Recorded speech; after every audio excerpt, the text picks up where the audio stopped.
Hello everybody and welcome to Digimon World. This is a Digimon World No Monzaemon Suit challenge.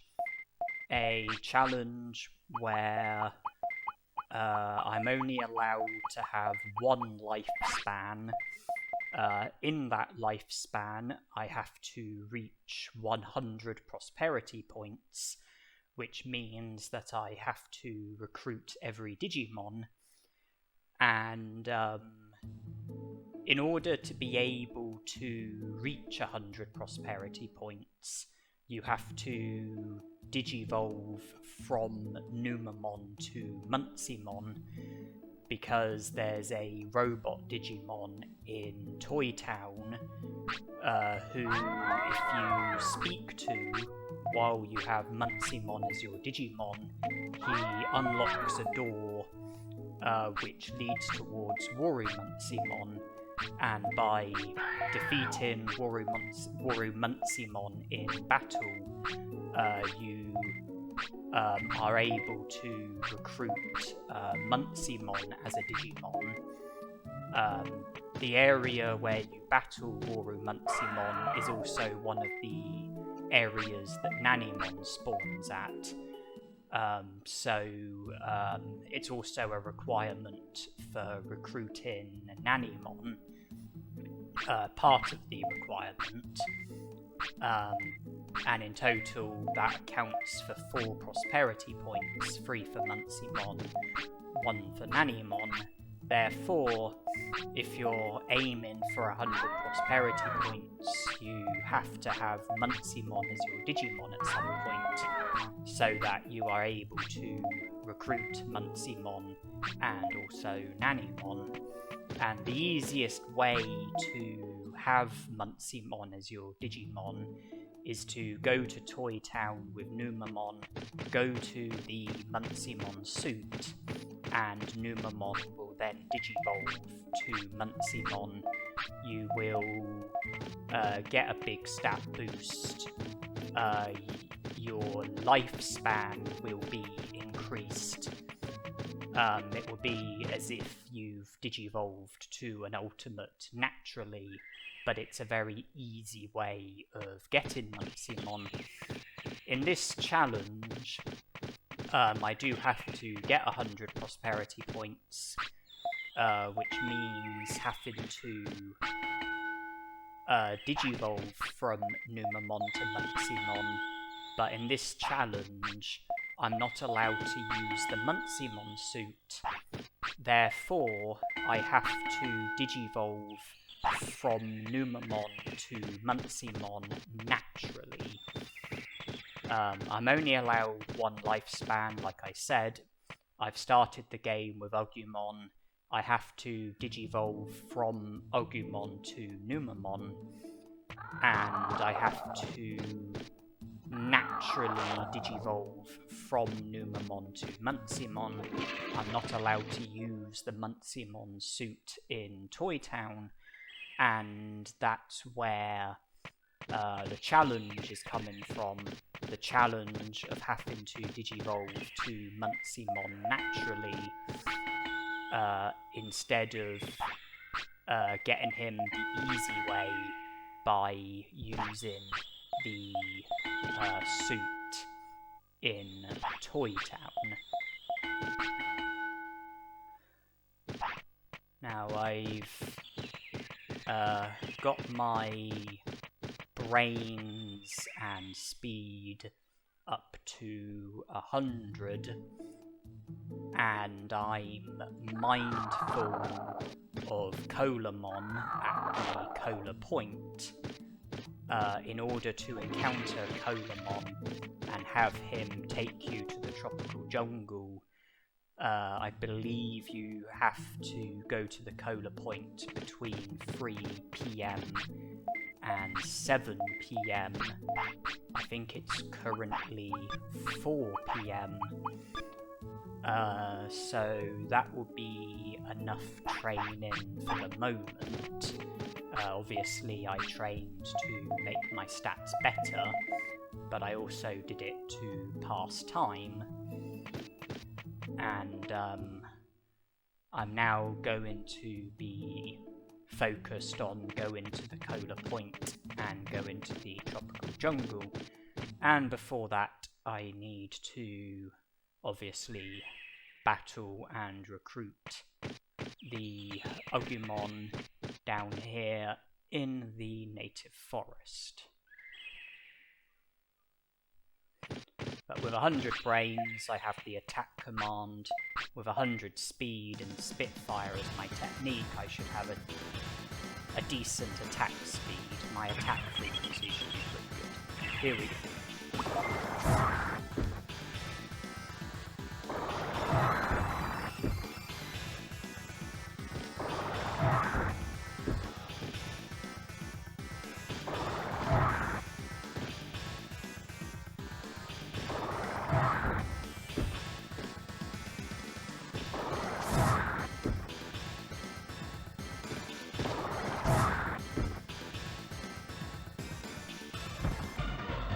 Problems with that fight, predictably. I mean, you would have to have very bad stats in order to be challenged by this Agumon.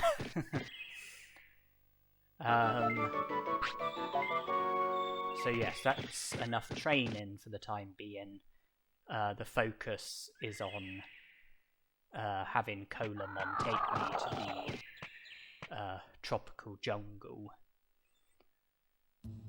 I mean, even though the main part of this challenge is that I have to Digivolve from Numemon to Monzaemon, there's no rules against progress that I'm allowed to make when I have Agumon as my Digimon, or Numemon as my Digimon, or Monzaemon as my Digimon. It's not a challenge where I have to Digivolve to Monzaemon at the earliest opportunity and then make all of the game progress with Monzaemon as my Digimon. You know, I'm allowed to make progress with the game when I have Agumon as my Digimon, when I have Numemon as my Digimon. The only restriction really is the Monzaemon recruit, where I will have to use Monzaemon, and in order to get him I will have to Digivolve from Numemon to Monzaemon naturally. When I explore the native forest and other areas in the game, I am going to be looking out for items. I'm going to be looking out for Digimushrooms, there's one. I'm going to be looking out for other items as well, you know, happy mushrooms, blue apples, dulux mushrooms, etc, etc. But at this current moment in time, the most significant items are Digimushrooms and happy mushrooms. The reason for that is because there's the Monzaemons in Friesland, free Monzaemons that want to trade items with you. They each have 3 items that they want to trade, so that's 9 items in total, and in order to recruit Monzaemon, you have to trade at least 1 of each item with each Digimon. And Digimushrooms and happy mushrooms are 2 of the items that one of the Monzaemons wants to trade, which means that finding Digimushrooms and happy mushrooms is progress towards Monzaemon's recruitment. And also, Digimushrooms are particularly useful for trading, particularly during the earlier stages of the game, where you're more limited with regards to money and items, because the Monzaemon that wants Digimushrooms gives you medium recoveries in return. Medium recoveries, they recover your HP by 1500. They cost 500 bits to purchase. So trading Digimushrooms for medium recoveries is a good trade from your perspective. And also, medium recoveries is one of the items that a different Monzaemon wants to trade. And in exchange, you get super defense discs, which can be sold for 2000 bits. So that's also a very good trade. Every Digimushroom that you collect can be traded for a medium recovery, and then the medium recovery can be traded for a super defense disc, and then sold for 2000 bits. So it's a good way of making money. 2000 bits, that's enough money to purchase 4 medium recoveries.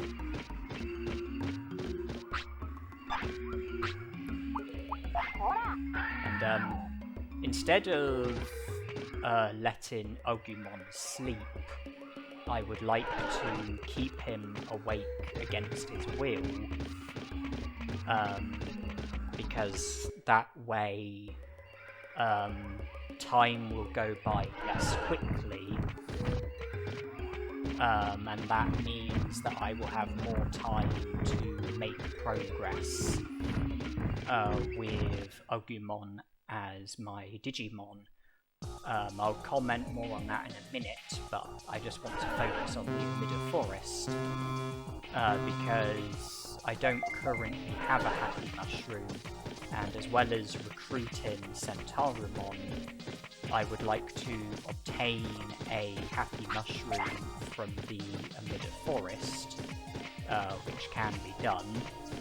I would also like to obtain a high speed disc, which I've just done, and a moldy meat.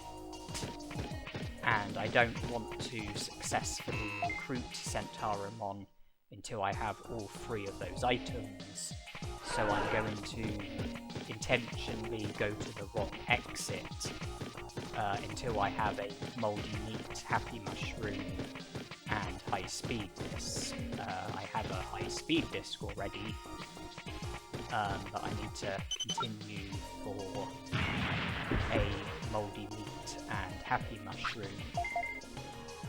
With the route that I'm using, I can easily go to the exit on the left without getting shot, but so far that's been the correct exit, so I needed a different exit. And with the route that I use, in order for me to be able to go to a different exit, I do have to get shot. Okay, there's a moldy meat, and there's a Happy Mushroom. Okay, so we're done with the Middle Forest as soon as we recruit Centarumon. I now want the correct exit, which is the exit in the middle. It will require me to get shot, as you've just seen, but now if I just go around like this, I can reach the exit, and that's Centarumon seen to, as well as a moldy meat, Happy Mushroom, and high speed disc. The Happy Mushroom and high speed disc are wanted for Monzaemon trades. I've already said that one of the Monzaemons wants a Happy Mushroom. There's a different Monzaemon who wants a high speed disc. So those 2 items are for Monzaemon trades. As for the moldy meat, that will make recruiting Frigimon easier. In order to recruit Frigimon, you have to go to Friesland with a Digimon that can't tolerate cold weather very well. You need the Digimon to become sick, you need Frigimon to rescue you, and then you need to return to Frigimon when you have a Digimon who can tolerate cold weather.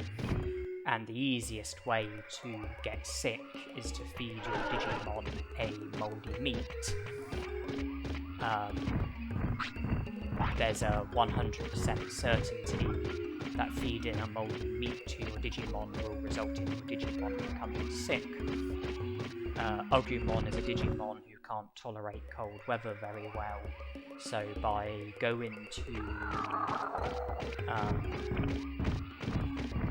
Friesland and making Agumon sick with a mouldy meat, I will get rescued by Frigimon.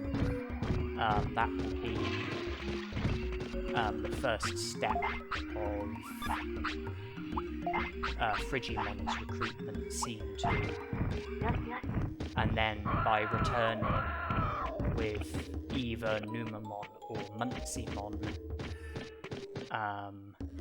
and speaking to Frigimon, he will then join the city. I'm continuing to look out for Digimushrooms and other items. That's why I do go a fair bit out of my way when exploring, something that I will continue to be doing for the time being, at least. Going back to keeping Agumon awake, when you have a rookie Digimon, it's possible for the rookie Digimon to Digivolve to a champion once 3 days have elapsed, but the Digimon will only Digivolve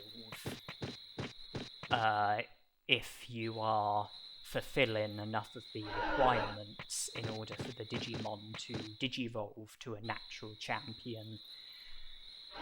If you don't fulfill enough of the requirements in order to Digivolve to a natural champion, then the rookie will Digivolve to Numemon once 4 days have elapsed. And I want to make a fair bit of progress with Agumon. I want to make as much progress as realistically possible. I only have 4 days to do this, so instead of letting Agumon sleep, the plan is to keep him awake so that I will have more time and thus be able to make more progress. And when the clock strikes a new hour, if the clock strikes a new hour while your Digimon wants to sleep and you don't let them sleep, their happiness and discipline will go down. And if it's a mistake that you keep making, then eventually your Digimon will become sick. I don't want this to happen, and one way to combat this problem is by producing an animation when the clock strikes a new hour. The first couple of times I produced an animation by scolding Agumon, and when entering the current hour I produced an animation by feeding Agumon while he wanted to eat. And I will continue to produce animations when the clock strikes a new hour, so that my happiness and discipline won't both go down, and I also won't be taking steps towards getting sick. If I praise my Digimon, then happiness will go up, discipline will go down. If I scold my Digimon, then the reverse will happen. Happiness will go up, discipline will go down. but by doing nothing, happiness and discipline will both go down. That's why I'm choosing to praise or scold. At the moment, I'm favouring the option to scold just because my discipline is lower than my happiness. By not sleeping, obviously I'm not going to reduce any tiredness by sleeping because I'm not going to be sleeping, but that shouldn't be a problem because I can reduce tiredness by resting, and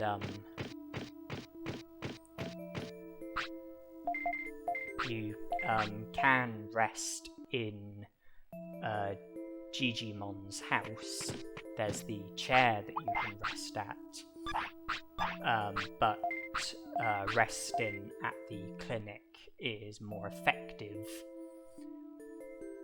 It reduces more tiredness, it recovers more HP and MP. You recover 500 HP and MP from resting at the clinic. You only recover 300 from resting in Digimon's house, so it makes more sense to rest at the clinic. And also, after you recruit Centarumon, you have to speak to him at the clinic in order for Unimon to spawn at Mount Panorama, which gives you the opportunity to aid Unimon. And Unimon joins the city after you aid him.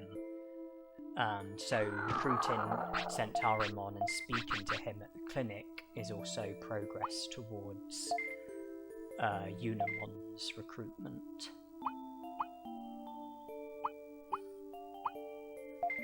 We're currently at 6 prosperity points, 1 for Agumon, 1 for Betamon, 2 for Centarumon, 2 for Coelamon.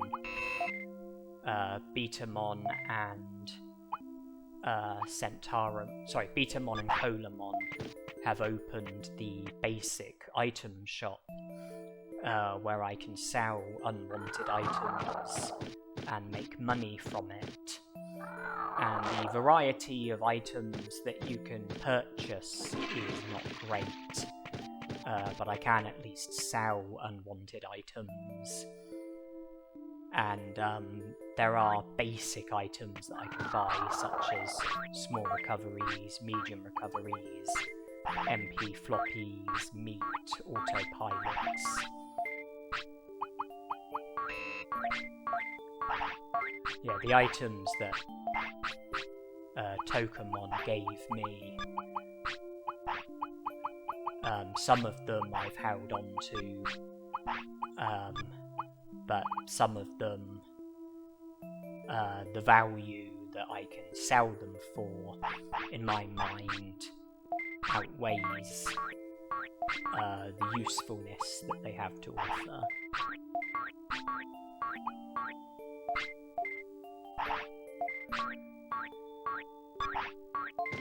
I purchased small recoveries so that I have 10 small recoveries. Then I purchased as many medium recoveries as I was able to buy, and then spent the rest of the money on meat. The medium recoveries I will most likely trade with Monzaemon in Friesland. The small recoveries I will most likely use in battles, and the meat is just so that I can continue to feed Agumon. Okay, that should be my tiredness at 0. I need to speak to WaruMon in order to be made aware of the invisible bridge at the Great Canyon,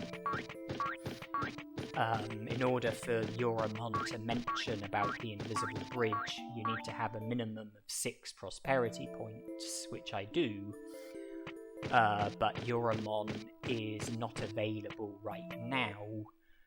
I believe WaruMon is only available between 7 AM and 6 PM.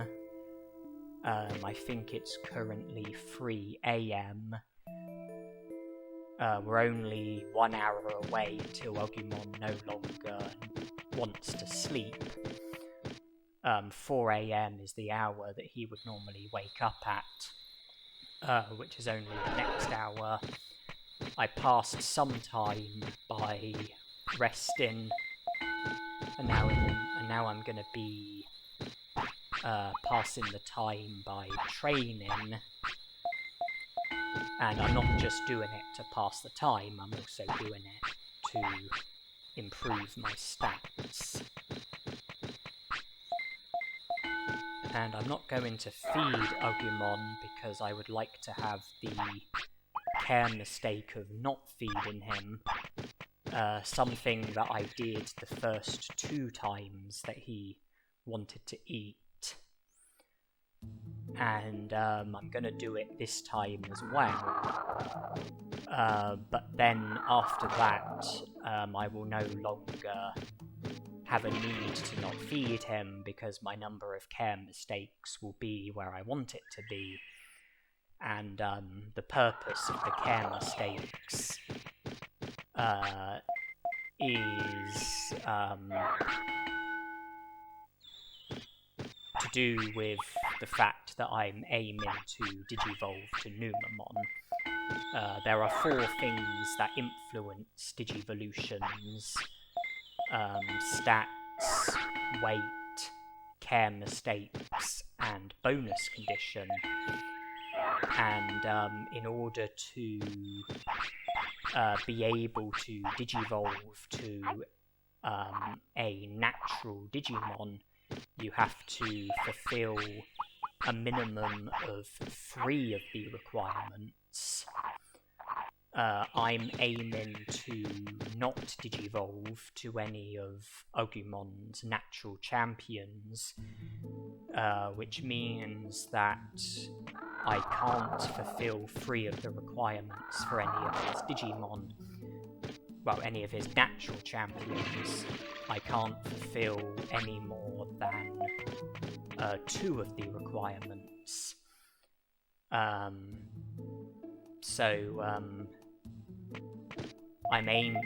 was aiming to have a certain number of care mistakes in order to help me with my pursuit of Digivolving from Agumon to Numemon, and not Digivolving to any of his natural champions. More of that in a minute. Just to comment on prosperity points, I think it's pretty common knowledge that recruiting Ultimate Digimon scores you 3 prosperity points, recruiting Champion Digimon scores you 2 prosperity points, recruiting Rookie Digimon scores you 1 prosperity point. The only exceptions are Sukamon, Numemon, and Nanimon, 3 champion Digimon who each only score you 1 prosperity point, as opposed to 2 prosperity points, because the filth Digimon are not considered to be very good, so they only score you the same level of prosperity points that you would get for a rookie Digimon.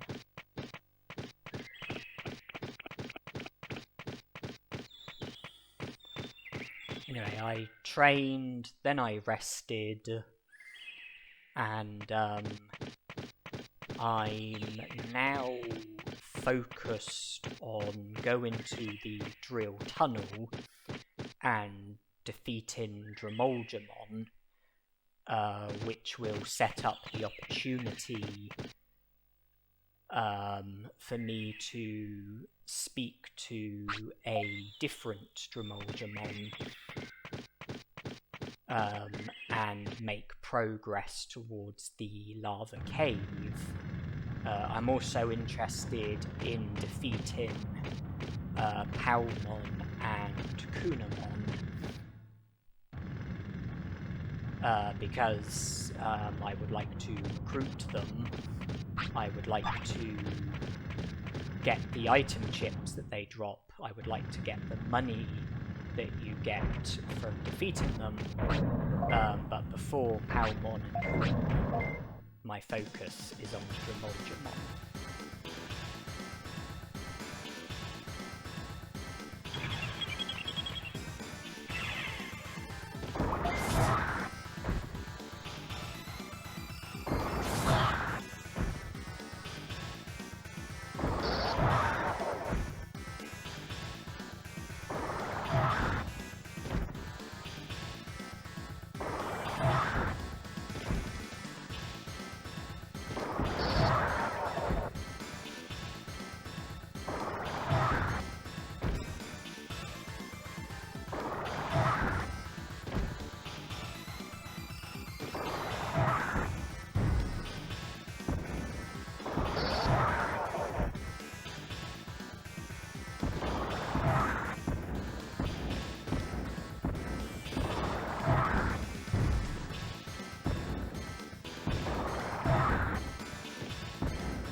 Okay, no complaints with how that battle turned out. There's a different Drimogemon in the drill tunnel. If you speak to him without defeating this Drimogemon, then he won't show any interest in you. But if you speak to him after defeating this Drimogemon, then he will show an interest in you, and he will present you with the opportunity to carry dirt for him. If you decline, then the Drimogemon will drill through to the next part of the drill tunnel, because the Drimogemon is digging. If you don't carry dirt for him, then he will dig through to the next part of the drill tunnel. But it will take 5 days from when you speak to him. If you carry dirt for him, then he will dig through to the next part of the drill tunnel pretty much as soon as you finish doing the dirt carrying. You literally just have to leave and re-enter and he'll be done. Every time you have to carry 10 bits of dirt in total. Each time you carry dirt, he'll give you 500 bits. Your HP will go up by 50, your attack and defense will go up by 5. I chose not to speak to the Drimogemon because I don't want to start the 5-day limit. I do want to carry dirt for him, but not as Agumon. I would like to do the dirt carry-in when I've got Numemon as my Digimon. And I didn't want to speak to him and start the 5-day limit. Instead, I just didn't speak to him, and I plan to speak to him when I have Numemon as my Digimon, and carry dirt for him with Numemon as my Digimon.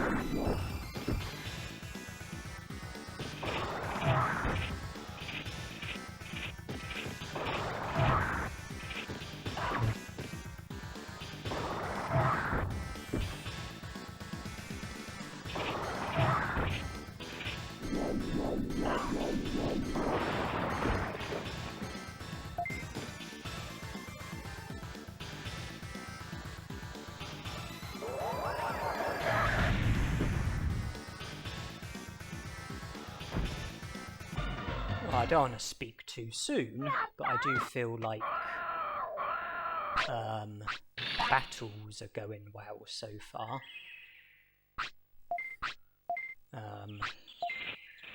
That puts us up to 7 prosperity points. Palmon will put us up to 8 prosperity points, and we'll upgrade the meat farm, and will give us giant meats instead of regular meats. The reason why I haven't spoke to Tinmon today is because I didn't want to speak to Tinmon and be given free meats. Instead, I wanted to recruit Palmon and then speak to Palmon and be given free giant meats. Obviously, giant meat is preferable to the regular meat that Tinmon gives you. I mean, I say be given 3 giant meats. I mean, I'd prefer it if Palmon was to give me 5. But usually it's 3 that you get.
I used a small recovery at the end because I didn't want to risk getting injured.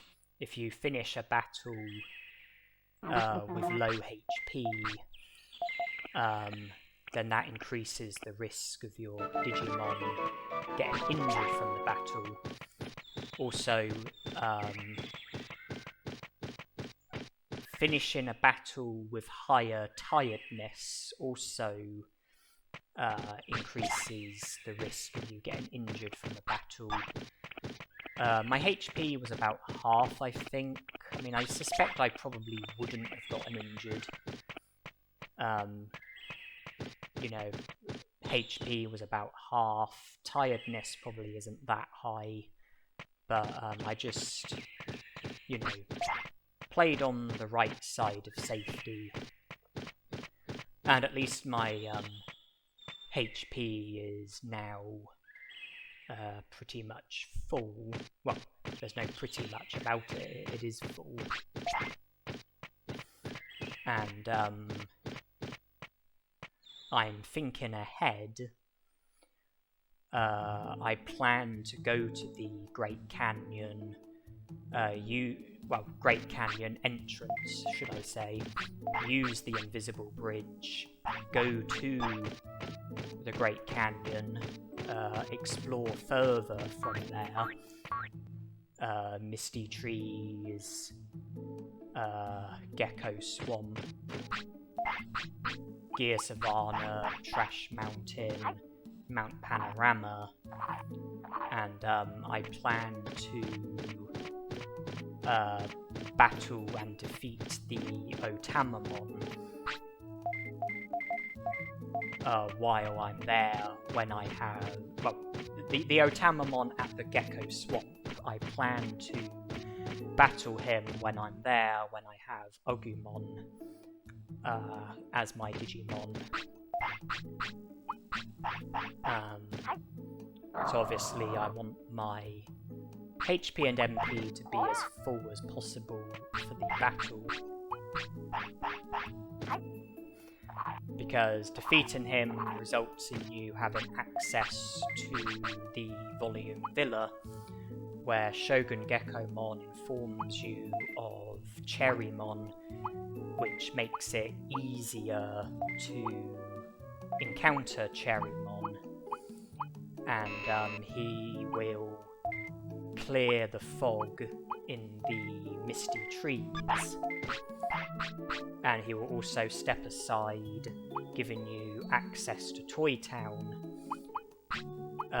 which will be compulsory later on to the challenge, because at some stage I'll need to go there when I have Monzaemon as my Digimon, speak to the robot Digimon, have him unlock the door that leads towards WaruMonzaemon, and then make progress towards the recruitment of Monzaemon and also Nanimon. I probably shouldn't need any MP floppies in order to win the battle against Otamamon, providing that my MP is full enough when I enter the battle. I gave Agumon an MP floppy to restore his MP, and then I put the other MP floppy into the item bank, because I want to have as much space in my inventory as possible. There are items that I would like to have in my inventory, small recoveries for the battle against Otamamon, medium recoveries for trades with the Moljamon, Digimushrooms for the Moljamon trade, Happy Mushroom for the Moljamon trade, High Speed Disc for the Moljamon trade, Mouldy Meat in order to make Agumon sick when I go to Friesland. There's a defense chip which I'm going to collect at the Great Canyon. There's a possibility of encountering other items, as well as Digimushrooms and Happy Mushrooms. There's also other items like blue apples, prickly pears, Dulux mushrooms, etc, etc. So I want to have as much inventory space as realistically possible. I think I can defeat Otamamon without needing to recover MP during the battle, and that's why I put the MP floppy, well, the last MP floppy into the item bank. Because I think it will just take up space unnecessarily. I'm going into the Overdale Cemetery to recruit Bakemon, put myself up to 10 prosperity points. And then the Great Canyon and the areas beyond that will be next on the agenda.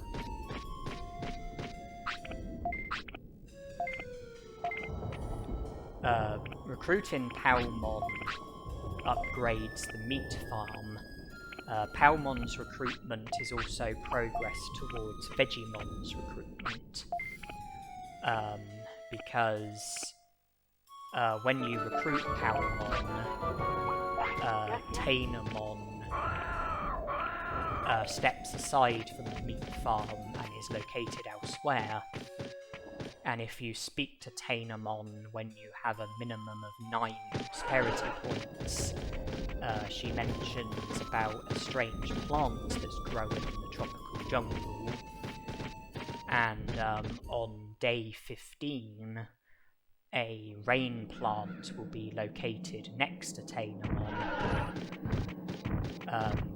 You can only have Tinmon tell you about the plant in the tropical jungle by recruiting Palmon and having a minimum of 9 prosperity points. And you can only have the rain plant spawn on day 15 of each year by recruiting Palmon. So Palmon's recruitment was also progress towards Vegimon's recruitment. I'm up to 10 prosperity points, which is enough in order for Tinmon to mention about the plant that's growing in the tropical jungle, but I won't be able to recruit Vegiemon until the earliest of day 15, because you need the rain plant in order to be able to recruit Frigimon.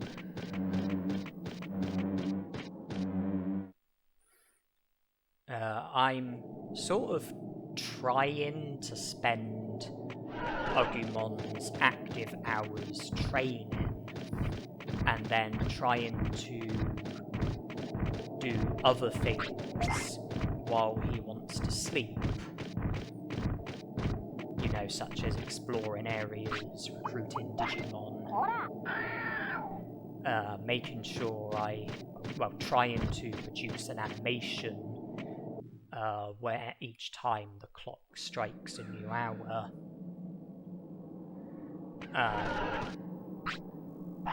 Agumon currently wants to sleep, and I'm going to be working on Friesland as well as the areas beyond that. I probably should comment more on the possible Digivolutions if I get up a Digivolution guide. The Digimon that Agumon can naturally Digivolve to are Greymon, Mirrormon, Birdramon, Centarumon, Monochromon, and Tyrannomon. Now, I have mentioned about the 4 different requirements.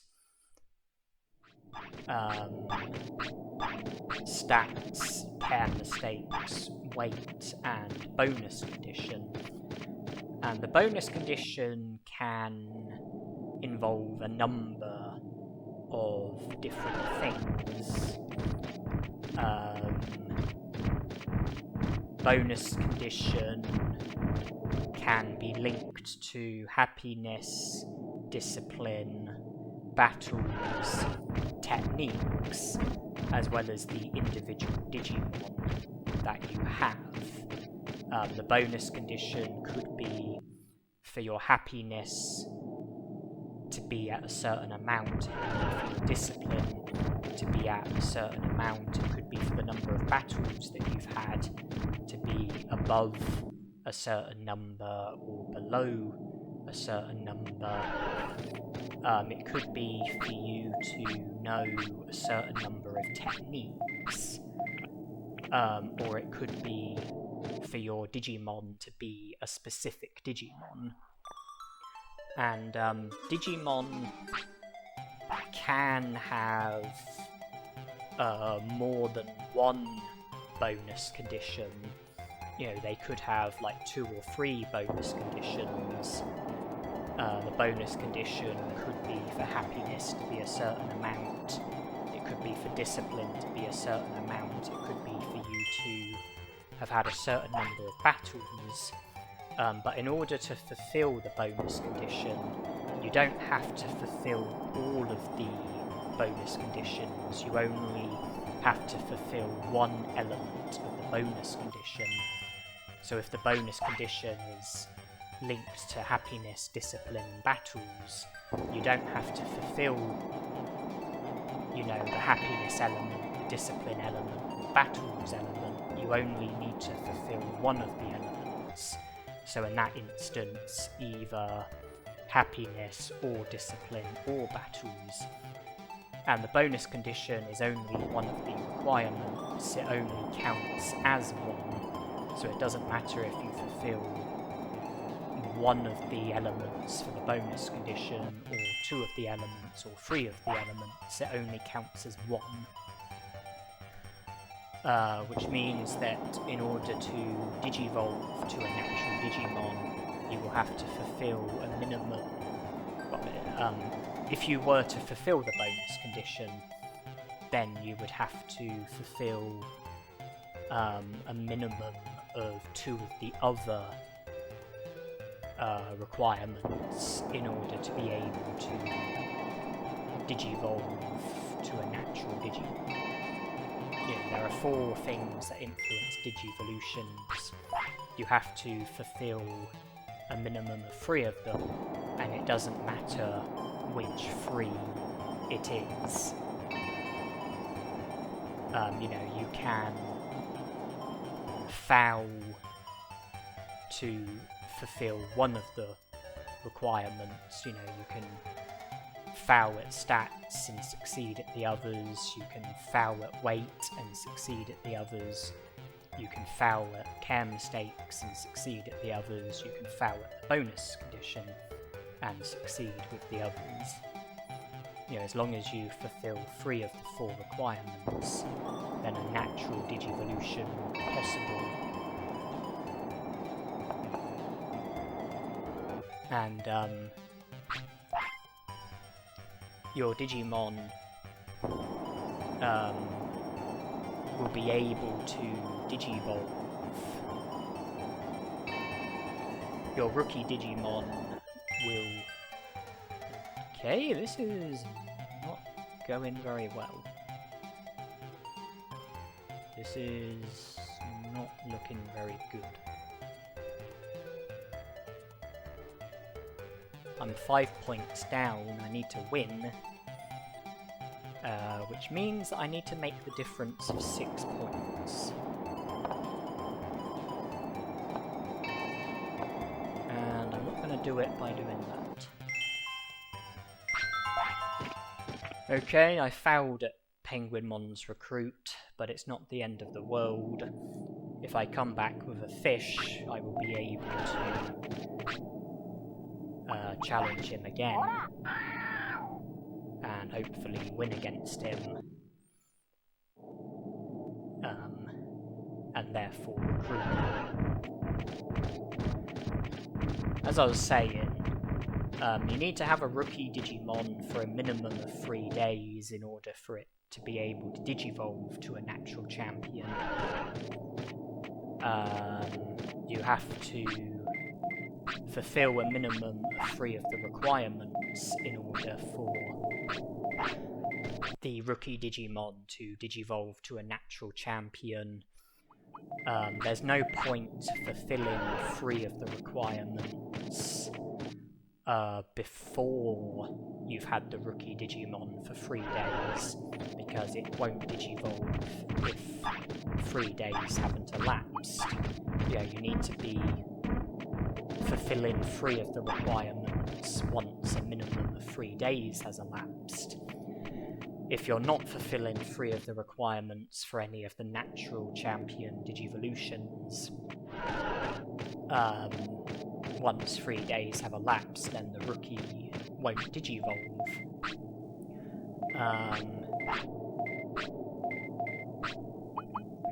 And then you have until 4 days elapse in order to fulfill 3 of the requirements and Digivolve to a natural champion. Because you won't Digivolve to Numemon until 4 days have elapsed.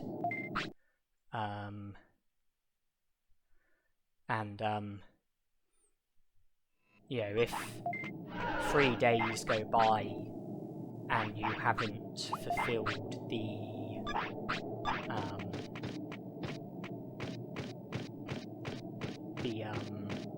you haven't fulfilled 3 of the requirements for any of the natural champion Digimon, then that doesn't mean that you will end up with Numemon. If after 3.5 days you end up fulfilling 3 of the requirements for one of the rookie's natural Digivolutions, then you will Digivolve to a natural Digimon once you fulfill those 3 requirements. You know, it has to be, you have to have had the rookie Digimon for a minimum of 3 days, but less than 4 days.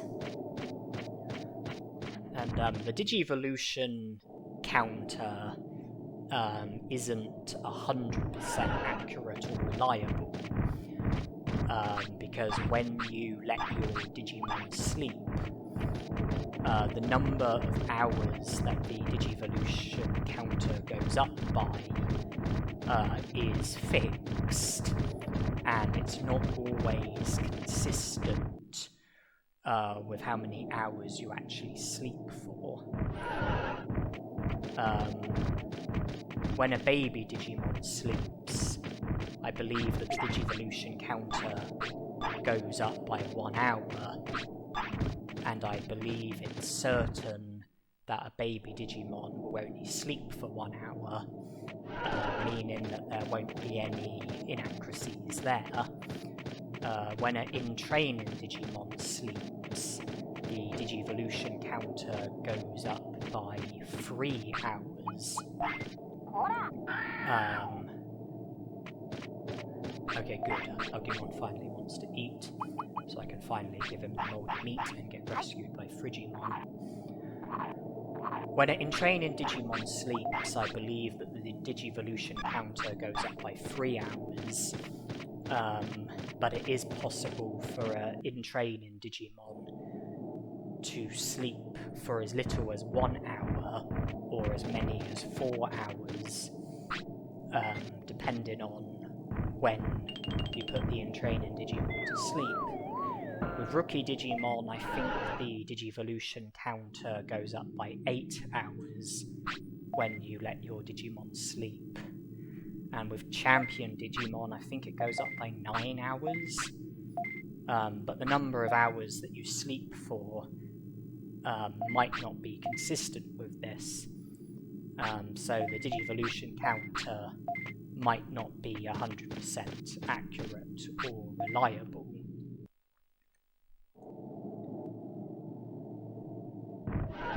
And I have a feeling that when you get into battles, a battle will consume 20 minutes. And if you are approaching the next hour and you are, say, less than 20 minutes away from the next hour, and you end up entering the new hour during the battle, then I have a feeling that the Digivolution counter doesn't go up. So the hour will essentially be wasted. And that's another thing that can create a bit of an inconsistency with how many hours you've had a Digimon for, and how many hours the Digivolution counter is at. You always have to fulfill a minimum of 3 of the requirements in order for a natural Digivolution to be possible. And there's always a time requirement as well. You know, how long you need to have a Digimon for. Baby Digimon, I think you need to have for 6 hours before they Digivolve. In training Digimon, I think it's 24 hours. Rookie Digimon, I think it's 72 hours. Unless you are unsuccessful with Digivolve into a natural champion, in which case you Digivolve to Numemon after 96 hours. And if you are successful with Digivolving from a champion to an ultimate, I think that you need to have had the champion Digimon for a minimum of 6 days. I think that's 144 hours.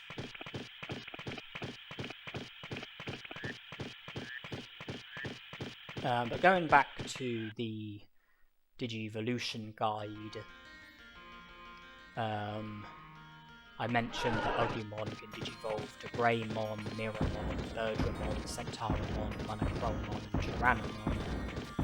If I go on to Greymon, then the stat requirement is 100 attack, 100 defense, 100 speed and 100 brains.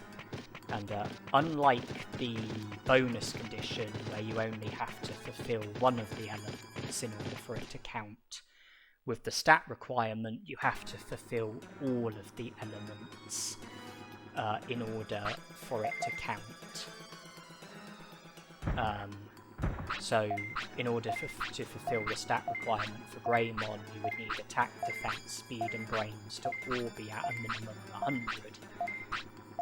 And the stat requirement is only one of the requirements, so it will only count as one, regardless of how many of the elements you fulfill. But you need to fulfill all of the elements in order for the stat requirement to count.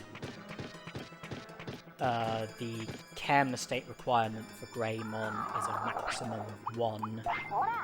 The weight requirement is between 25 and 35. The bonus condition has 2 elements. One is for discipline to be at a minimum of 90%. The other is for you to know a minimum of 35 techniques. Miramon, the stat requirement is 100 attack. The care mistake requirement is a minimum of 5. The weight requirement is 15 to 25. There are 2 elements to the bonus condition. One is for you to have had a minimum of 10 battles. The other is for you to know a minimum of 28 techniques.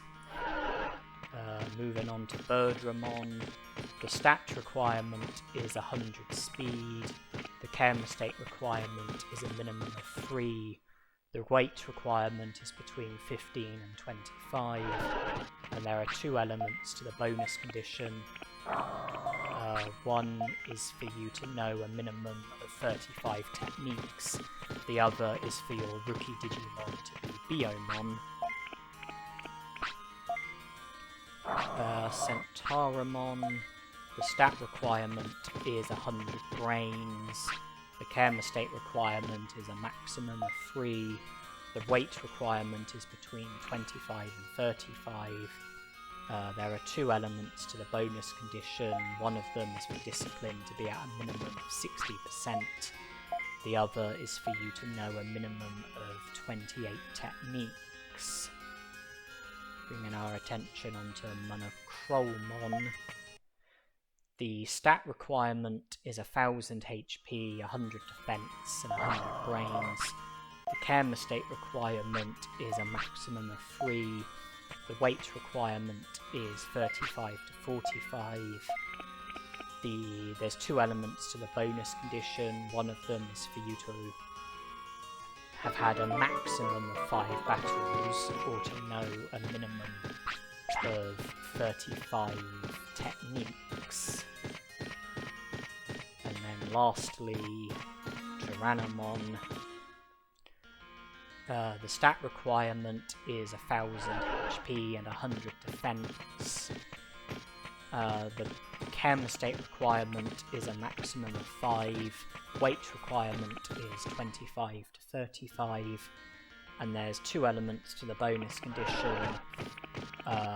One of them is a maximum of 5 battles. The other is a minimum of 28 techniques. So those are the Digimon that Agumon can naturally Digivolve to. Those are the requirements for those Digimon. And in order to be able to Digivolve to any of those Digimon, you have to fulfill at least 3 of the requirements. I will go more into what requirements I'm fulfilling and what requirements I'm not fulfilling. Before that, I just want to explain that I've come to this shop because I would like to sell unlimited items in exchange for money. I would like to also purchase Digimon cards to the value of 300 merit points, and then I would like to go back to Gecko Swamp, defeat Otamamon, speak to Shogun Gekomon about Cherrymon, and then trade in the Digimon cards for 300 merit points, and then use those merit points to purchase the amazing rod.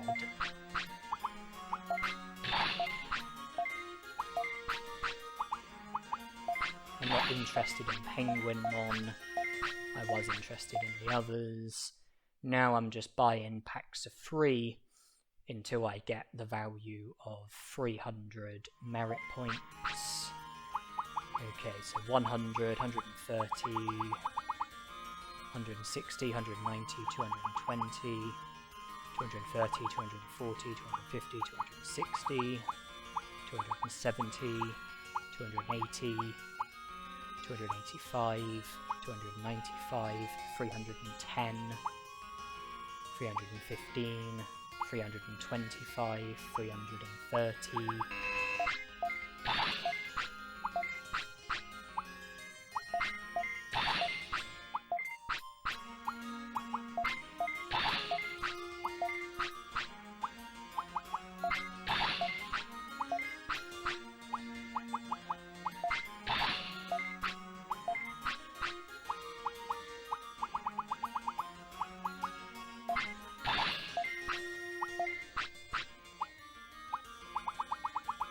Right, so 10, 25, 35, 40, 50, 60, 70, 80, 90, 100, 130, 160, 190, 220, 320.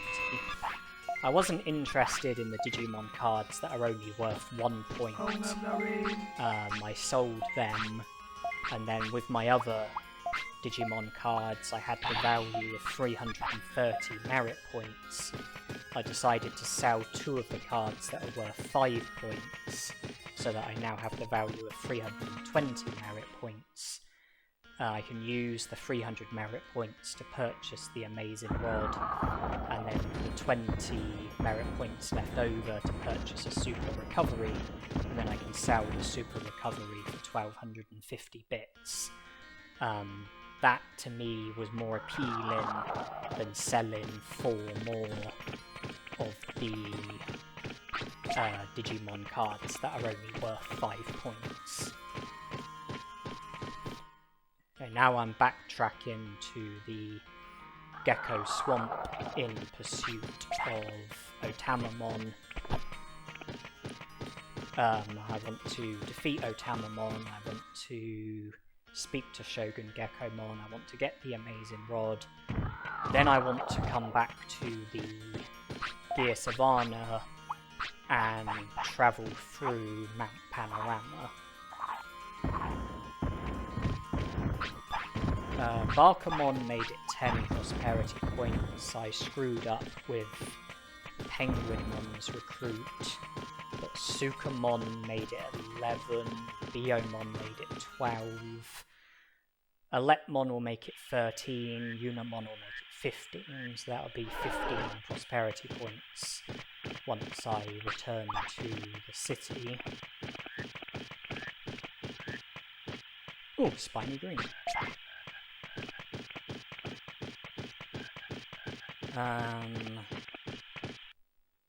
So yes, the focus is on Otamamon. He shows straight away, which I'm pleased about. Just want to search for any items. Doesn't look like there's any.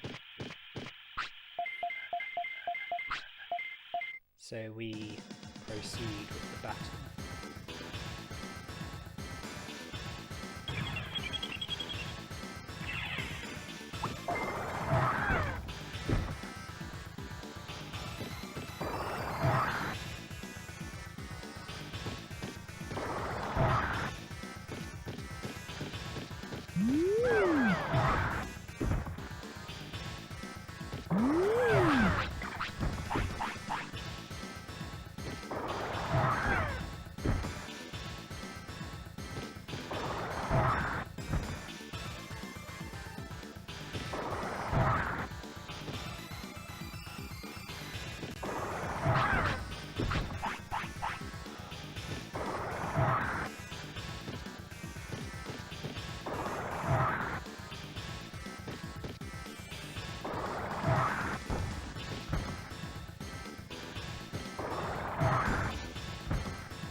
Okay, I'm pleased to say that I didn't run out of MP.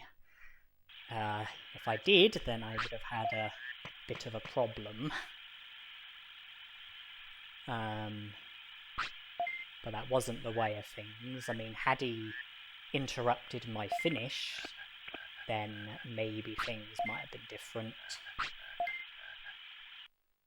But that's the Battle 1. Shogun Gekomon is here. And when I'm done in here, I'll then head back to the Gear Savannah and then to Mount Panorama. I haven't yet recruited Elecmon because I knew that the area in the Gear Savannah that he's in, I knew I was going to pass through that area a few times. You know, when heading to the secret item shop, when heading back to the Gecko Swamp, when heading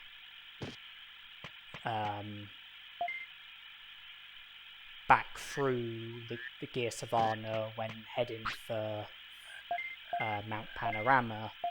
You know, I knew I was going to pass through the Gecko Swamp, the Gear Savannah a few times. And I wanted to leave his recruitment until passing through Gear Savannah for the final time. Firstly, because in order to recruit him, you have to get shocked by him 3 times. Each time he shocks you, your HP goes down by 20%. Meaning that recruiting him will reduce your HP by 60%, and that wouldn't have been very helpful ahead of the battle against Otamamon. Further to that, with most Digimon, when you recruit them,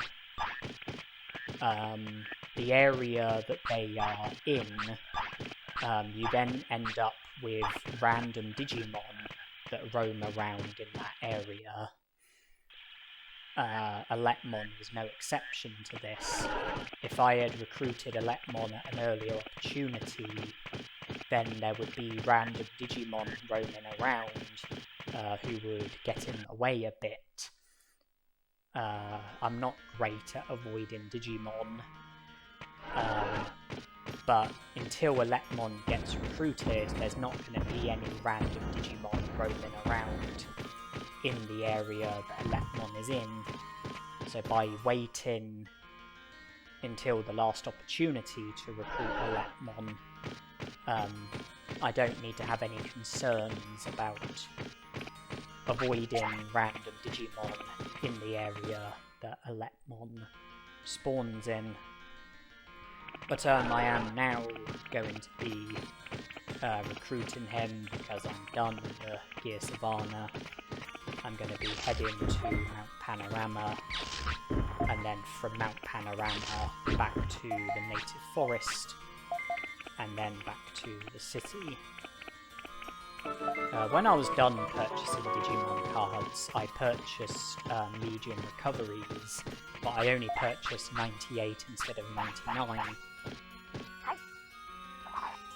And the reason for that is because there's a few random items in Mount Panorama, one of which is a medium recovery.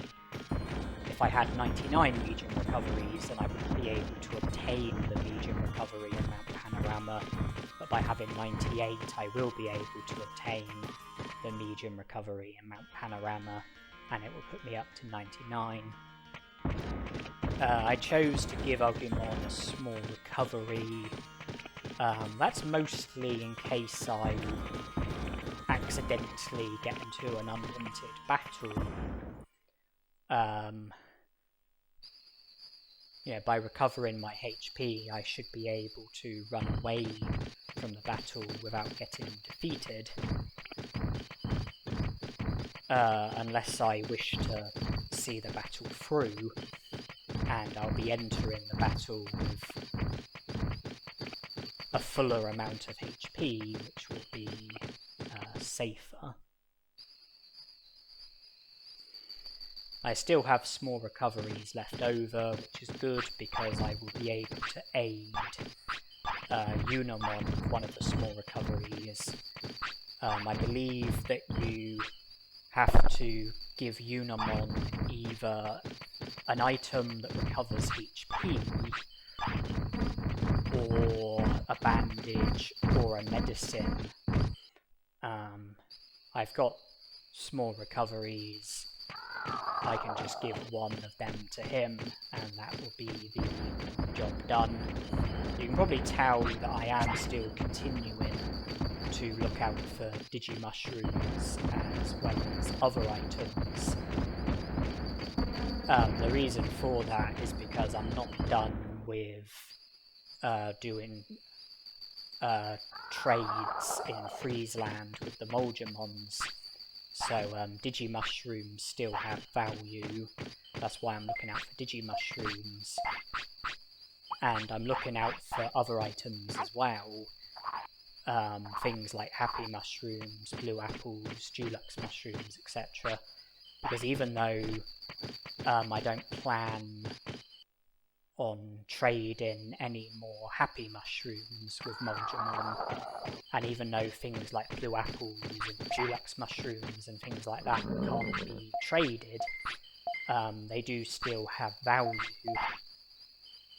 So I am still continuing to look out for Digimushrooms as well as other items.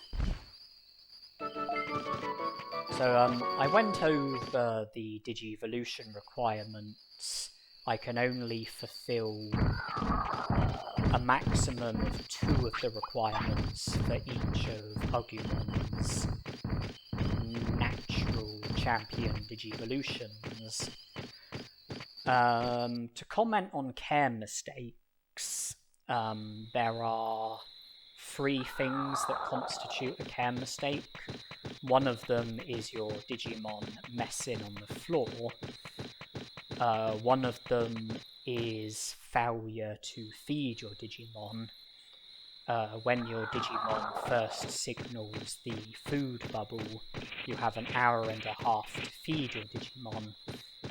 And failure to feed your Digimon will result in the food bubble going away, and it will be classed as a care mistake.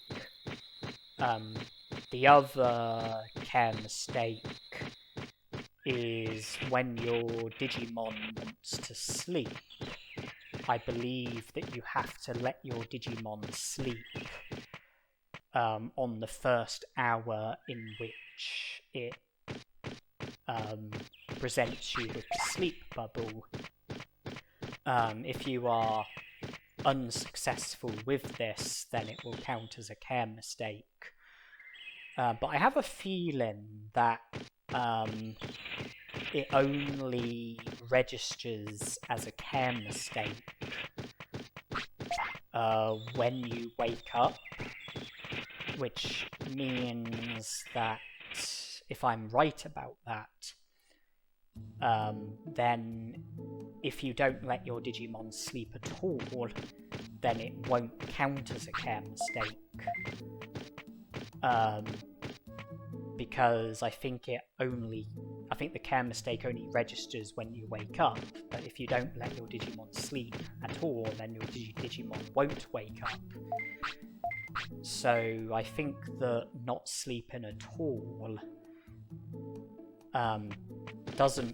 isn't classed as a care mistake. I think that it's only a care mistake if you let your Digimon sleep, but you don't let your Digimon sleep on the very first hour in which it first signals the sleep bubble. I'm not 100% sure about that, but there is definitely a care mistake that is linked to sleeping. Speaking of sleep, if your Digimon wants the toilet and you put your Digimon to sleep, then your Digimon will mess on the floor during its sleep. But I don't think it will count as a care mistake. if your Digimon wants to eat when you let it sleep, then when you wake up, your Digimon will no longer want to eat. You would have failed at feeding your Digimon, but I don't think it will. I don't think it gets classed as a care mistake.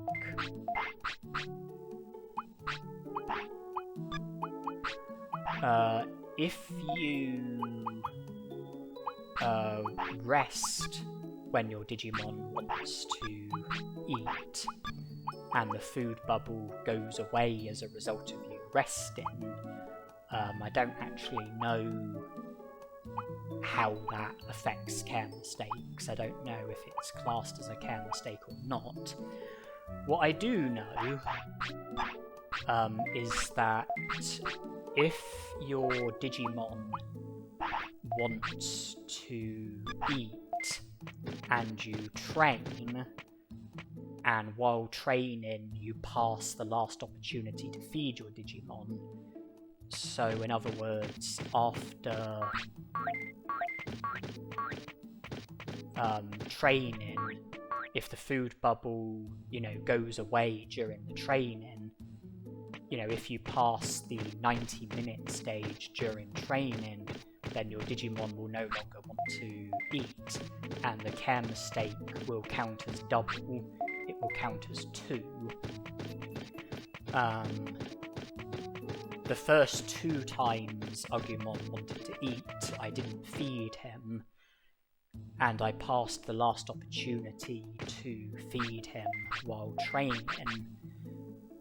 That combined totaled to 4 care mistakes. And then at some stage after recruiting Centarumon, I once again didn't feed Agumon while training. That was 2 more care mistakes, bringing the number of care mistakes up to a minimum of 6.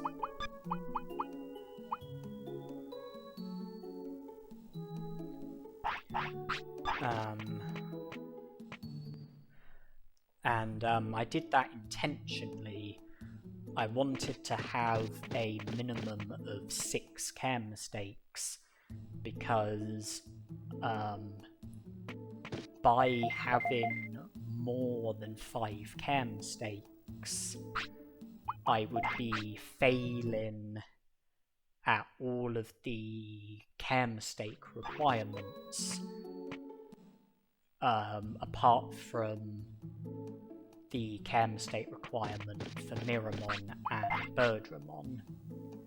I'm aiming for my weight to be under 15, because by having my weight under 15, I won't be fulfilling the weight requirement for any of Agumon's natural champions, because some of the weight requirements were between 15 and 25, some were between 25 and 35. There was at least one that was between 35 and 45.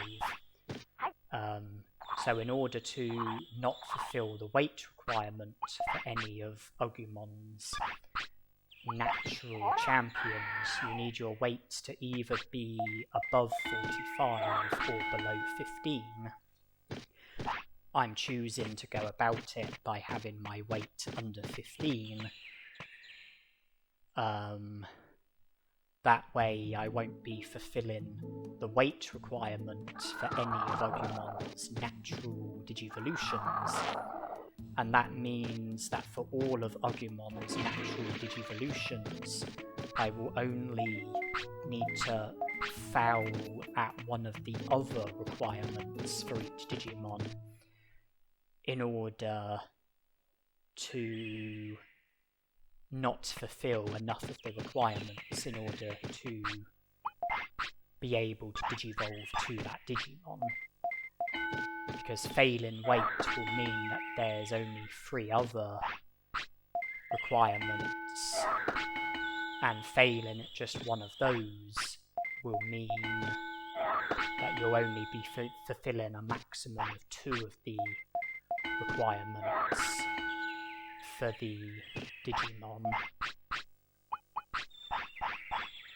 which will rule out the possibility of Digivolving to that Digimon.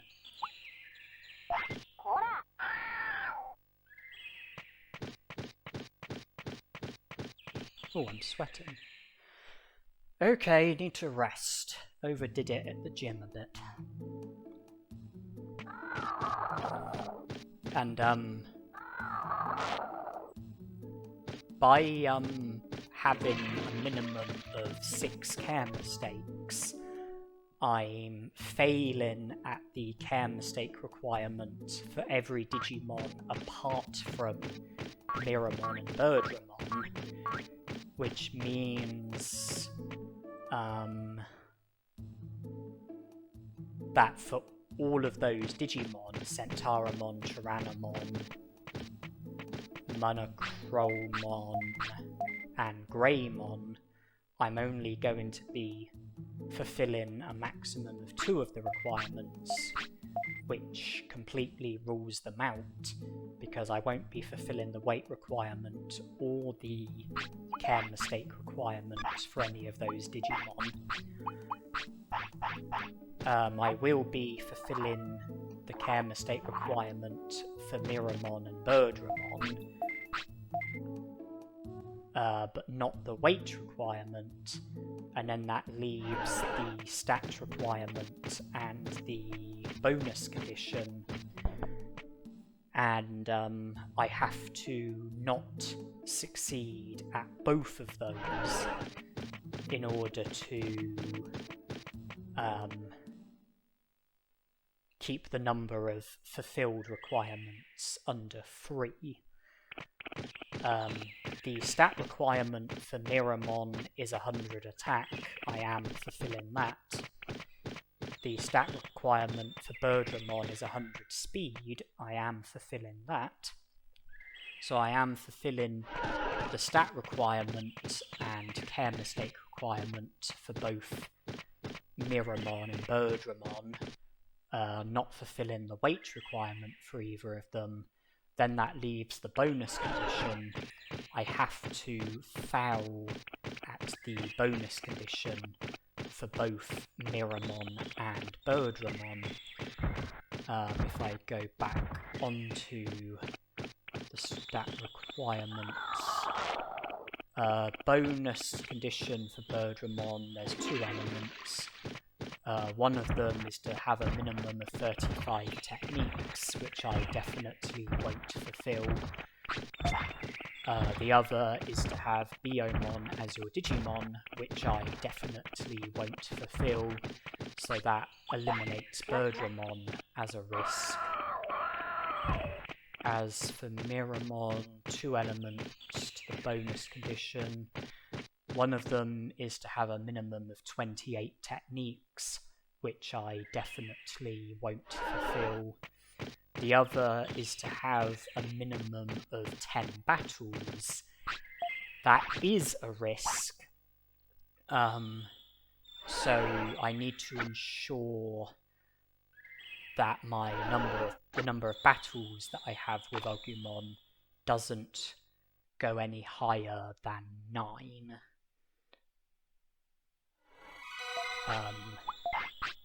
By keeping my weight under 15 and keeping my battles under 10, I will Digivolve to Numemon, because I'm not going to fulfill 3 of the requirements for any of Agumon's natural Digivolutions.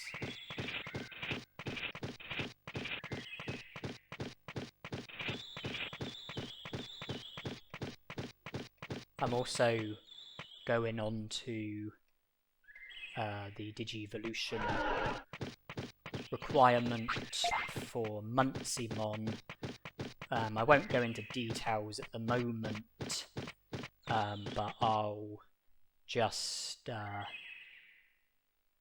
get it up so that it will be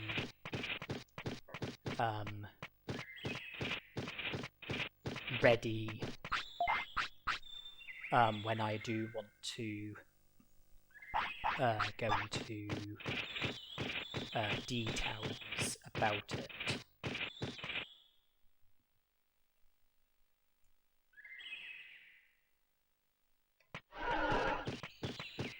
I mean, the requirement for Numemon is simple enough. Have a rookie, have 4 days elapse, don't fulfill enough of the requirements for any of the natural Digivolutions. That is simple enough, I would hope. I regret to say that Monzaemon is less straightforward, but let's not worry about that just yet. How many battles have I had with Agumon so far? The battle against Agumon, the battle against Drimogemon, the battle against Kunemon, the battle against Palmon, the battle against Otamamon. That's 5 battles that I can think of. If I'm not overlooking any, then I can afford to have 4 more battles with Agumon as my Digimon. Another handy thing about Palmon's recruitment is the fact that giant meat is one of the items that's needed for a Monzaemon trade. I've already traded giant meat with Monzaemon. I went fishing and caught 2 digi-anchovies and a black trout. One of the digi-anchovies is for a Monzaemon trade, the other is for a Penguinmon rematch, and the black trout is also for a Monzaemon trade. I mean, one of the Monzaemons wants Digimushrooms, which you can find on the ground, Happy Mushrooms, which you can find on the ground, Super Carrots, which you can either purchase from Vegimon after he joins the city, or Super Carrots can get dropped by red Vegimons, which would simply require you to defeat red Vegimons in battle and hope that a Super Carrot gets dropped. One of the other Monzaemons wants giant meat, which you can get from Palmon. You can purchase from the secret item shop in Gear Savannah. I think giant meats can also get dropped. I have a feeling J Monzaemon's possibly dropped giant meats. And I think there's at least one other Digimon that drops giant meats.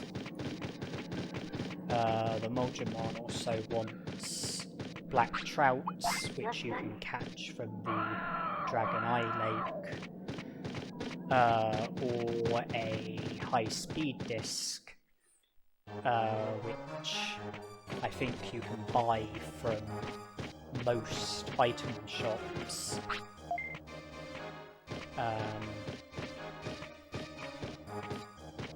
I think there is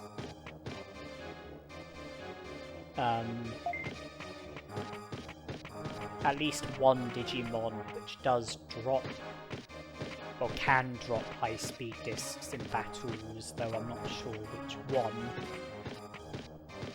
Alternatively, you can get a high-speed disc from the Amidah Forest, which is what I did, along with the Happy Mushroom.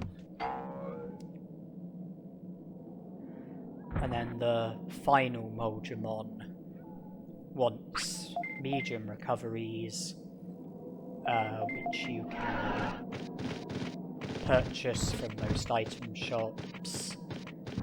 They can get dropped in battles. I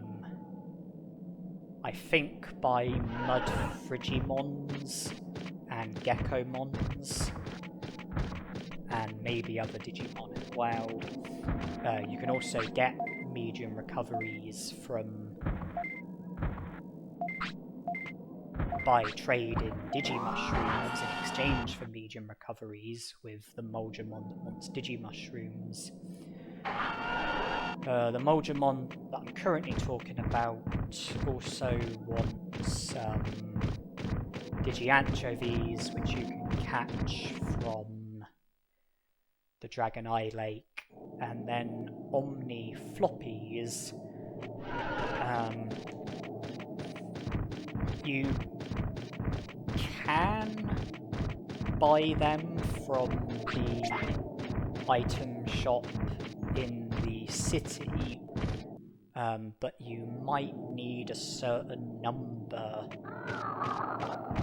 of Digimon working at the item shop in order for Omni Floppies to be available for purchase.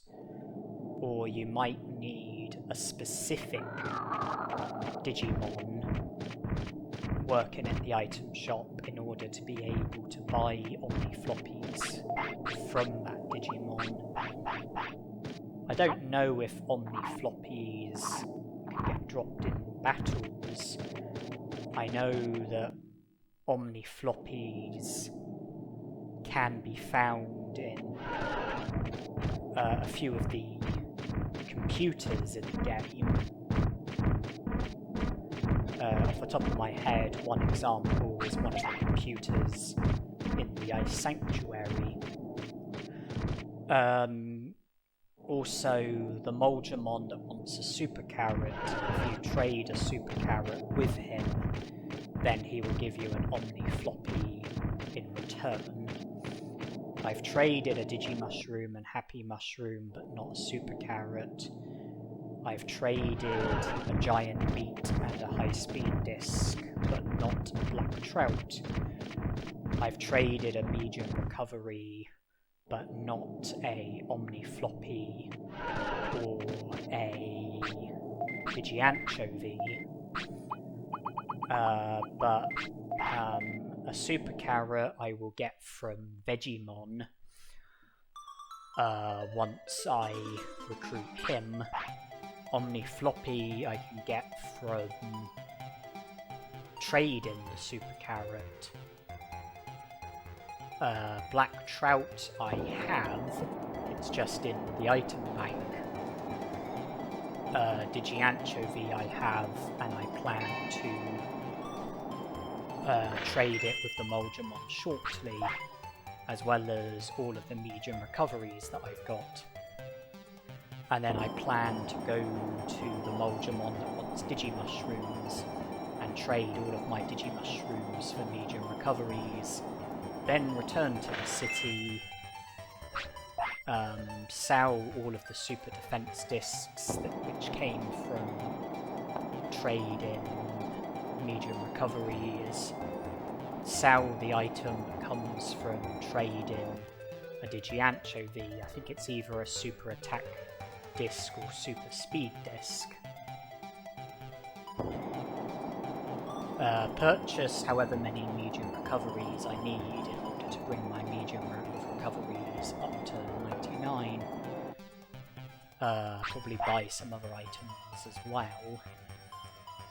And after that, I will no longer be interested in Digimushrooms, because Digimushrooms will be considered to be small fry, because it'll be very easy to purchase 99 medium recoveries for 49,500 bits, go to Friesland, trade them for 99 super defense discs, return to the city, sell the super defense discs for 198,000 bits.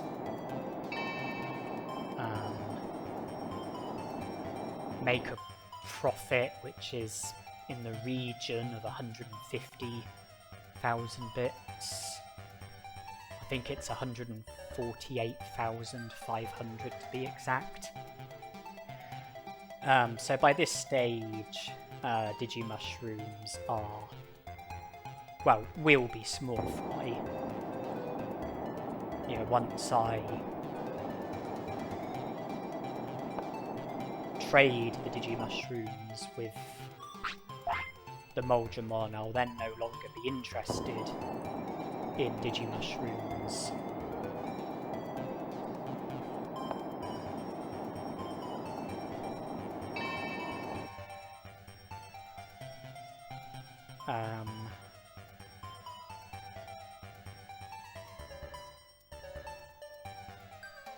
But I might still be interested in other items like Happy Mushrooms, Blue Apples, Dulux Mushrooms, Ice Mushrooms, etc, etc. So I might still go out of my way a bit for items, but not Digimushrooms. And that wasn't the most convincing of victories against Penguinmon, but I won nonetheless. I think I'm now up to 16 prosperity points. Now my focus is on trading my 99 Legion recoveries, my Digi-Anchovy, and then my Digimushrooms.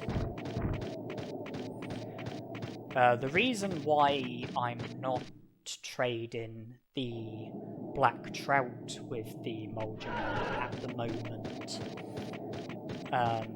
is because I want that specific Monzaemon to be the Monzaemon that I do the 9th and final trade with. When you trade all 9 of the items, all 3 items with all 3 of the Monzaemons, the Monzaemon that you do the 9th and final trade with is the Monzaemon that will join the city, which will stop you from being able to do trades with that Digimon. And out of the 3 Monzaemons, the one that wants Black Trouts, High Speed Discs, and Giant Meats is the Monzaemon that I value the least, because I consider his trades to be the least worthwhile, the least beneficial. So I like him to be the Monzaemon that joins the city. So I like to do the 9th and final trade with him.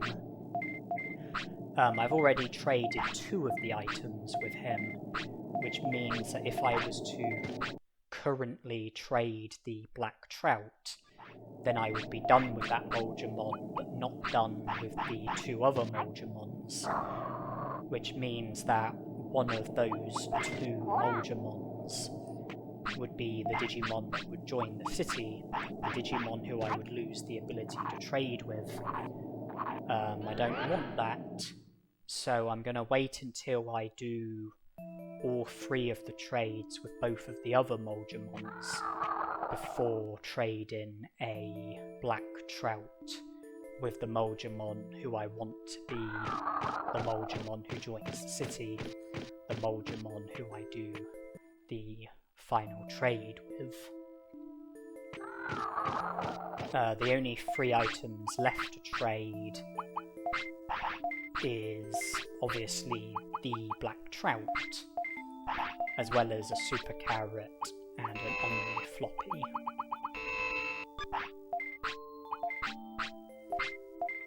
And after you go to the Great Canyon entrance and acknowledge the Great Canyon Bridge, and go to the Great Canyon, if you speak to WaruMon again, then WaruMon will say about bandits at the Great Canyon. And then if you go to the part of the Great Canyon that had the 3 Goborymons, the part of the Great Canyon where you're able to fall off the cliff, there's a certain part in that area where Agumon will show up with 2 Agumons and battle you. I did speak to Yoramon. I was informed of the bandits, but when I was going to Freeze Land for the Monzaemon trades, I didn't want to encounter Agumon, not there and then, so I avoided him by falling off the cliff and then using the elevator to take me up to part of the Great Canyon beyond where you battle Agumon.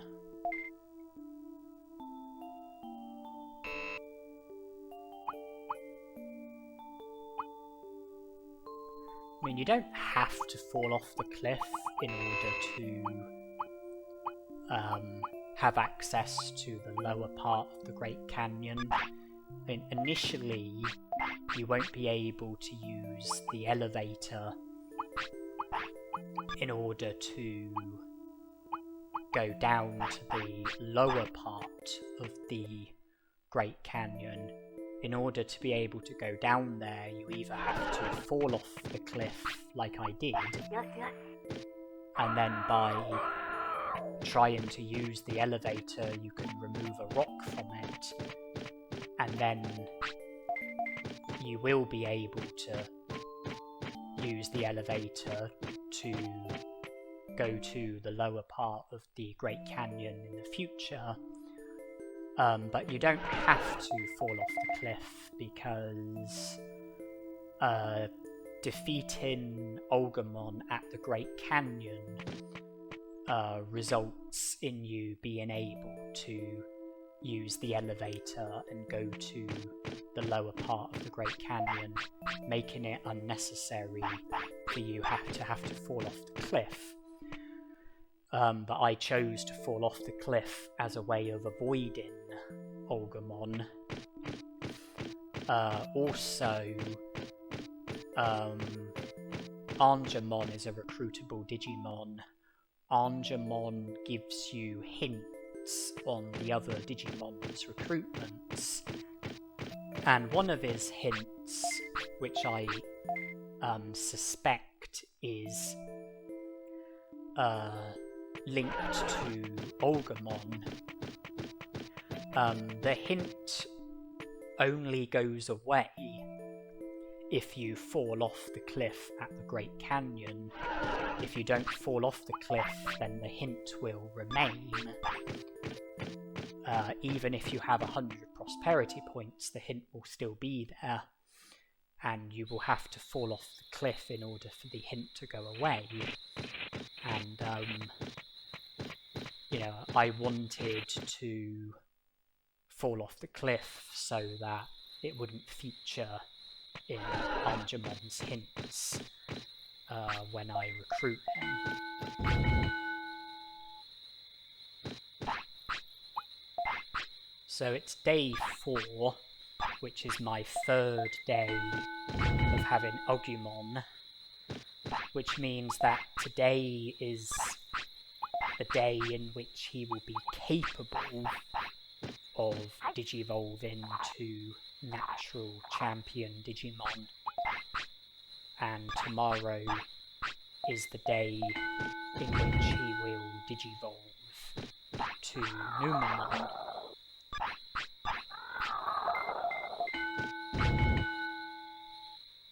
The game started at 8 AM.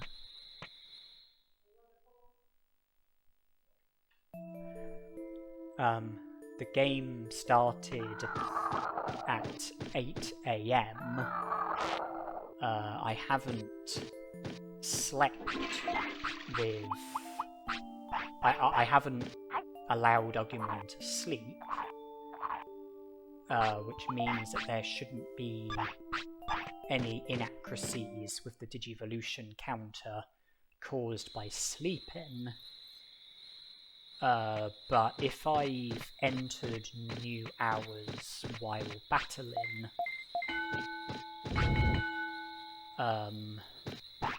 Then for each hour in which I did that, the Digivolution will be delayed by an hour. We've just entered 8 AM. So we're a minimum of 24 hours away from Digivolve into Numemon, which gives us a bit of time to make more progress with Agumon. I'm about to go to the Dragon Eye Lake because Seadramon will feature. He features every day at 8 AM and 5 PM. And even though he doesn't join the city as such, you still get 2 prosperity points for him, and he'll give you access to Beetleland. I won't be able to recruit both Kuwagamon and Carbolterimon, because in order to be able to recruit Carbolterimon, you need to have recruited Greymon, which I haven't yet done. But I will be able to recruit Kuwagamon, and that will take me from 16 prosperity points to 20 prosperity points. And I've been training my HP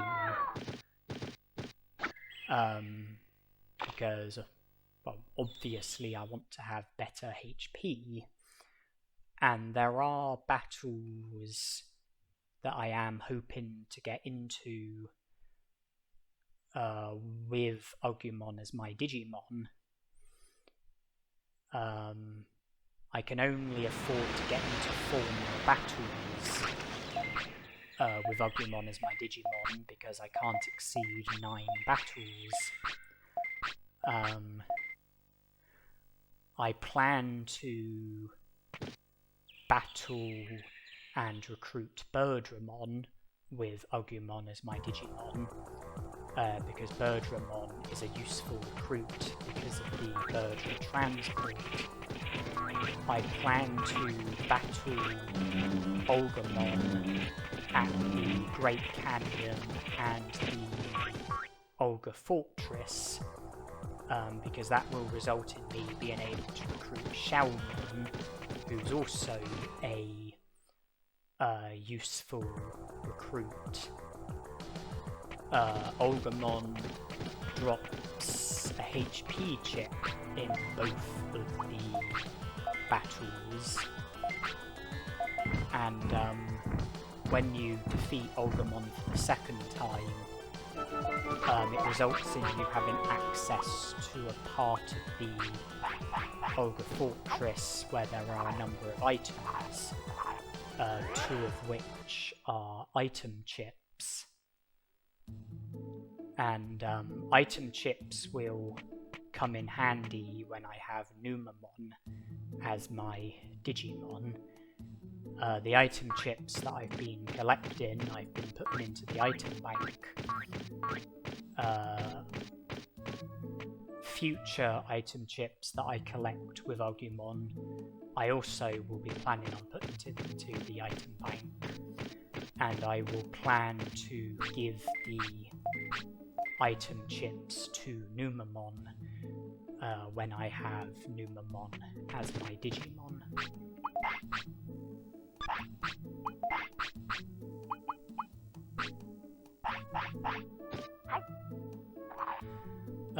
Usually, there are 3 Agumons in the Ogre Fortress who you would have to battle before being able to battle Ogremon.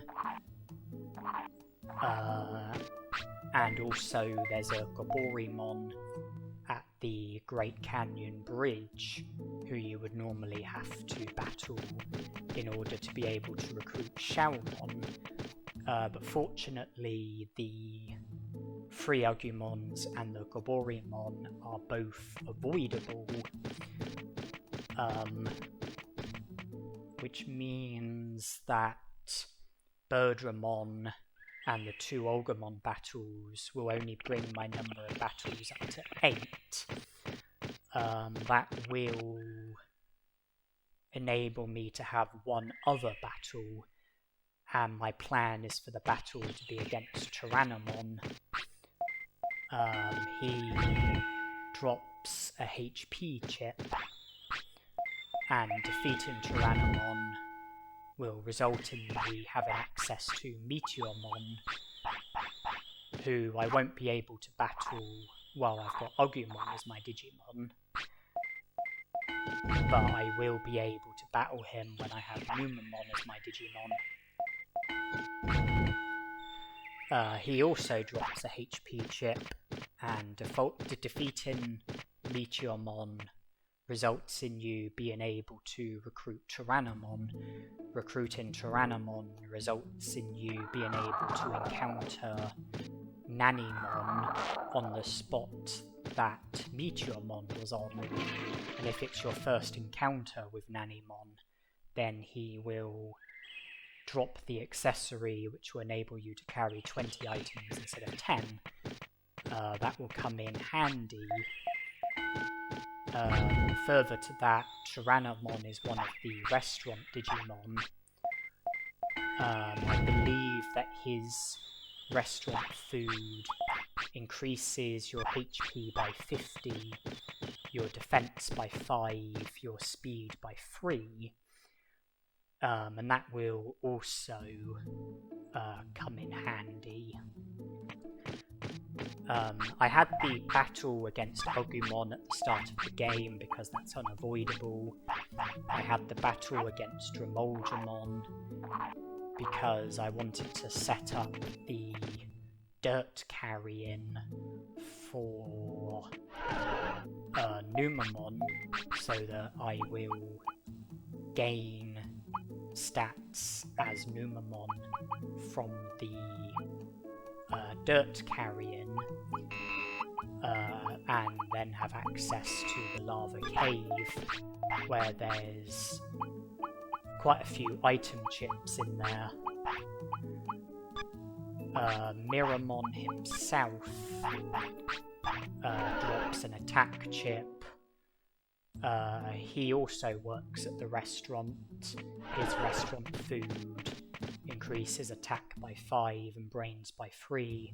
That can come in handy. Recruiting Miramon is part of the requirement for being able to recruit Drimogemon and Leomon, because you have to recruit Miramon in order to have access to the rest of the lava cave, where you can speak to the Drimogemon that you do the dirt carrying for. He'll be digging, and if you come back 3 days later, he'll be done digging, and if you speak to him again, he'll join the city. As for Leomon, well, there's another part of the drill tunnel that I've not been to yet, where there's a Drimogemon who's digging, and in order for him to dig through to Leomon's ancestor's cave, you need to have a minimum of 45 prosperity points, and you need to have recruited Miramon as your Digimon. There's an attack chip in Leomon's ancestor's cave, and also Leomon's ancestor's stone, and giving the stone to Leomon in Gear Savannah results in Leomon joining the city. We are approaching our 4th day. Well, technically it's day 5, but the day where we will reach 4 days of having Agumon as our Digimon, we are approaching that day. but Digivolution won't be possible until the earliest of 8 AM. So we do have a bit of time on our hands. I'm heading to the Great Canyon, intent on battling Ogremon.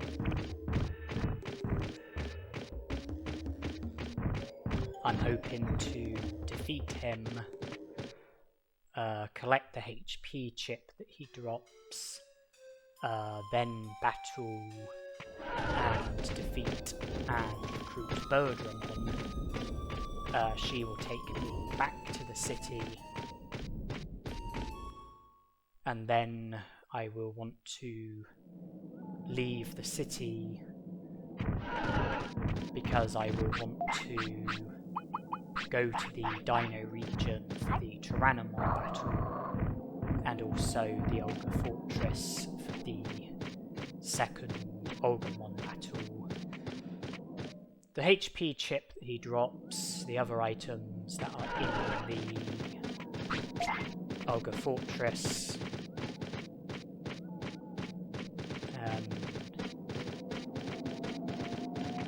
Shellmon's recruit, if I didn't mention that. But before that, here we are with the first Ogumon battle. We don't have great stats,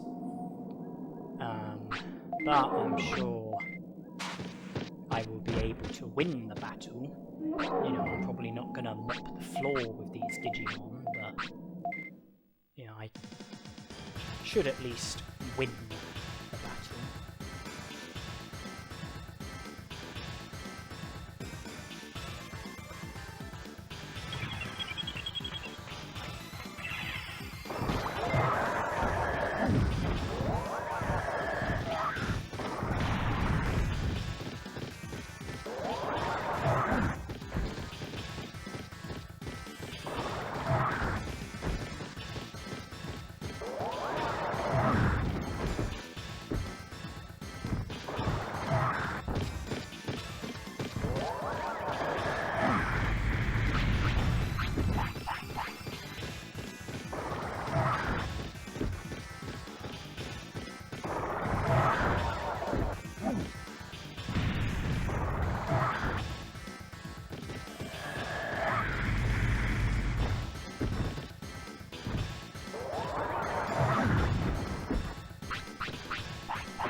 Okay, not the smoothest of battles,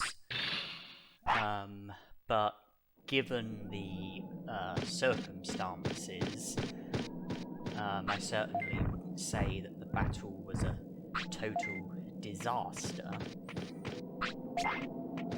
The circumstances of me having Agumon as my Digimon, having very limited stats, and also being very limited with regards to techniques.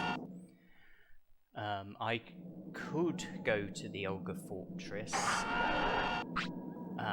for the second Ogremon battle, but instead I'm going to put that aside,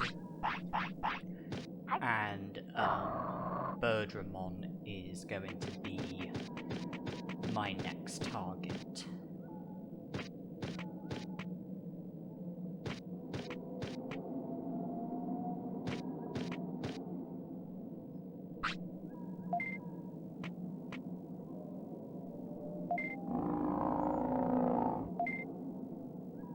Here she comes.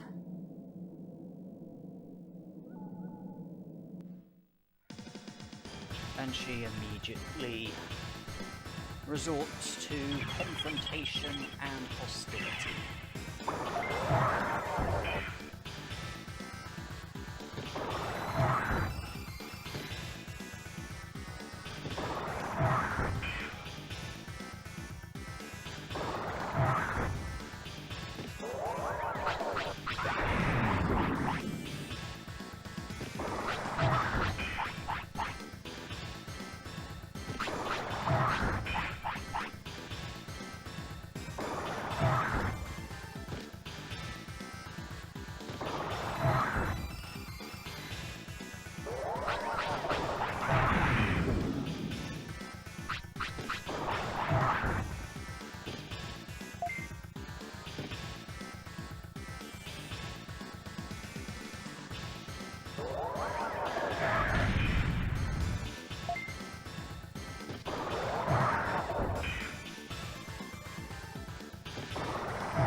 not surprisingly, my attacks were not very effective against Birdramon.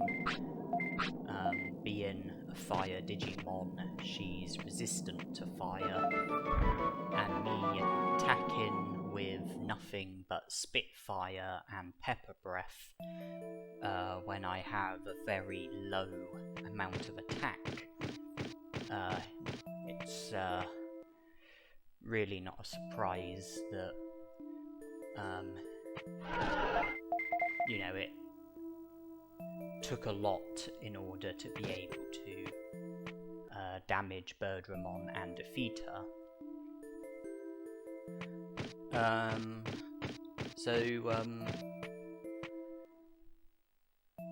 I didn't go to the Ogre Fortress straight away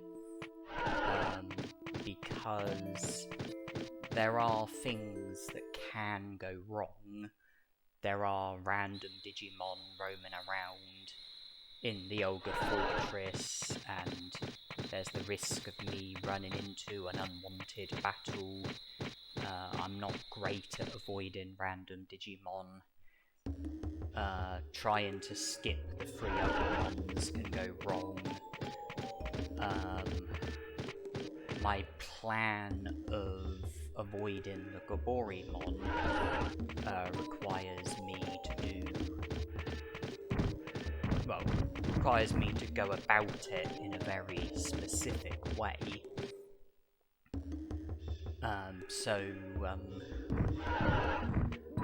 I would want to save before attempting the second Ogremon battle, and I would also want to have Birdramon in the city so that I have quick access to the Great Canyon. And before that, I've decided to come to the Dino region because I would like to battle Tyrannomon before moving my focus onto the Ogre Fortress and the second Ogumon battle.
That battle didn't go too badly. Certainly went more smoothly than the Birdramon battle, and that puts us up to 8 battles. We can only afford to have one more battle, and that's going to be the second Agumon battle. An issue that I had with the first Agumon battle, which I will also have with the second Agumon battle, is that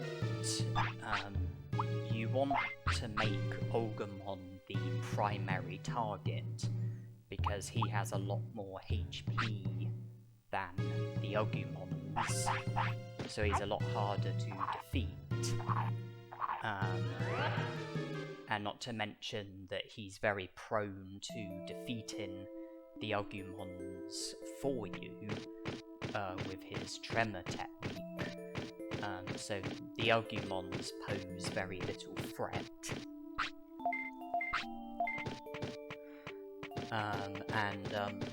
Where my brains is low, I don't have the change target command, which means that I can't tell Agumon to aim for Agumon.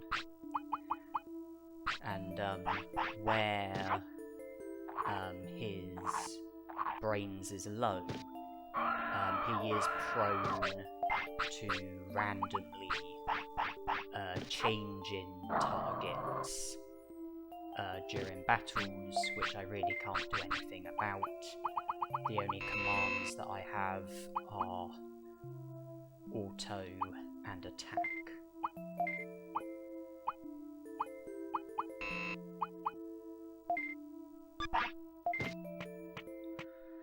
I'm just thinking about the Ogre Fortress.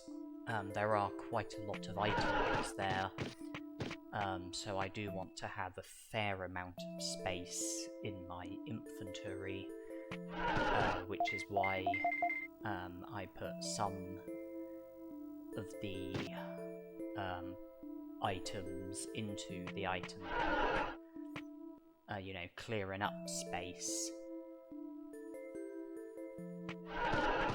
But the intention now is for Birdramon to take me to the Great Canyon, where I plan to go to the Ogre Fortress for the second Agumon battle. Yeah, the first 5 battles, Agumon, Drimogemon, Palmon, Kunemon, Otamamon, all very basic opposition. Since then, Agumon, Birdramon, Tyrannomon, and then Agumon again, who I haven't yet battled. And these Digimon, they're hardly elite, but they are, a lot less basic than the first 5 Digimon that I battled. These Digimon, I would say, are probably somewhere between basic and mediocre. Certainly the battles are proving to be a lot tougher, especially given, the Digimon that I've got, the stats that I've got, the techniques that I've got. But I am managing to scrape through.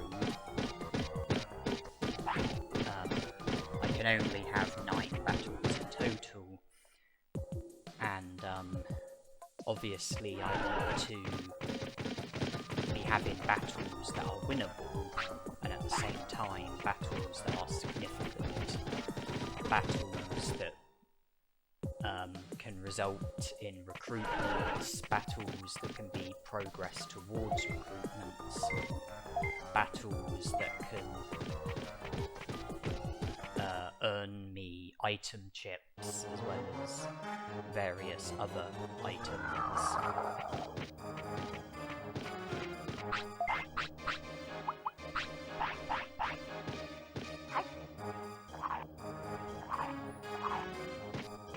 You'd have noticed that when the clock has been striking a new hour, I've been offering Agumon the blue flute, which he's been rejecting.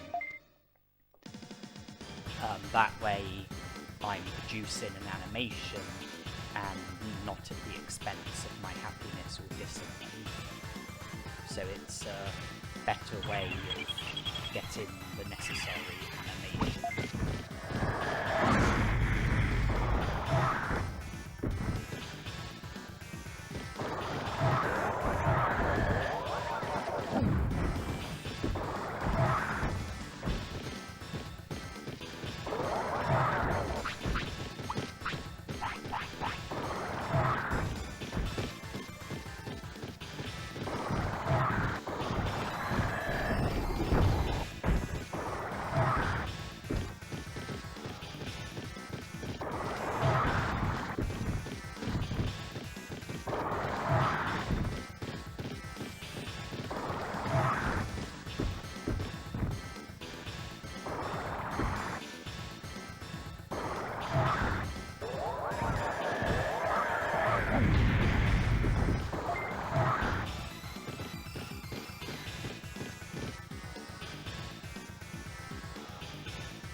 Ogremon does have a vulnerability to fire, which is definitely helping us out in these battles. My pepper breaths were doing, close to 1,000, and that was good considering the stats that I've got.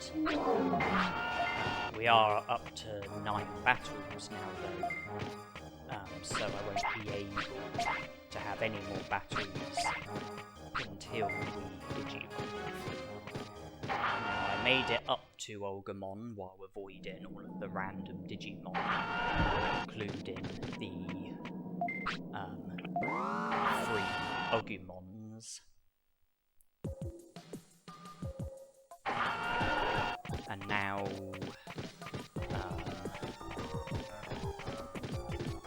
I plan to recruit Shellmon while avoiding Biyomon. By using the elevator that I used, the ground that Shellmon is on would have raised, and access to this area. I don't have the blue flute on me because I wanted extra space in my inventory, so I just had the Scold Agumon that time.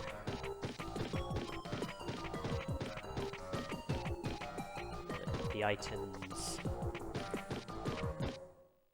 in here are definitely going to come in handy, and I now need to go to the lower part of the Great Canyon, use the elevator to take me to the middle part of the Great Canyon, then go to the Great Canyon Bridge and have Shellmon call out to me.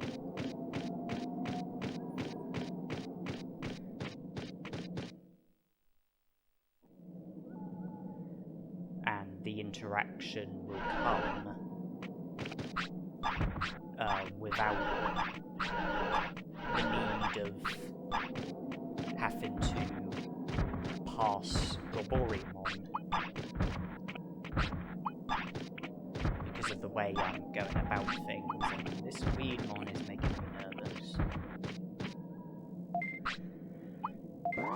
Instead of passing through the WaruMon, I'm just completely avoiding the WaruMon.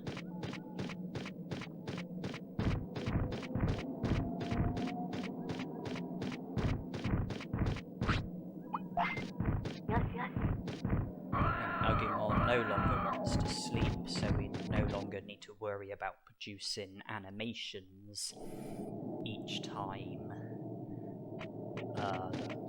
we enter a new hour.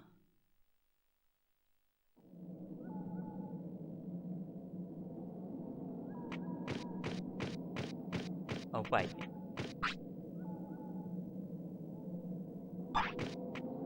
The ground that Shellmon is on is low. Oh. Okay, I've just realised where I went wrong. When I used the elevator in the Ogre Fortress, I went upwards, causing the ground to raise, but then I went downwards back into the Ogre Fortress, causing the ground to lower. What I was meant to do was use the elevator in the Ogre Fortress to go upwards, causing Shellmon's ground to raise. Then I was meant to escape by using an autopilot. And then that would take me back to the city, then return to the Great Canyon via Birdramon would make the most sense.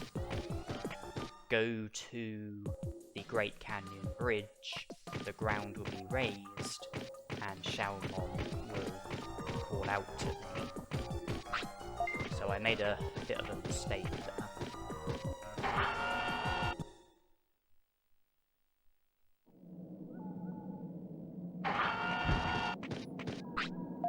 But instead of proceeding and having to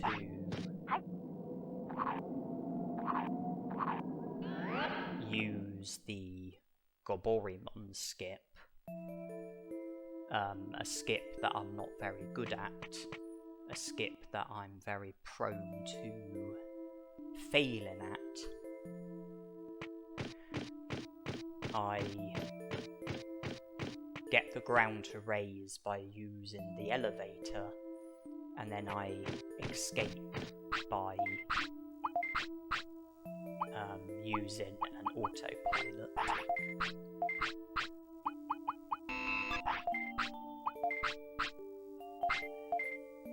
The ground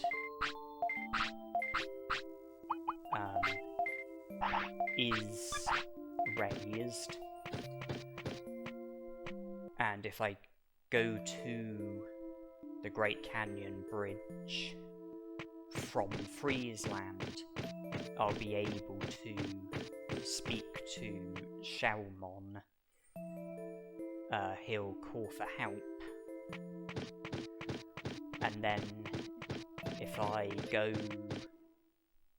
back to Friesland, back to the main part of the Great Canyon, use the elevator to take me down to the lower part of the Great Canyon,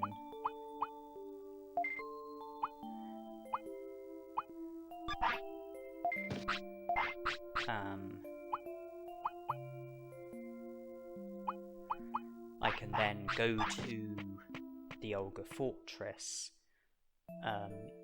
use the elevator to escape from the Ogre Fortress, then reuse the elevator, taking me back into the Ogre Fortress, causing Shellmon's ground to lower, and if I then make my way out of the Ogre Fortress, coming out at the lower part of the Great Canyon, I can use the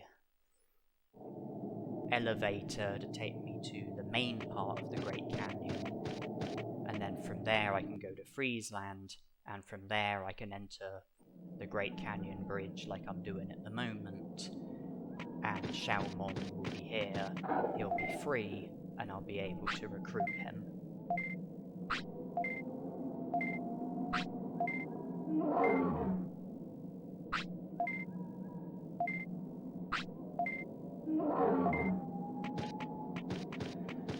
All the work I have to go to just to avoid a Gaborimon.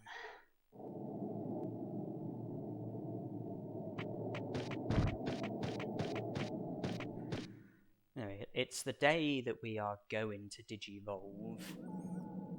I would imagine that the Digivolution is only a matter of hours away. But I'm happy with the progress that's been made so far. Birdramon made it 22 prosperity points. Shellmon will make it 24 prosperity points.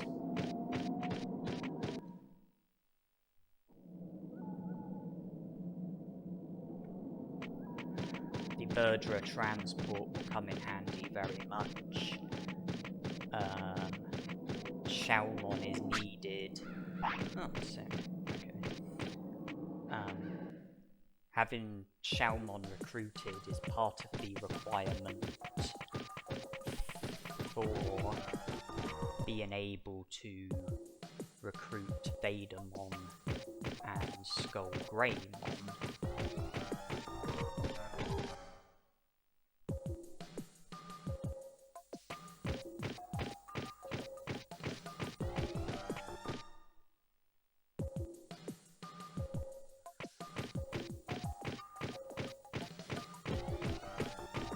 I've gotten quite a lot of item chips from doing what I've done, which will get fed to Numemon and improve his stats.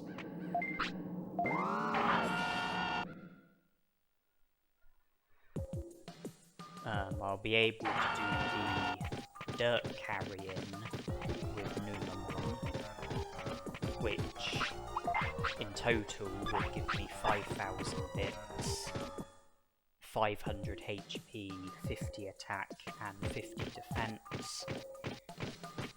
Defeating Miramon, he'll drop an attack chip, there's 2 more attack chips in the lava cave, plus a speed chip. They'll do very nicely. And also Miramon is a useful recruit because his most expensive restaurant food increases attack by 5 and brains by 3, which will help with improving Numemon's stats.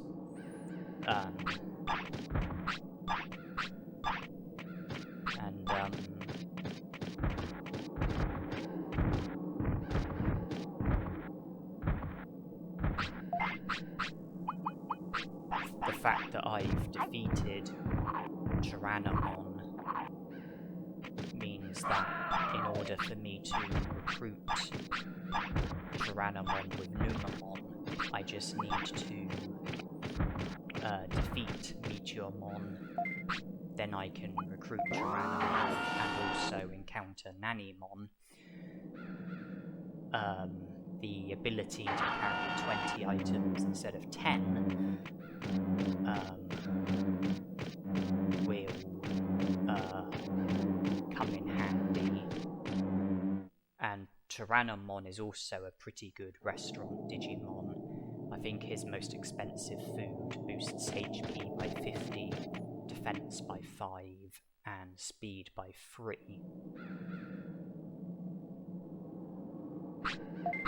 Okay, after making that more complicated than it should have been, I have finally recruited Shellmon. I'm still only at 9 I'm still only at 9 battles. I'm still not fulfilling enough of the requirements for any of Agumon's natural Digivolutions.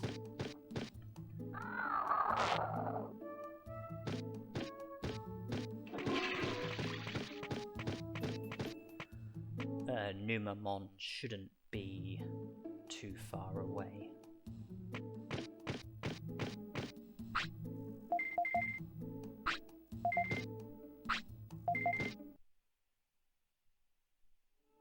$24 prosperity points as I fought.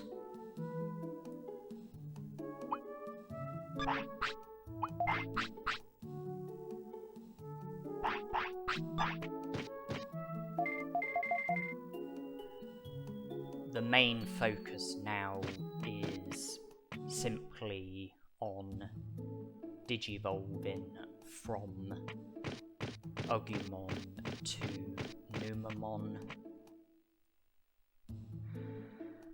I mean, I've managed 24 prosperity points with Agumon as my Digimon, and then the torch is going to get handed over to Numemon.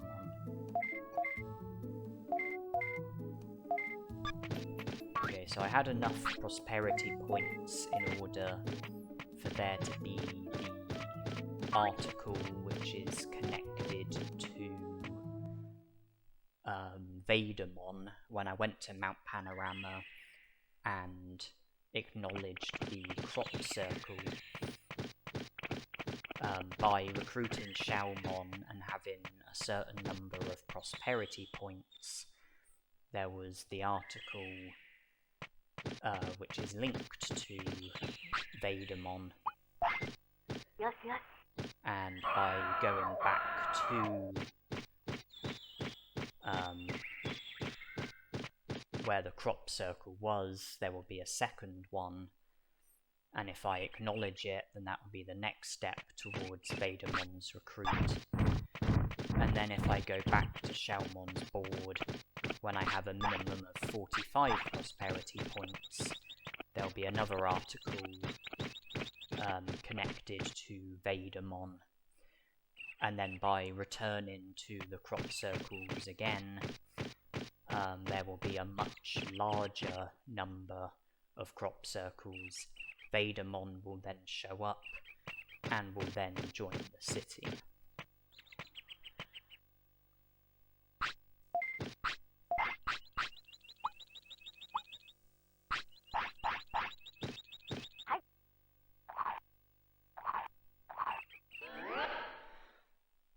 Agumon is sick. I haven't treated that. A bit like sleep, when the clock strikes a new hour when your Digimon is sick, happiness and discipline will go down.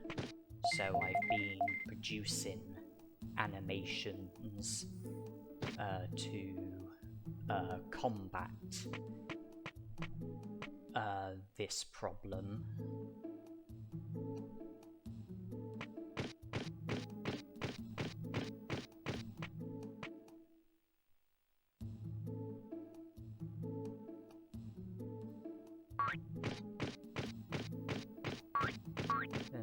Is it 8 AM?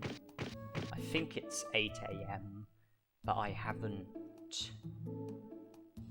Digivolved.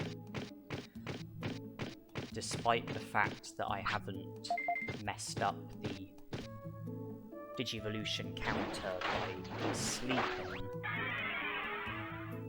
So obviously there's been at least one battle where I've entered a new hour during a battle, and then the Digivolution timer hasn't registered the hour.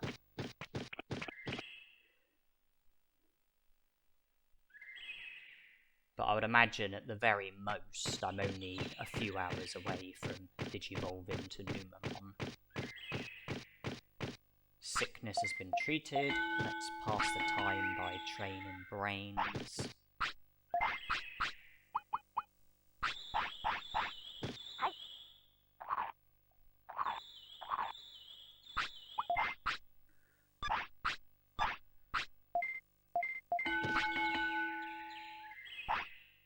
Okay, we're Digivolving. And all of my stats are going to go down by 20% when you Digivolve from a rookie Digimon to Numemon. Your stats decrease by 20%. Not as bad as Sukamon, but that results in stats decreasing by 50%. Here is Numemon. And I want to get his brains close to 150. It would have been ideal if Agumon had 180 brains, because 20% of 180 is 36, meaning that Digivolving to Numemon would have put my brains down to 144, and then I'd have been in a position where I would only need to train brains once in order for my brain stats to reach or exceed 150. And the reason why that's significant is because I would like to learn Skunk Spray. Okay, I am now in a position where I only need to train brains once more, and my brains will reach and exceed 150, and it's crucial that I learn Skunk Spray. So I'm going to save before I train my brains any further.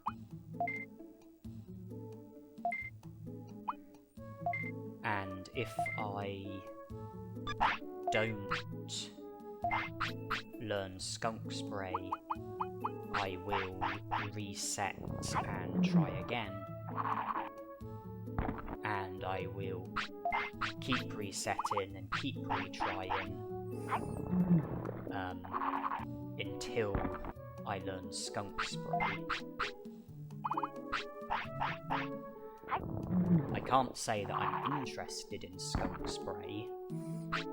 The technique that I want to learn is Quick Poop Throw, but in order to learn that from Training Brains, you have to learn Skunk Spray first. So by getting Skunk Spray out of the way, I'll then be able to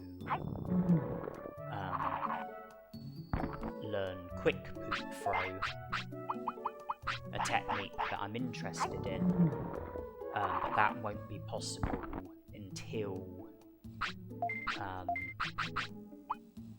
I train and my brains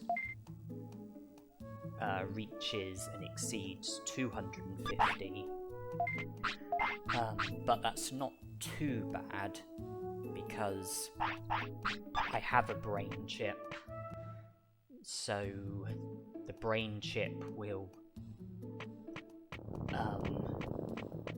put my brains from about 150 to about 200, and then I'll be closer to 250.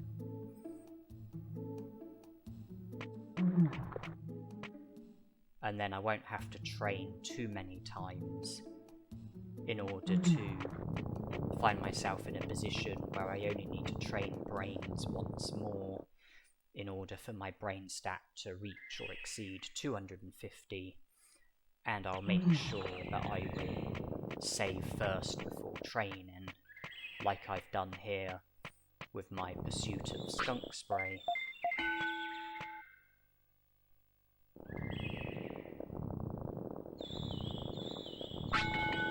There it is. Skunk Spray and Quick Poop Throw are the only filth techniques that I'm going to be learning from Training Brains. Horizontal Kick came naturally.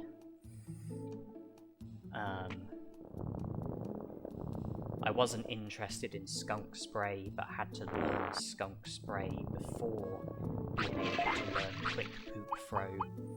The only other filth technique that I'm interested in is Ultimate Poop Bomb.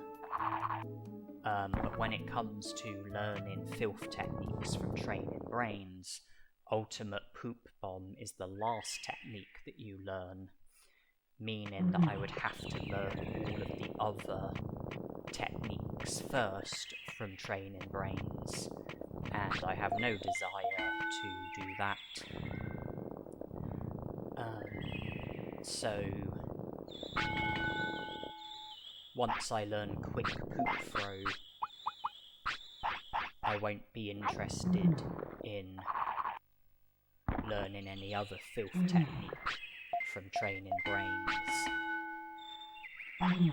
I am still interested in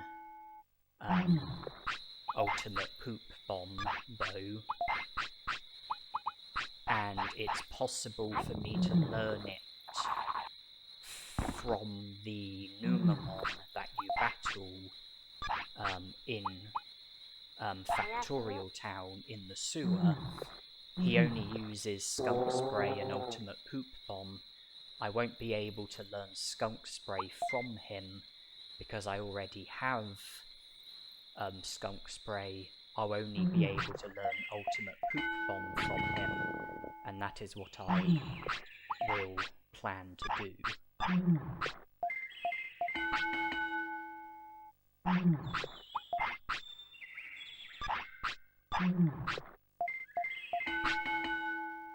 Quick Poop Throw has been learned as well. Okay, so that was partly about training my brains and learning Quick Poop Throw.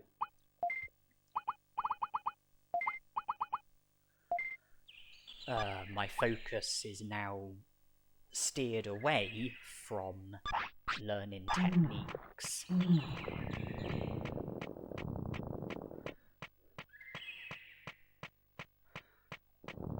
I am, interested in improving my stats. Of course I am. And I certainly helped myself with that by giving Numemon all of the item chips that I had. And I'm going to be giving him future item chips that I will encounter.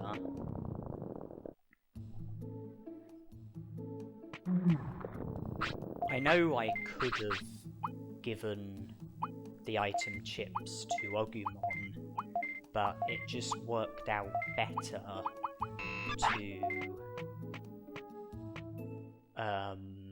Digivolve to Numemon first, and then use the item chips. That way I would end up with overall better stats than if I was to give the item chips to Agumon and then Digivolve to Numemon. Like, let's say, for example, that Agumon had 2000 HP, and I had 2 HP chips. If I was to not give the HP chips to Agumon, and I was to Digivolve from Agumon to Numemon, when I have 2000 HP, my HP would go down by 20%. 20% of 2000 is 400. HP would go from 2000 down to 1600. And then the 2 HP chips would put Numemon's HP up to 2600. If I had given the 2 HP chips to Agumon, then that would have put Agumon's HP up to 3000. And then when Digivolve into Numemon, HP would have dropped by, well, all of my stats would have dropped by 20%. 20% of 3000 is 600. 3000 minus 600 is 2400. So my HP would have been worse off by 200.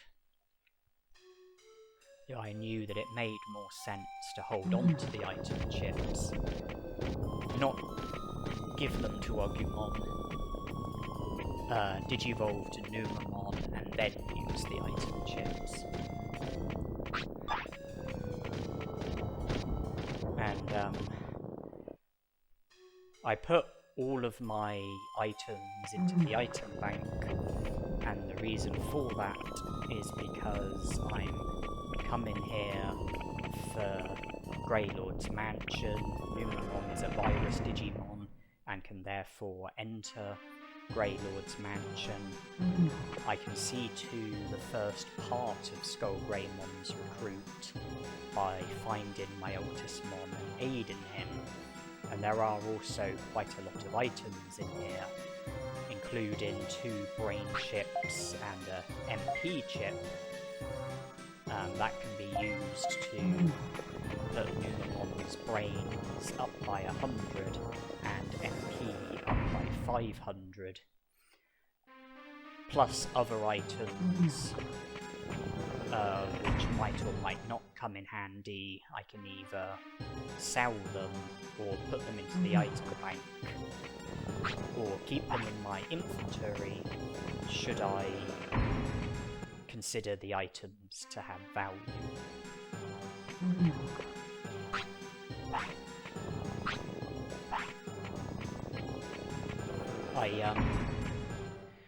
I know with Agumon I didn't let him sleep, but Numemon I will be letting him sleep, and I will let him sleep as soon as he shows me the sleep bubble, or rather on the hour in which he shows me the sleep bubble. I will also feed him whenever he wants to eat, and I will ensure that I will always take him to the toilet when he needs the toilet. The reason for this is because the care mistake requirement for Monzaemon is a maximum of 0. I can't have a single care mistake. If I want to fulfill the care mistake requirement for Monzaemon, then I can't have a single care mistake. So it's crucial that Numemon is always fed when he wants to eat. He's always taken to the toilet when he needs the toilet, and he's always put to sleep on the first hour in which he presents us with the sleep bubble. The weight requirement for Monzaemon is between 35 and 45.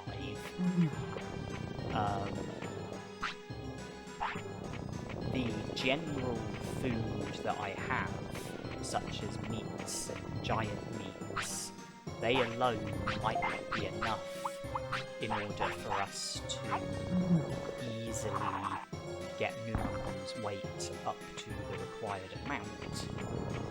But this gives more value to the restaurant, because the most expensive food item that you can buy from Miramon and Tyrannomon, I think, increases your Digimon's weight by 4, which will make it easier for us to fulfill the weight requirement for Monzaemon. Though it's not something that we have to be too fixated about. If our weight is a bit low, then we can get it up by force feeding Numemon. If our weight is a bit high, then we can get it down by feeding Numemon food items which cause your Digimon's weight to decrease rather than increase. Such examples include prickly pears, super carrots, black trouts, possibly other items. Black trouts will be easy to get hold of. I can just catch them at the Dragon Eye Lake. Super carrots, they're not really going to be plausible until after Vegemon gets recruited. And then prickly pears, well, they can be found in the Great Canyon. They're not the rarest of items.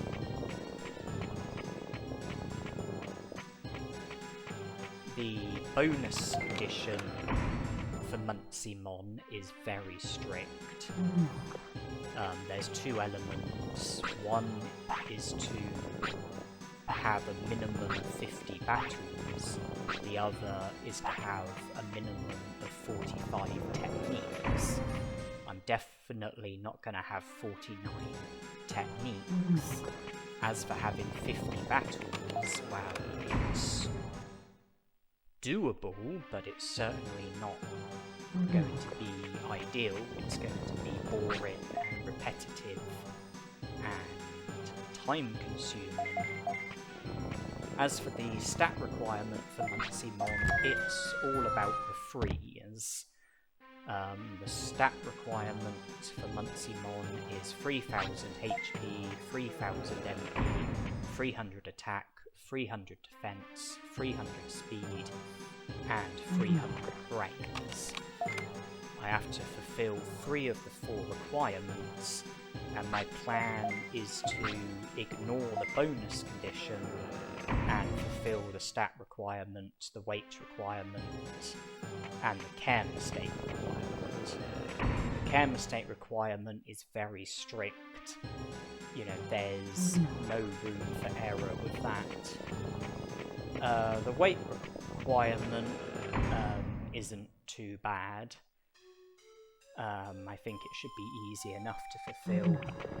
And then the stat requirement, I would say, is pretty lenient, considering that it's a stat requirement for an ultimate Digimon. Usually, the stat requirement would be tougher than that. And we don't currently have the stat requirement fulfilled, but we've given Numemon a lot of item chips. There are more item chips to come.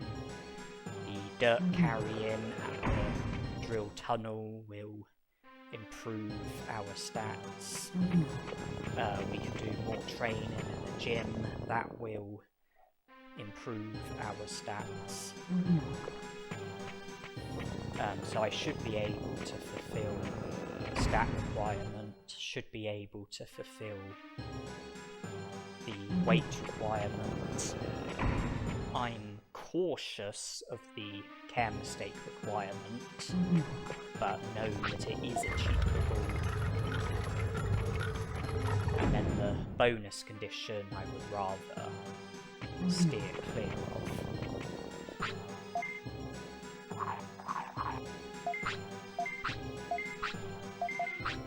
You'll notice that I collected 2 sirloins from the Overdale Cemetery, even though only 1 is needed. When you collect the sirloin and give it to my Otamamon, the sirloin in the Overdale Cemetery stops spawning. But if you collect the sirloin and leave the Overdale Cemetery and re-enter the Overdale Cemetery without giving the sirloin to my Otamamon, then the sirloin would have spawned again, and it pretty much spawns indefinitely until you give the sirloin to my Otamamon, and I just like to collect 2 sirloins so that I can give 1 to my Otamamon and put the other in the item bank, and then have sort of like the satisfaction of having what I would describe as a missable item. Because if you only collect 1 sirloin and give it to my Otamamon, then you won't be able to collect the sirloin again. It's an item you'll never be able to encounter again. But by collecting 2 and holding on to 1, you know, it means having what is a missable item, an item that I'll never get another opportunity to collect, an item that will be irreplaceable, and I just like the satisfaction of having the sirloin for that very reason.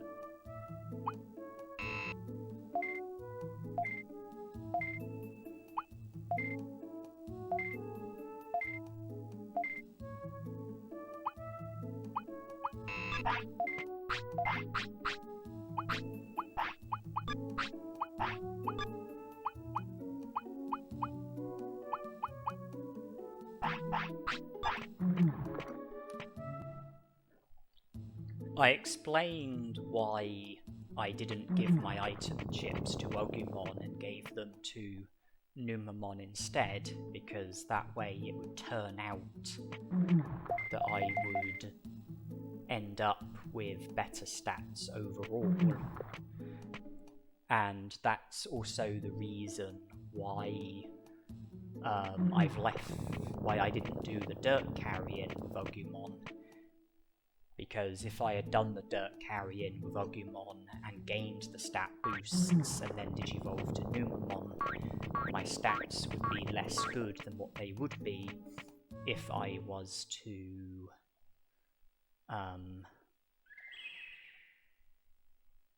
not do the dirt carrying with Agumon, Digivolve to Numemon, and then do the dirt carrying with Numemon and gain the stat boosts from it with Numemon as my Digimon. I'm going to the drill tunnel for the dirt carrying as we speak, and normally you wouldn't be able to carry all 10 bits of dirt in one visit, because of how tiring it is. But I'm hoping that the spine green that we've got will enable me to do all of the dirt carrying in this one visit.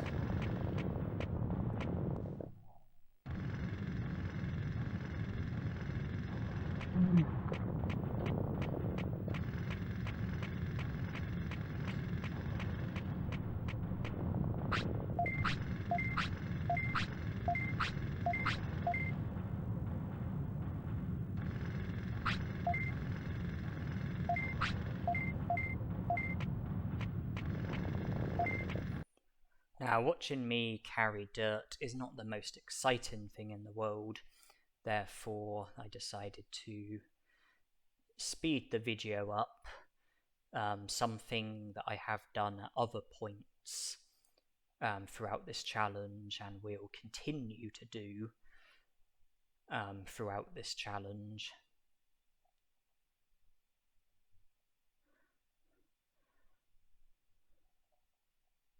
But I want the stat gains from the dirt carrying. I want to have access to the lava cave, and I'm hoping to be able to do all of the dirt carrying in this one visit. Drimogemon advised me that Numemon was tired, so I fed him the spiny green, and that's resulted in me being able to resume with the dirt carrying. Hopefully I'll be able to go the whole way with it. Okay, well, Numemon wants to sleep, so I definitely will be able to go the whole way with it. That sleep would have restored my tiredness completely, or at the very least, mostly. Yeah, this giant rock, in order for you to be able to move it, you need your Digimon to be at least a champion Digimon. The rock can only be moved by champion Digimon and ultimate Digimon. It can't be moved by rookie Digimon or in training Digimon, baby Digimon.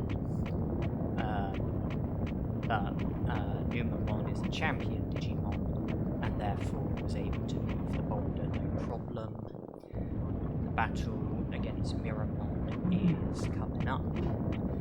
Having him in the restaurant is definitely going to be useful. And the items that we are going to gain from the lava cave are also going to be useful.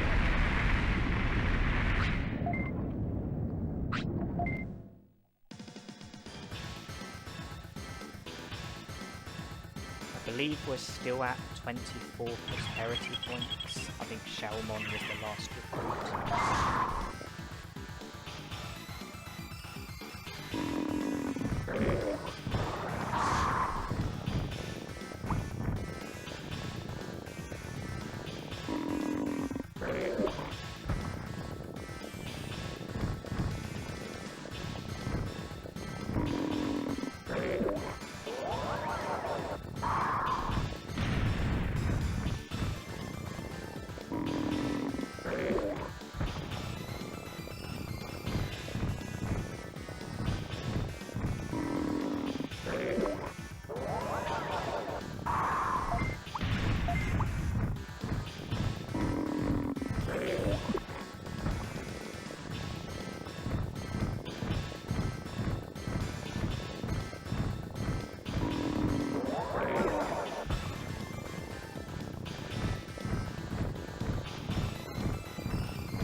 thought I would pick distance and let the poison finish Miramon off. I think we are now up to 26 prosperity points. From observing the battle, I would say that it looks like our speed might be a bit lacking, but there is a quick chip here in the lava cave that will boost our speed by 50. There is also the option of training our speed at the gym, should we think that's necessary.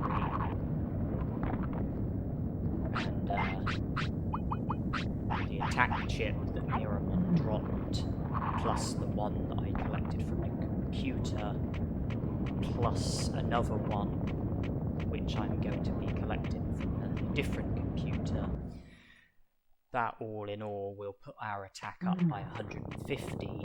That's going to be very helpful. With the filth techniques, what I like about Quick Poop Throw is that it's one of the faster techniques, it's one of the harder techniques to interrupt, it's one of the better techniques at interrupting opposing attacks. It's day 7, so come back on day 10, Drimogemon will be done. Quick Poop Throw can poison, which is very useful, especially when you don't have the best stats in the world. And then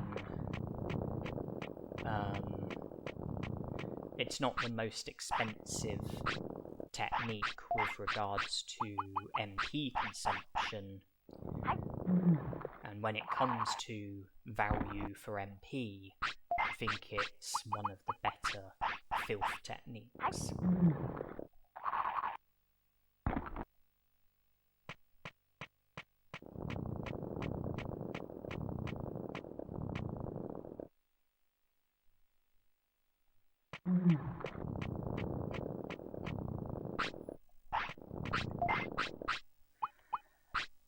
Another thing that can only be done with a champion Digimon or ultimate Digimon is triggering the Greymon battle.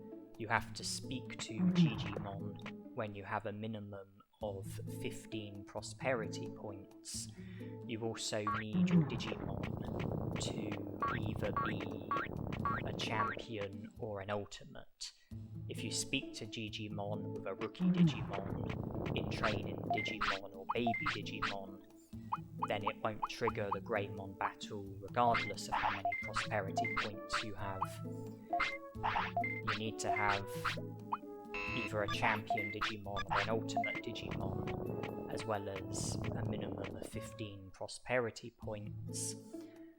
And the same sort of logic applies to triggering the battle against Seadramon and gaining access to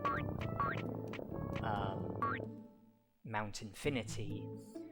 You need to have a minimum of 50 prosperity points, and you need to have a Digimon who's either a champion or an ultimate when speaking to Digimon. The reason why I'm mentioning this is because moving the boulder in the drill tunnel only could have been done with a champion Digimon or ultimate Digimon, and I thought I would mention other scenarios where you need your Digimon to be at least a champion.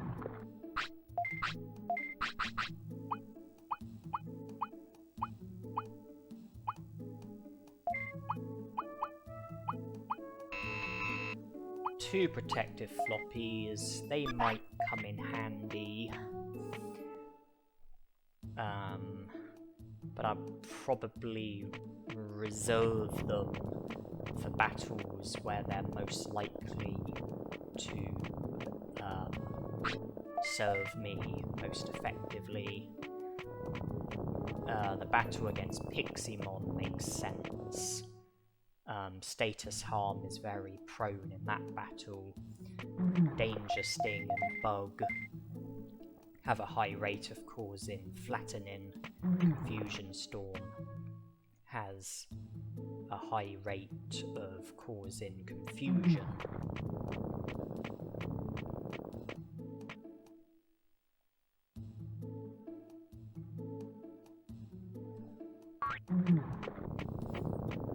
And then the other protective floppy, I mean, maybe I'm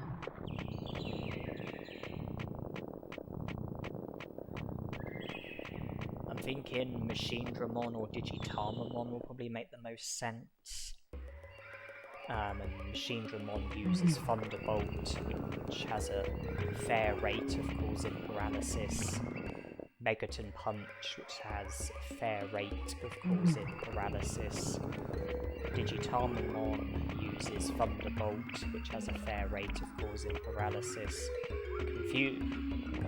Confusion Storm, which has a high rate of causing confusion. Meltdown, which has a fair rate of causing paralysis.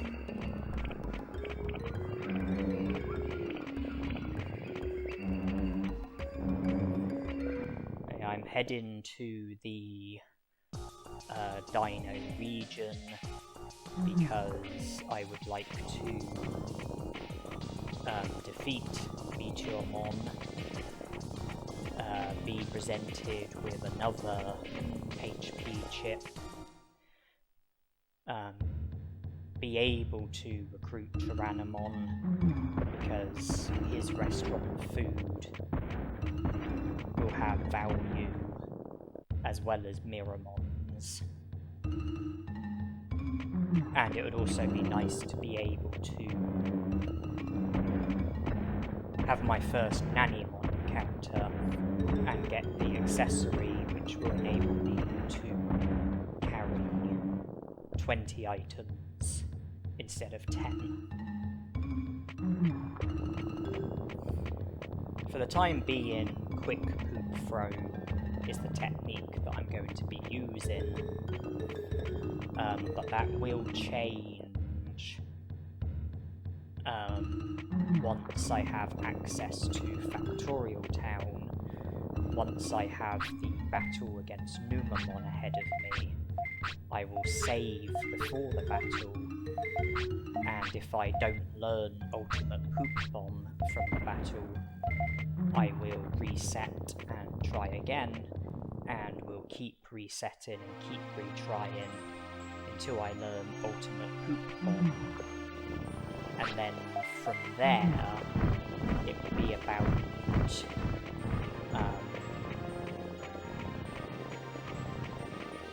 using both Ultimate Poop Bomb and Quick Poop Throw. But for the time being, Ultimate Poop Bomb is out of the question, so it's all about Quick Poop Throw.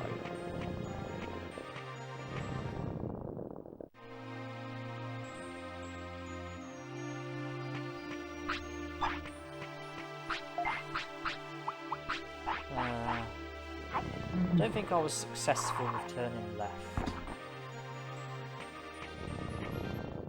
Let's give that another try. I have the blue flute in my inventory because I do have Greymon in mind, and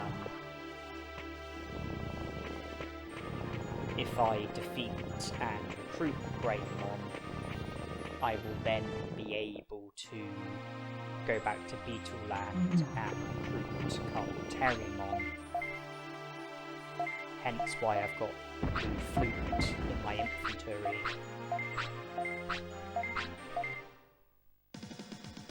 I can use it for Seadramon to take me to Beetleland after recruiting Greymon.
think my speed definitely requires further work.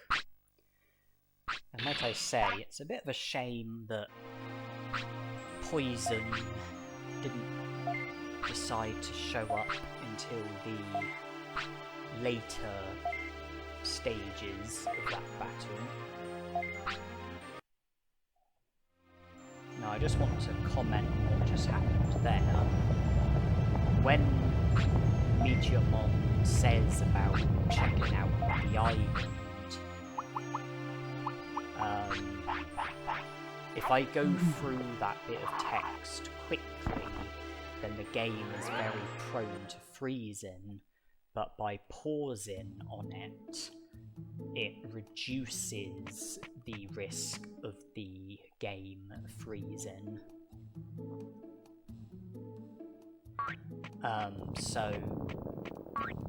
I made sure I paused on that bit of text, and I then edited the video and speeded it up so that the pause was only brief for you viewers.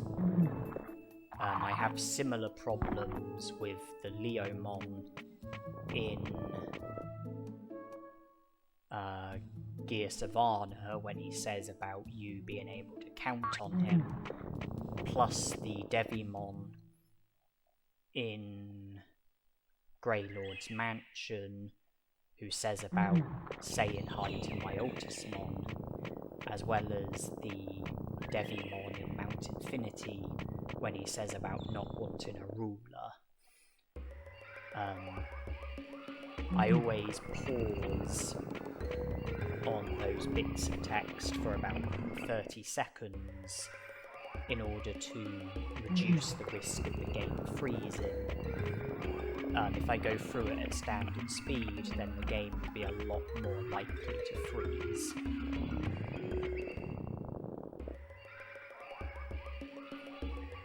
So when you see me speaking to those Digimon, you will see me pause on the text, but it will be brief for you videos because it will be brief for you viewers because the video will be speeded up. The reason why I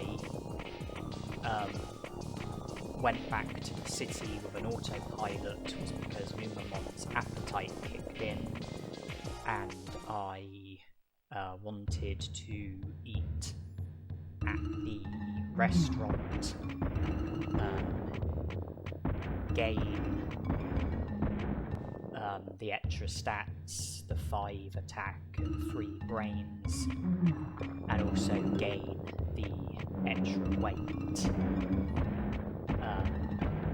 Meat puts your weight up by 1, giant meat puts your weight up by 2. The most expensive restaurant food that you can buy from Miramon, I think, puts weight up by 4. And having eaten at the restaurant, I'm now returning to Tyrannomon. I'll speak to him, he'll join the city, then I'll go to where Bitamon was. Nanimon will be there. And it'll be the first step towards recruiting Nanimon, and will also result in the accessory where I will be able to carry 20 items instead of 10. I think we're up to 28 prosperity points. I don't know for certain who I'll be recruiting next. Greymon is definitely on my mind.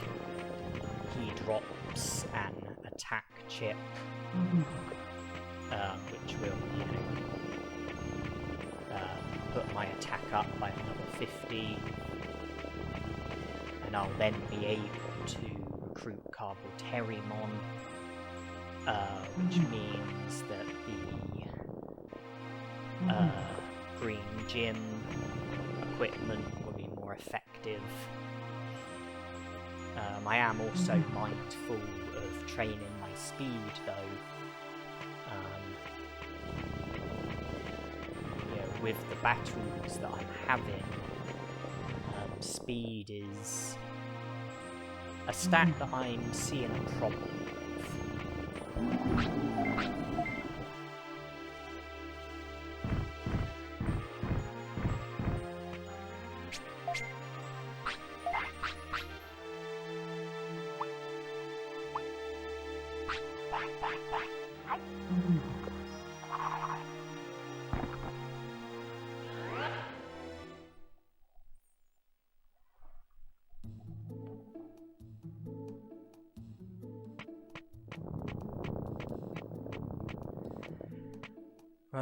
Let's save, just so that our progress is safe.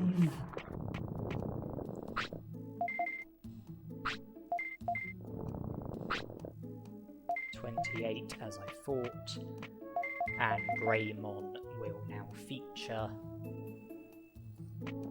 He will make it 30 prosperity points, and if his recruitment is immediately followed by Carboterimon's recruitment, that will make it 32 prosperity points, and the whole of the green gym will be upgraded. Kuwagamon upgrades half of it, Carboterimon upgrades half of it. Let's hope Greymon gets poisoned nice and early on.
I would like to train my speed.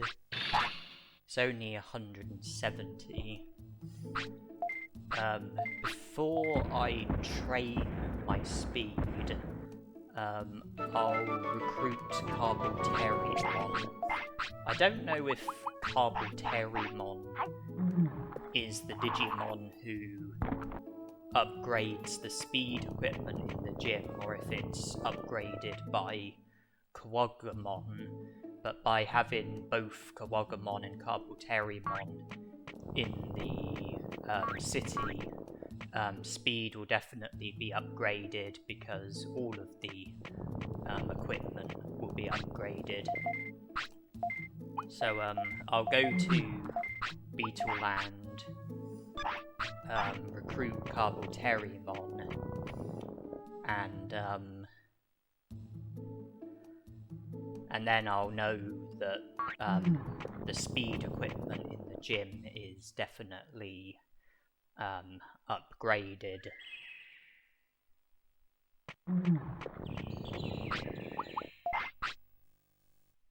When you speak to Kuwagamon in Beetleland, you just have to pick the second option and he joins the city. And the second option is always available. With Carboterimon, you also have to pick the second option, but the second option is only available if you've recruited Greymon, because the option is with regards to the arena, which gets opened by Greymon. If Greymon's not in the city, then the second option won't be there, which means that you won't be able to say what you need to say to Carboterimon in order for him to join the city.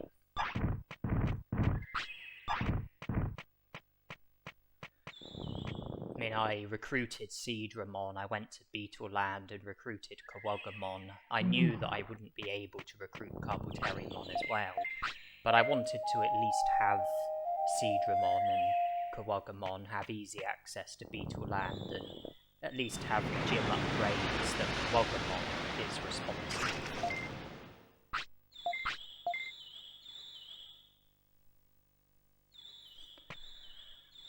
And not only, you know, is my speed noticeably a bit dodgy in battles, but you have to remember that I'm going to need to have a minimum of 300 speed as part of the stat requirement for Monzaemon.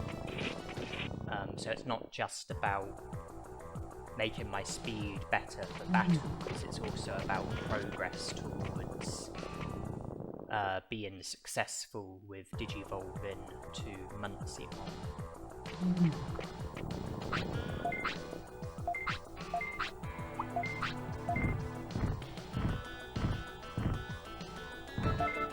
Okay, I think we're now up to 32 prosperity points. HP and attack are good. Brains is pretty good. Speed is lacking. MP is lacking. Defense isn't great.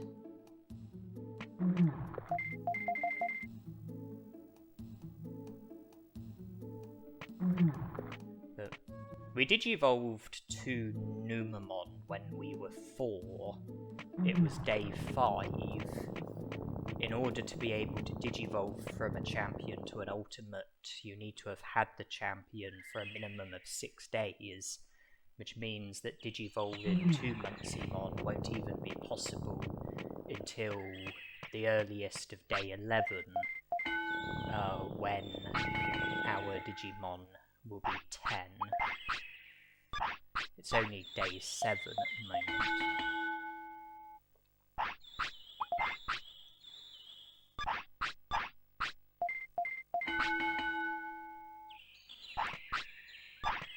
with the discipline that we've got, I was able to train one more time even after Numemon signalled for the toilet. I knew I'd be able to make it to the toilet in time. The higher your discipline is, the longer your Digimon holds on for when they need the toilet. When your discipline's at the maximum, I don't know exactly how long they hold on for, but I know it's more than an hour. That's why I was comfortable with training speed one more time before going to the toilet. As for food, well, you have an hour and a half to feed your Digimon. So training would only consume 1 hour, meaning I still had 30 minutes to make it to the restaurant.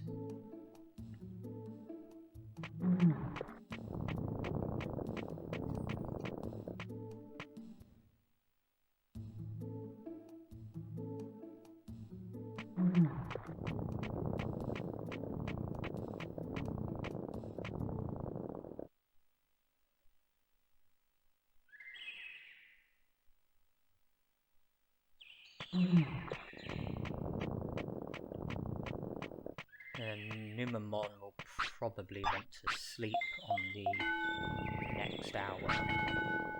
Okay, we've got our speed into the 200 club at least.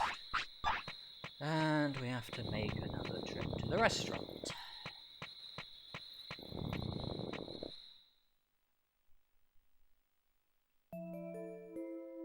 I do just want to go over techniques. According to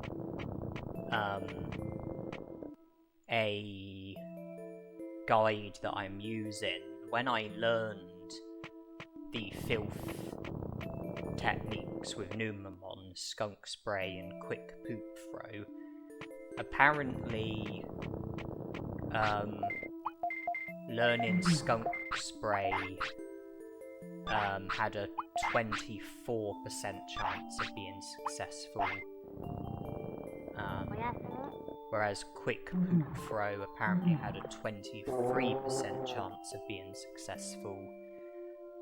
I've said that I want to learn Ultimate Poop Bomb from the Numemon in the sewer within the Factorial Town, and apparently the chances of me succeeding at that are only 9%.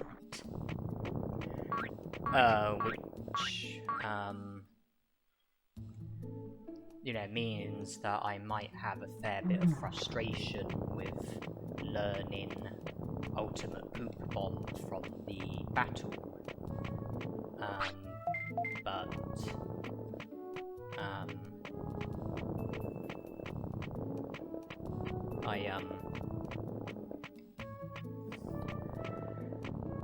Once I have access to Factorial Town, I'll just have to make it past the guards, battle and defeat Guromon, and then save before the Numemon battle.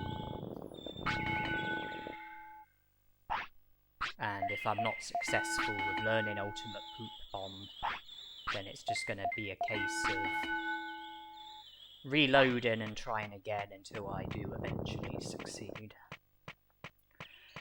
Of course, for me to have access to Factorial Town, I'm going to have to recruit Waymon first, which means having to have the 3rd Ogremon battle in Friesland. And I can only make it past the guards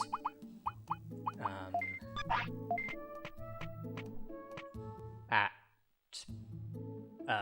midday and midnight. Numemon will be asleep at midnight, so that means that midday is going to be the only option. I don't want to be keeping Numemon awake against his will. I don't want to be having any care mistakes. The care mistake requirement for Monzaemon is 0.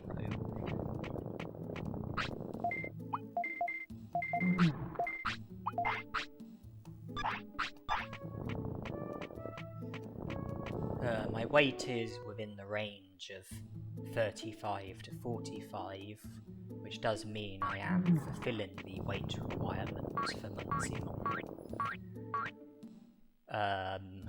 But with the rate I'm going at, my weight is going upwards. So I do need to be careful. I don't want my weight to get too high. My care mistakes, to the best of my knowledge, are at 0, which means I am fulfilling the care mistake requirement for Monzaemon, but I'm not currently fulfilling the stat requirement, and I haven't even had Numemon for long enough in order for it to be possible for him to digivolve to Monzaemon, even if I was fulfilling the requirements.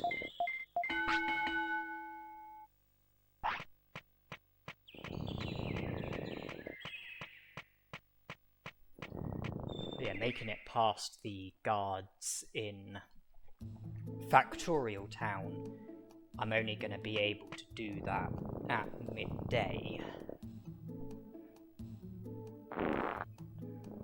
And the earliest I'm going to be able to do that will be tomorrow, because we've already passed midday and I haven't even recruited Waymon yet.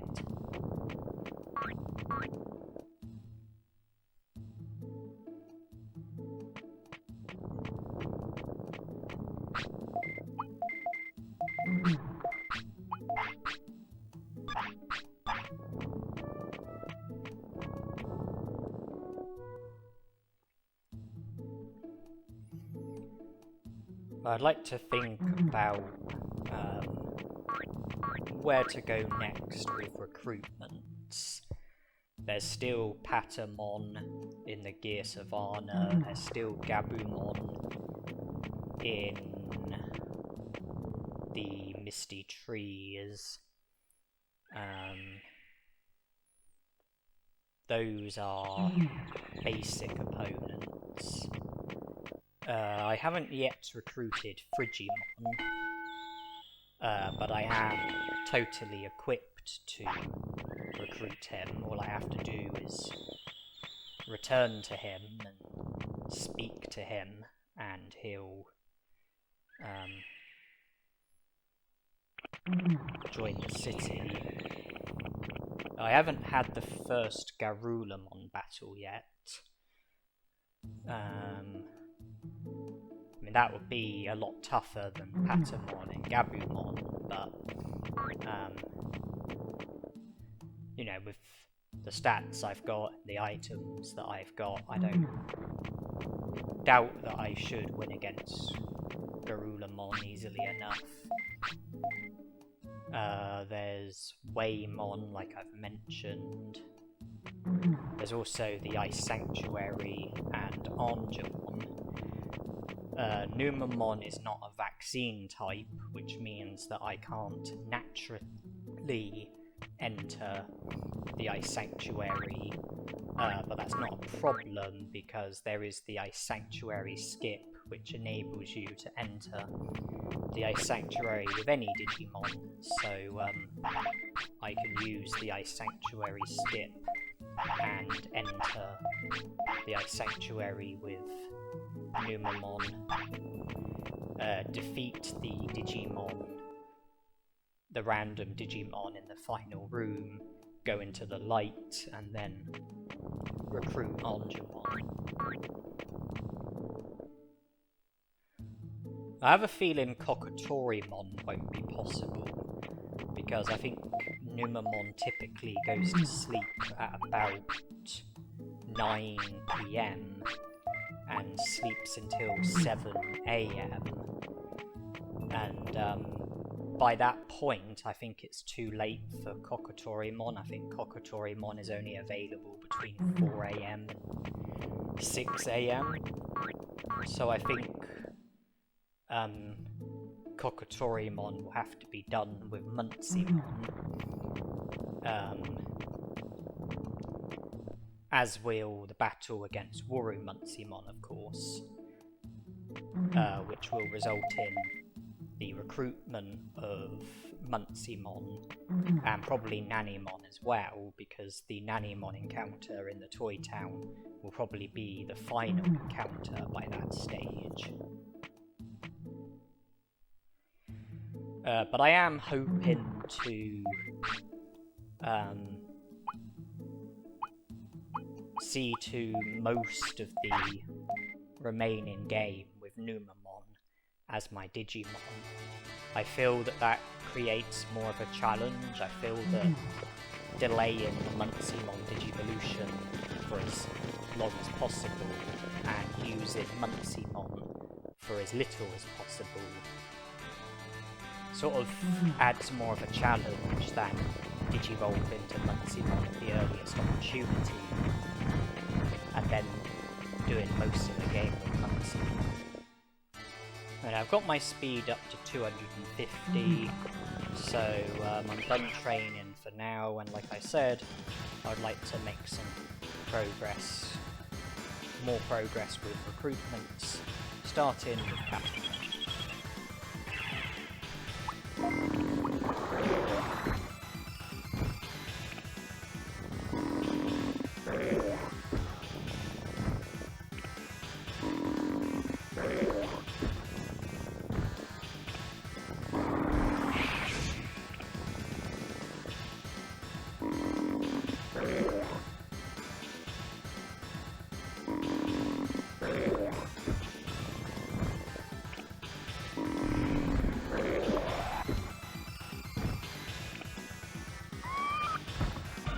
Knockout number 1.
Knockout number 2.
Third and final knockout.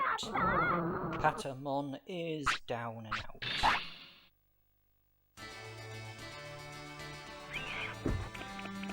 I think what I'll do is I will travel from here to the Misty Trees, battle and defeat Agumon, then travel to Friesland, have the first Coelamon battle, recruit Frigimon, and then that will leave the Ice Sanctuary, and also Waymon.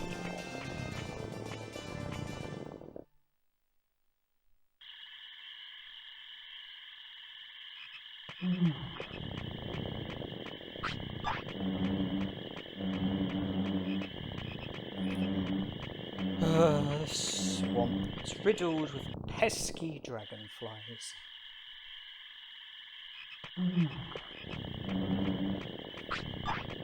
One of my many weaknesses with this game is avoiding random Digimon, avoiding random battles, avoiding unwanted battles.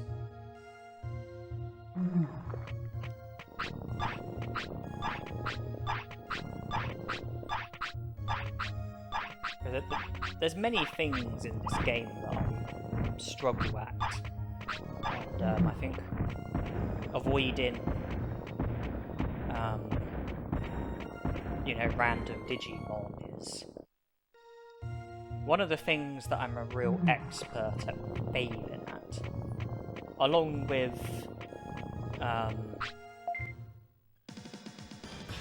certain glitches and skips and shortcuts. Executing stuff like that is another thing that I am really not very good at.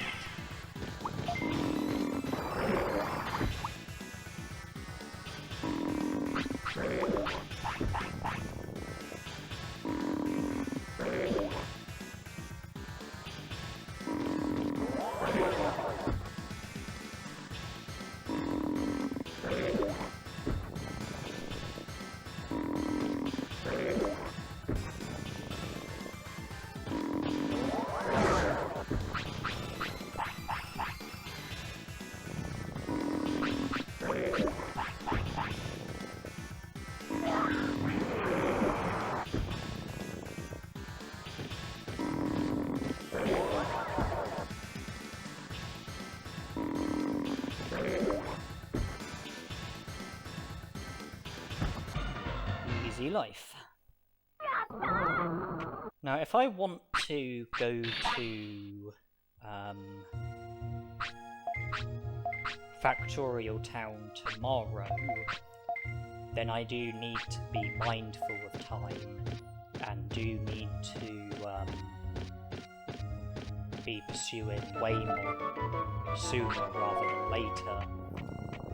Numemon isn't far away from wanting to sleep.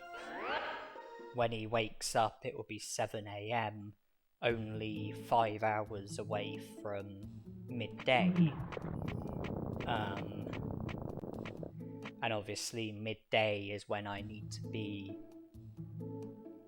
where the guards are, making it past the guards into the deeper areas of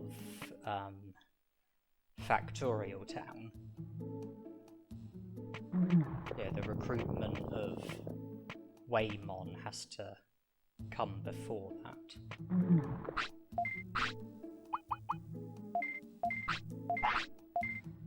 Now, I know I said that I would travel through the Misty Trees to Friesland,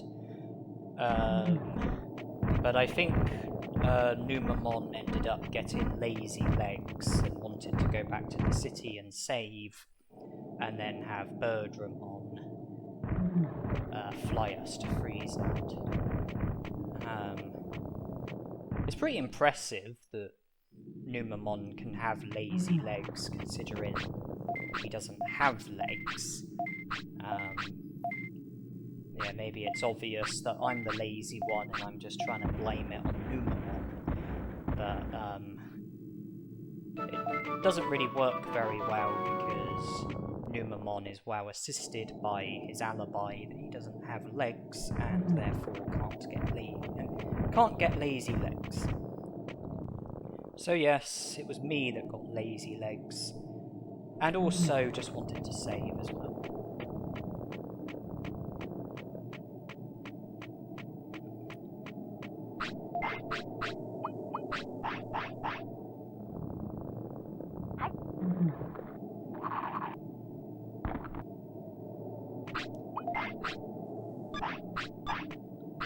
But regardless of how I got here, we are here. Here is the Coelamon battle, and Frigimon's been recruited.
With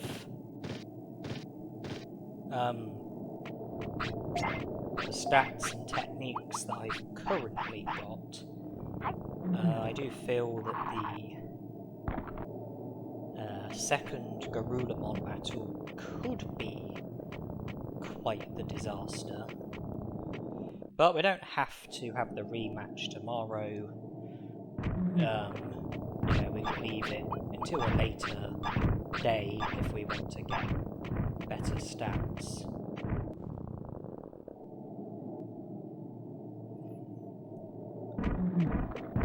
Our difference in speed is definitely noticeable. The frequency of our attacks has definitely gotten better.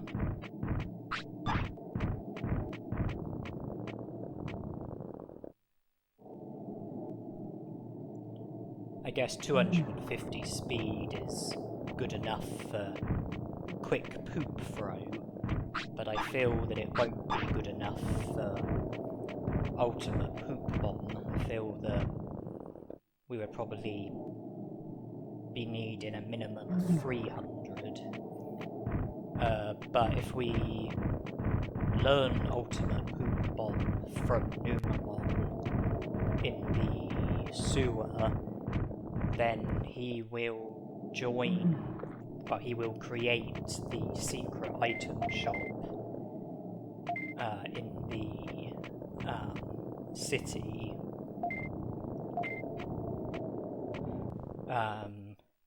and then that will result in Ninjamon spawning, the Digimon Bridge, and he drops a quick chip when you defeat him.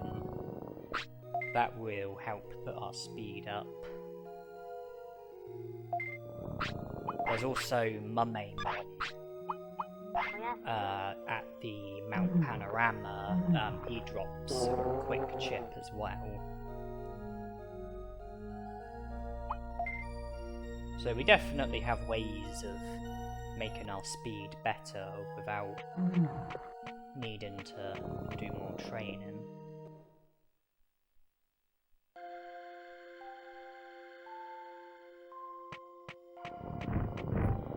Yeah, I successfully executed the Ice Sanctuary skip and ended up gaining access, and this is... Go away, Blue Mirrormon.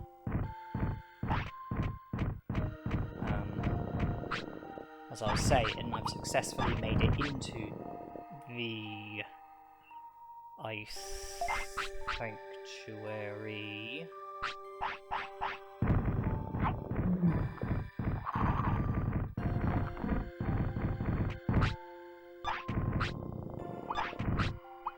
But avoiding enemies is not one of my specialities, and I had a couple of close shaves there. And there are other enemies that I need to make it past before the final room. With the battle, which I think is unavoidable. Doesn't really matter because we should win easily enough. One of my tactics when I know that enemies are within close proximity is to mash the infantry button. That way I can effectively play the game in slow motion, and it just sort of helps with giving me the chance to sort of see where enemies are and where they're heading, and it just, for me, makes it a bit easier to avoid enemies. But even with that tactic, I'm still not great at it. Still not great at avoiding enemies.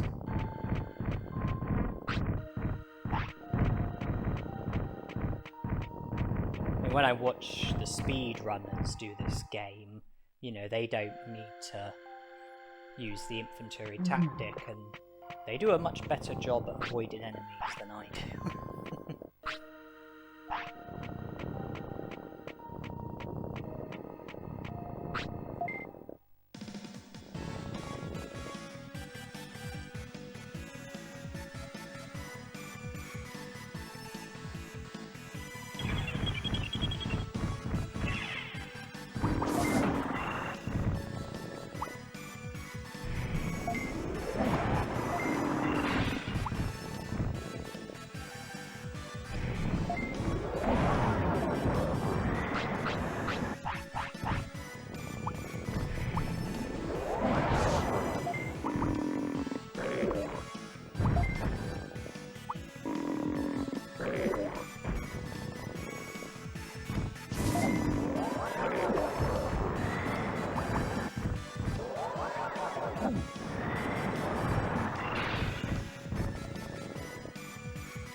You're meant to only be able to enter the Ice Sanctuary with a vaccine Digimon. The 3 Digimon that are located in here are virus types, which means that normally all 3 of them would participate in battle with you.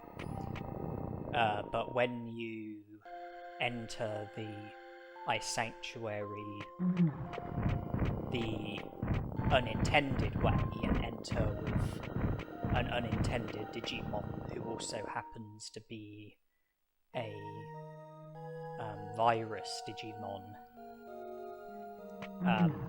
that can result in not all of those Digimon participating in battle against you, because they're the same type. They're virus, you're virus, and when Digimon are the same type as you in that respect, sometimes they choose not to battle you. So entering the Ice Sanctuary with a virus type can result in not all of those Digimon challenging you. But it doesn't really... it's not really a disadvantage if all 3 of them battle, because they are very prone to striking each other with their attacks, inflicting damage upon each other.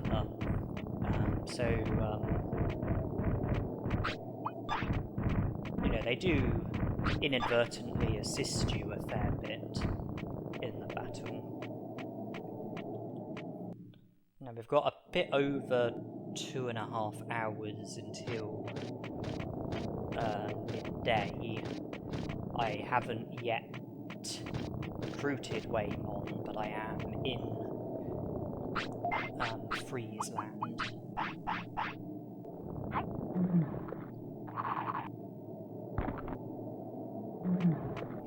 Waymon's not far away.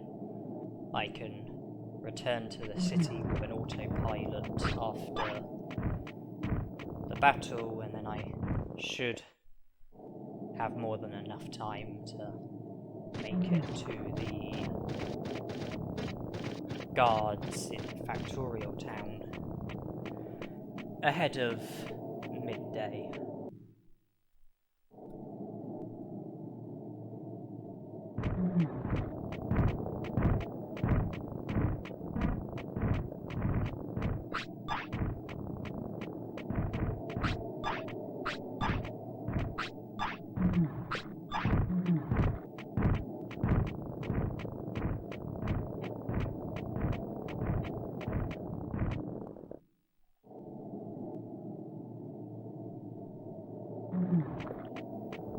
We've got 2 hours.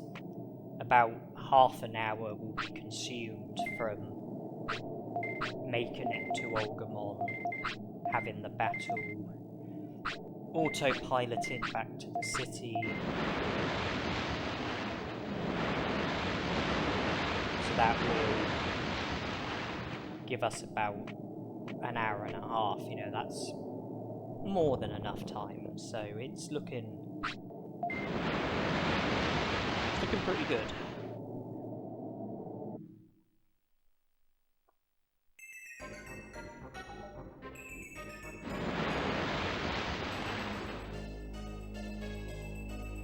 This is a sort of battle where Ultimate Poop Bomb would do very nicely because it would strike all of the opponents. It has a very high rate of flattening. But hey, we don't have it. I mean, we could have possibly, you know, learned all the filth techniques from training brains, but I really don't fancy that. I'm just going to make do with quick poop throw, and then learn ultimate poop bomb from Numemon. The Numemon in the sewer within Factorial Town.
So where are we up to with prosperity points? Carbalterimon made it 32, Betamon made it 33, Agumon made it 34, Frigimon made it 36, Angemon made it 38, Waymon is about to make it 40.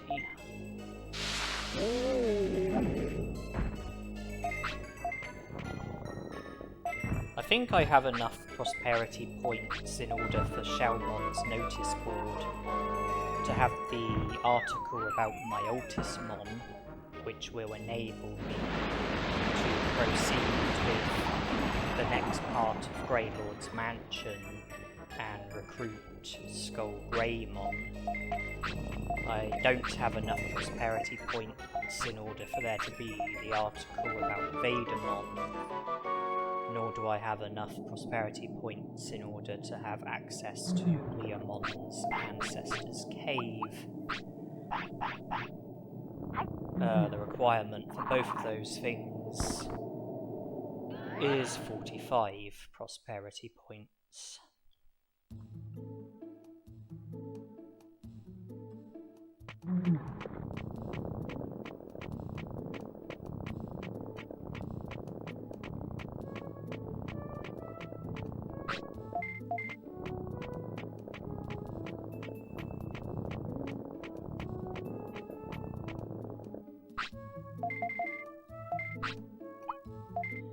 We have a bit of spare time, enough time to go to the secret beach cave and help ourselves to the Misty Egg, which will be getting sold in the item shop.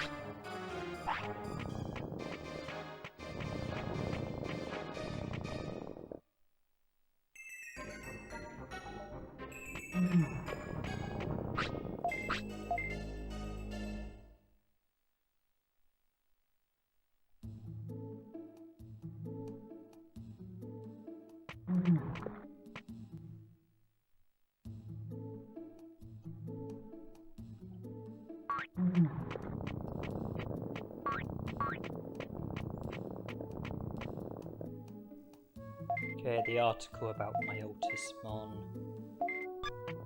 And then less significant articles.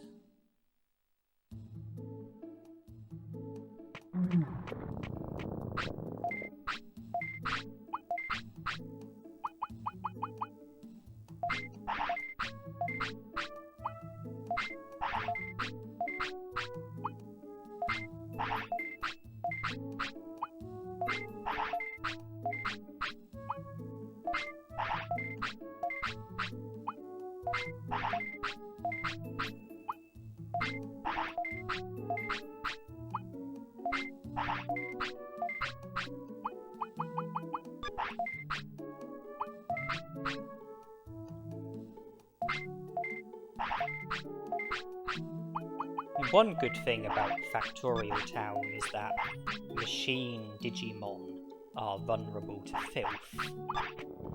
Filth is more effective against machine than it is against other types. That will definitely swing in our favour when battling Guromon, when battling Metal Monzaemon.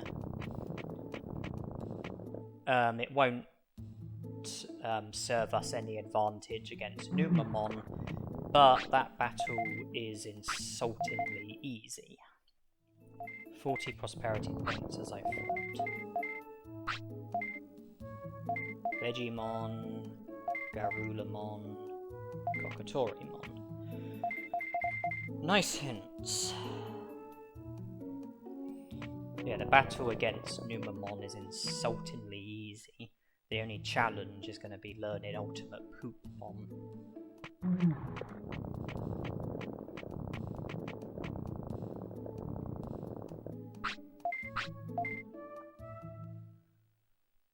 And ahead of the battle, it might be a good idea for me to... the battle against Numemon, it might be a good idea for me to temporarily replace Quick Poop Throw with Skunk Spray. Because I don't want to defeat the Numemon before he even has chance to use Ultimate Poop Bomb. You know, Skunk Spray, one single Skunk Spray, it's not going to defeat him, I wouldn't imagine. It's not going to poison him, it might paralyze him, but it's going to poison him. And even if I strike him with it and do a bit of, you know, do some damage, I can then just pick distance until he uses Ultimate Poop Bomb, and then I can finish the job. You don't have to enter here bang on midday or midnight. You are allowed a few ticks either side. In that instance, I entered a few ticks before midday.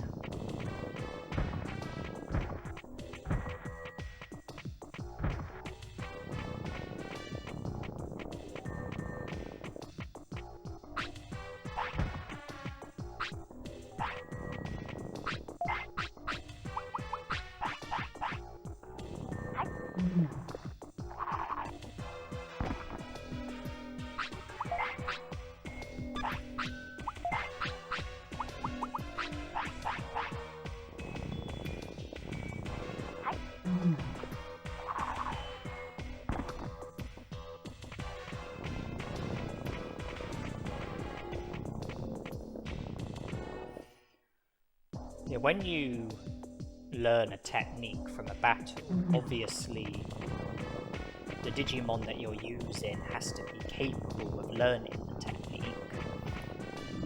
The Digimon that you're fighting against has to be capable of using the technique.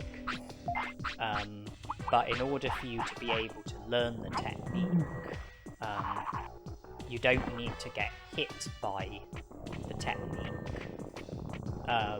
Nor does the technique even need to get performed properly. All there has to be is an attempt to use the technique, and the chances of you learning the technique will be the same, you know, regardless of whether you get hit by the technique or whether the technique or whether there's, you know, nothing more than an attempt to use the technique. You know, it makes no difference to the chances of you learning the technique. The number of times the technique gets used in the battle doesn't make any difference either. You know, it doesn't matter if there's 100 successful attempts to use the technique which will hit you, or if there is merely one unsuccessful attempt to use the technique. You know, the chances of you learning techniques are all the same, and also your brain stat doesn't affect the probability of you learning techniques. What does affect the probability of you learning techniques is your Digimon's nature. If your Digimon has a certain type as their first nature, then it will be easier for them to learn techniques than a Digimon who has that type as their second nature. And a Digimon who has the type as their third nature would have even more difficulty learning techniques of that type.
Numemon only has one nature, filth, and so automatically it's classified as a first nature, which means that he does have a pretty good chance of learning filth techniques. If you take a Digimon like Greymon, fire is his first nature, battle is his second nature, air is his third nature. He will find it easiest to learn fire techniques because that's his first nature. He will find it less easy to learn battle techniques because battle is his second nature, and he'll have even more difficulty learning air techniques because air is his third nature.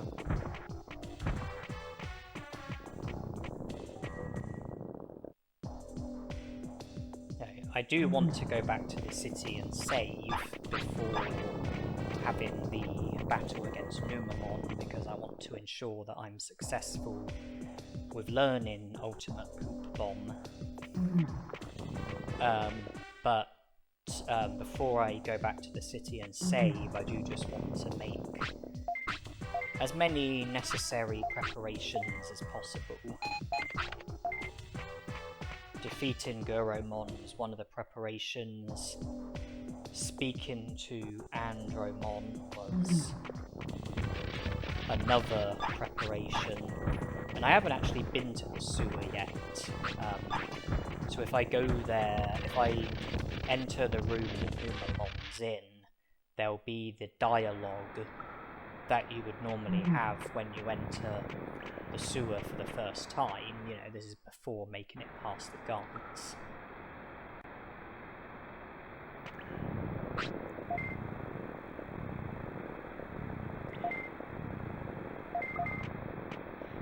Okay, if I had run over to the Numemon, then it would have proceeded with the next lot of dialogue and the battle would have happened.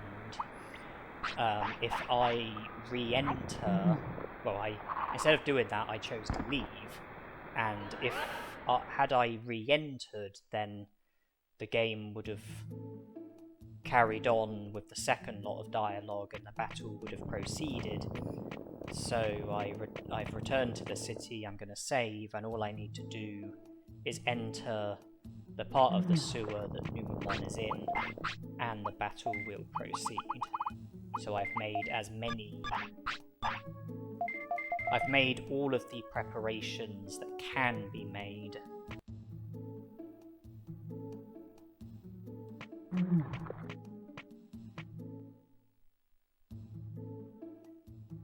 Yeah, the Numemon is ready for battle. It's just about learning Ultimate Poop Bomb. Of course, it's not compulsory to learn it, but it will make the game easier. I mean, learning Quick Poop Throw wasn't compulsory, but it made the game easier.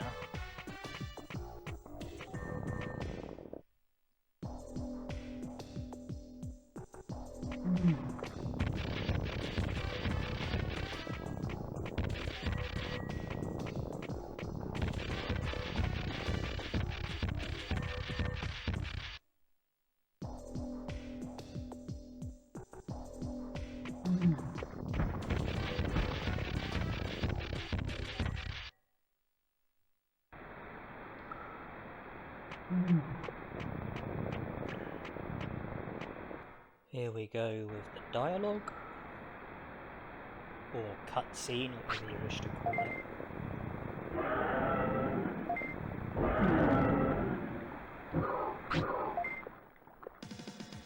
Here we go with the battle.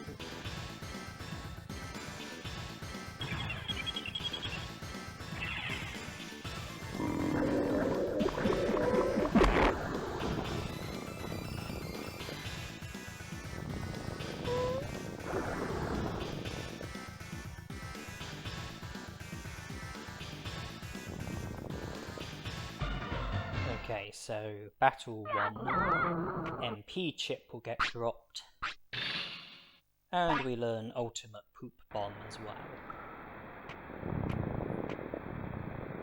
With that in mind, it might be a good idea to have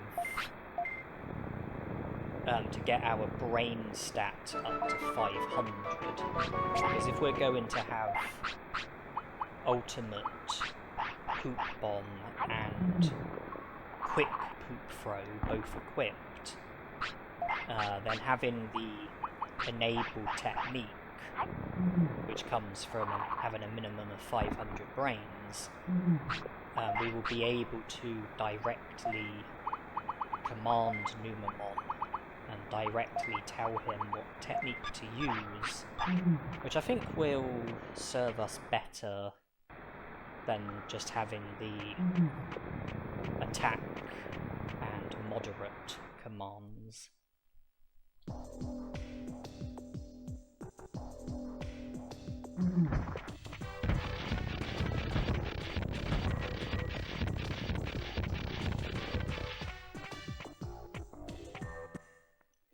So if I speak to Andromon and then return at a later point and speak to him again, he'll join the city. I'll be able to recruit Guromon as well. Not to mention that Nanimon will also feature at the in the sewer.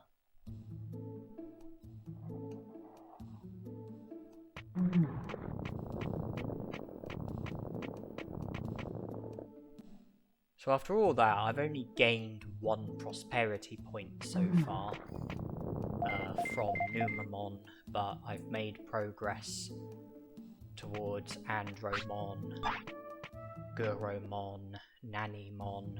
I also have access to Metal Monzaemon, and I learned Ultimate Poop Bomb.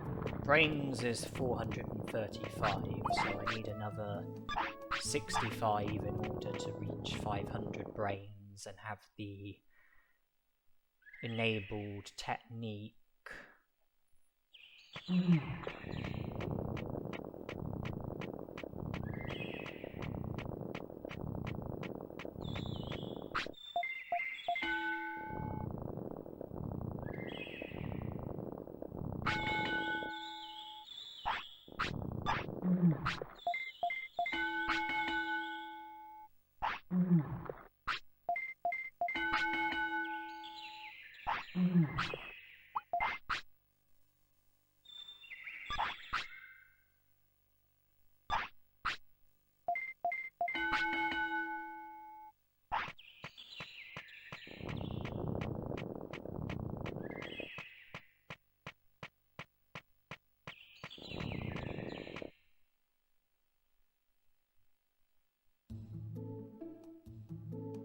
It's also day 9, isn't it?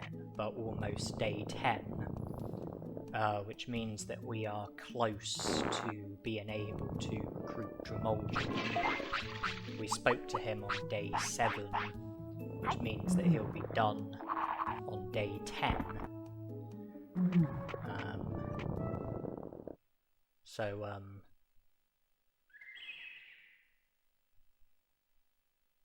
You know, we're not far away from being able to recruit Drimogemon. Instead of using the restaurant, I chose to just give Numemon giant meat. I have been... more recently, I have been choosing to directly feed Numemon with giant meat. And the reason for that is because my weight has crept up. And the weight requirement for Monzaemon is 35 to 45.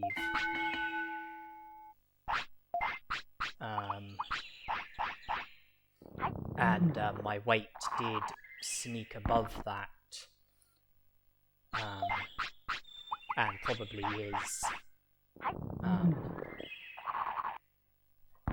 still a bit above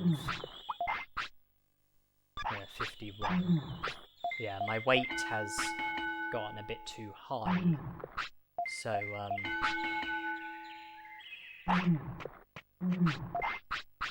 I'm just mindful of my weight.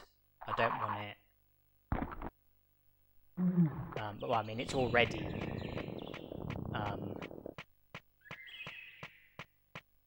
above the range of 35 to 45, but, you know, I don't want it to end up, you know, getting massively above the range. I don't want it to become a bigger issue than it already is.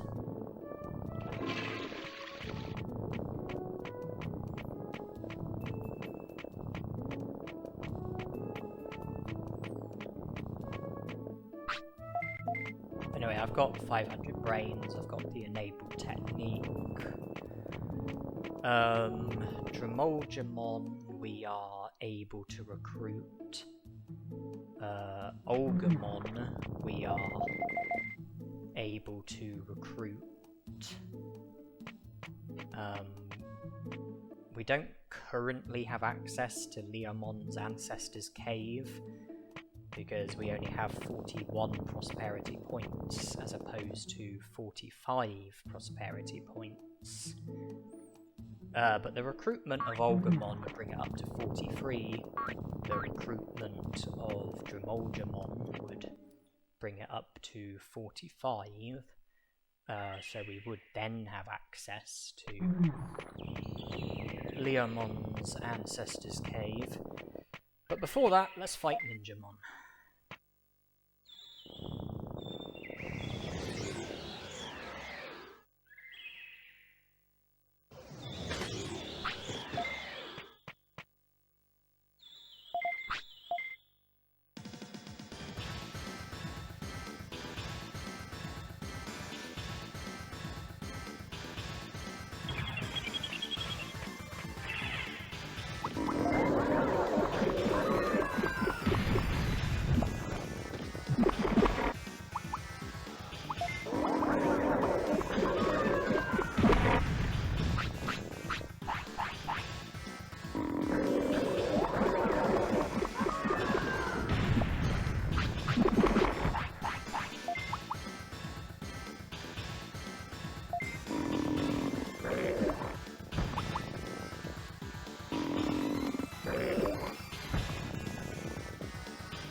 So we're now up to 43 prosperity points,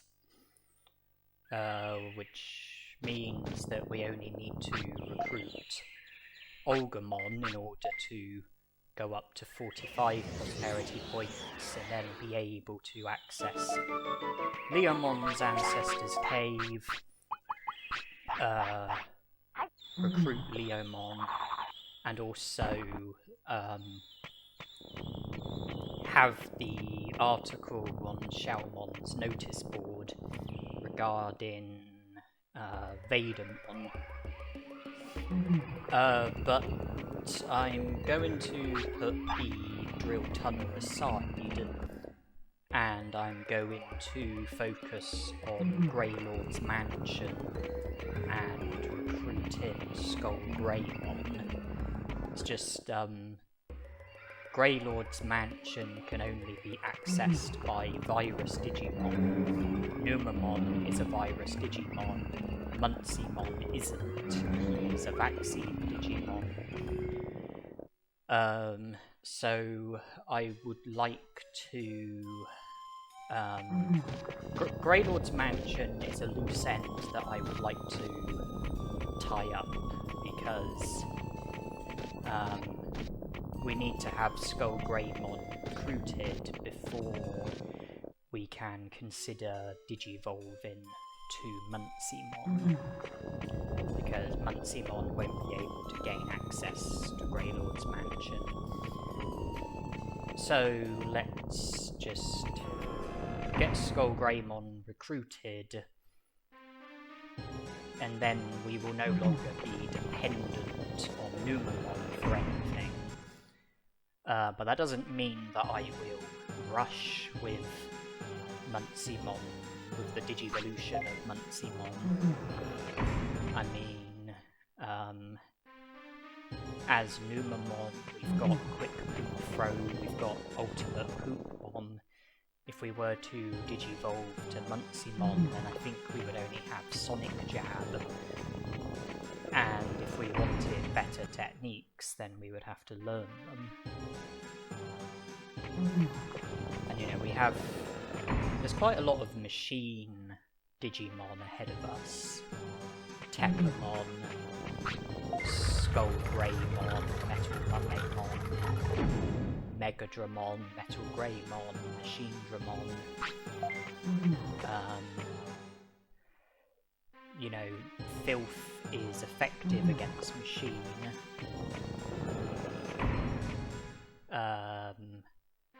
But then, you know, Monzaemon would only have Sonic Jab, Battle Technique. I think Battle is weak against Machine. I mean, sure, he can learn Air Techniques, including Thunderbolt and Megalospark. But I'm happy to continue with Numemon for the time being. Now, if you remember when we spoke to Meteormon, there was a bit of text that I had to pause on, and I speeded the video up. It's also the case here when he says about saying hi to my Ultismon. There it is. Ultimate Poopmon and Quick Poop Throw can combine quite well if you use Ultimate Poopmon to flatten the Digimon and then try to attack them 3 times with Quick Poop Throw while they are flattened, and then use Ultimate Poopmon as soon as they start to unflatten. You will successfully perform Ultimate Poopmon. It can, and then if they don't block it, they'll get flattened again, and you can repeat the process.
those were the tactics that I tried to use against Ninjamon, and I used them against Tekamon as well. Although towards the end of the battle, I used Ultimate Poop Bomb when he was flattened because his HP was getting pretty low, and I knew that due to the fact that he was poisoned, I could defeat him with just 2 more Ultimate Poop Bombs. So I went against the tactic of using Quick Poop Throw while he was flattened. But the general tactics that I will use is flatten them with Ultimate Poop Bomb, attack them with Quick Poop Throw while they are flattened, ideally 3 times, and then use Ultimate Poop Bomb when they start to unflatten, and hope that they don't block it, and hope that it flattens them again, and then just keep doing things like that.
When you use Ultimate Poop Bomb, you know, it is wise to either pick distance or defensive until you're able to establish whether or not the flatten is successful. Because if they don't get flattened, then you want to wait for the opportunity to use another Ultimate Poop Bomb,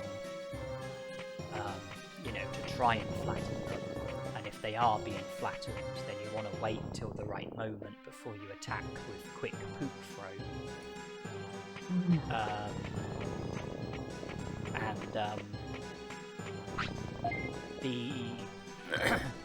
The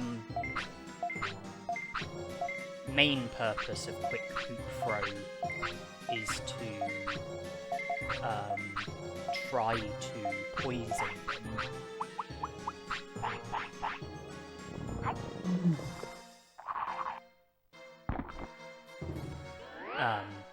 But you know, it does also do damage as well.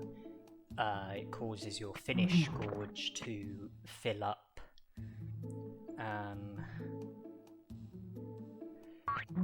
So yeah, it's all good. Ultimate Poop Bomb is mostly about flattening. Quick Poop Throw is mostly about poisoning. But, you know, there's always...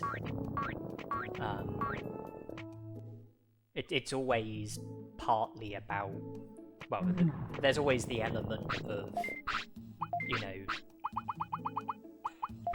doing damage and, you know, filling up the finish gorge. I'm just trying to go about things in a way where I'm utilising status harm.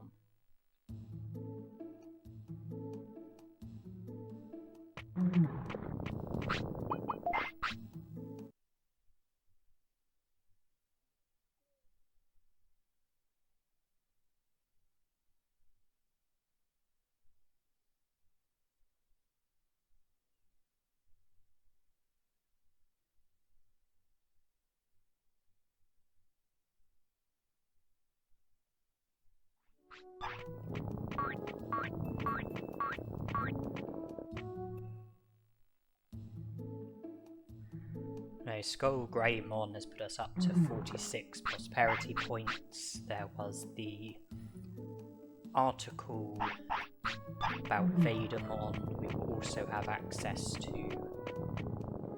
Leomon's Ancestor's Cave, but in order for us to be able to go there, we'll have to get past Ogremon first. He'll put us up to 48 prosperity points. We'll be able to go to Leomon's Ancestor's Cave, help ourselves to the stone, and then Leomon will be recruitable. Drimogemon is recruitable. So there's no prize for guessing that the drill tunnel is the next place that I plan to go to.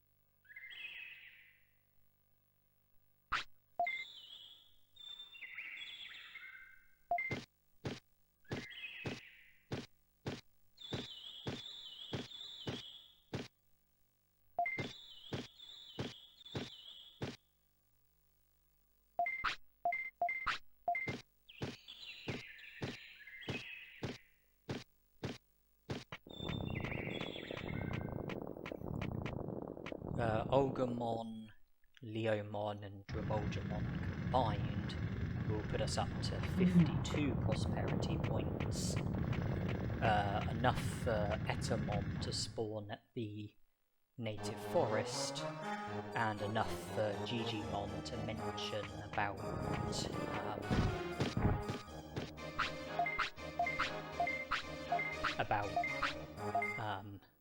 Mount Infinity, and then for us to be able to get into the battle with Seadramon and have access to Mount Infinity.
Okay, so I can proceed from here straight to Biyomon's ancestor's cave, help myself to the stone, then from there autopilot back to the city, have Birdramon take me to Gear Savannah. I can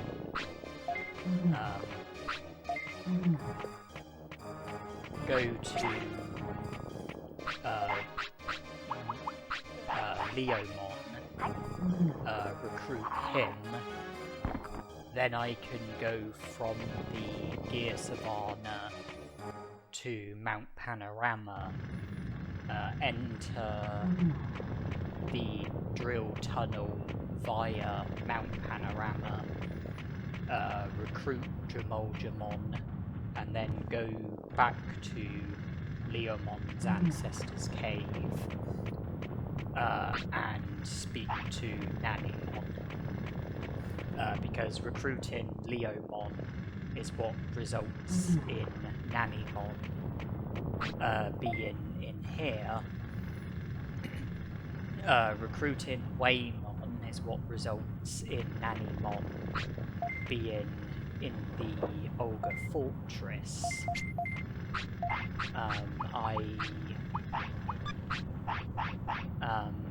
haven't yet spoke to Nanimon at the Ogre Fortress, even though I have recruited Waymon.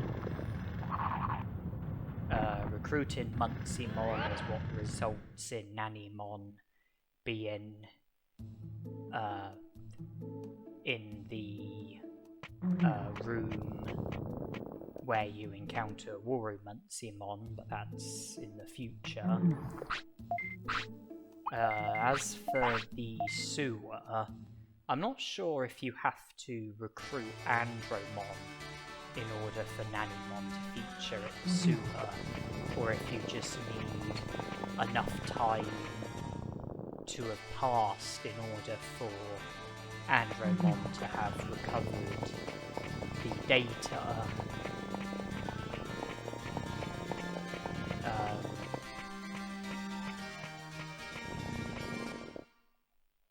But I know that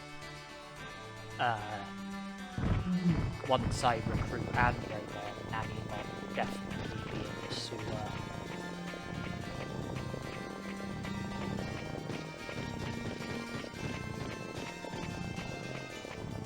And I've already spoken to Nanimon at the Dino region. Recruiting Tyrannomon is what results in him spawning there.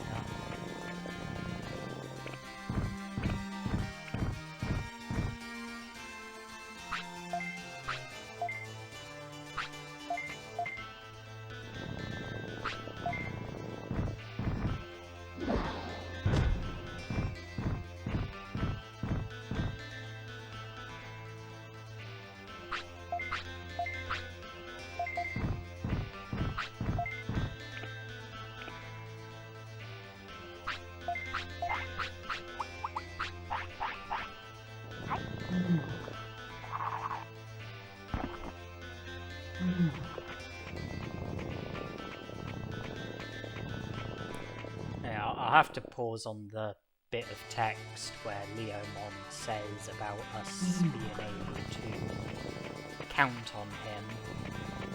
I do that to reduce the risk of the game freezing.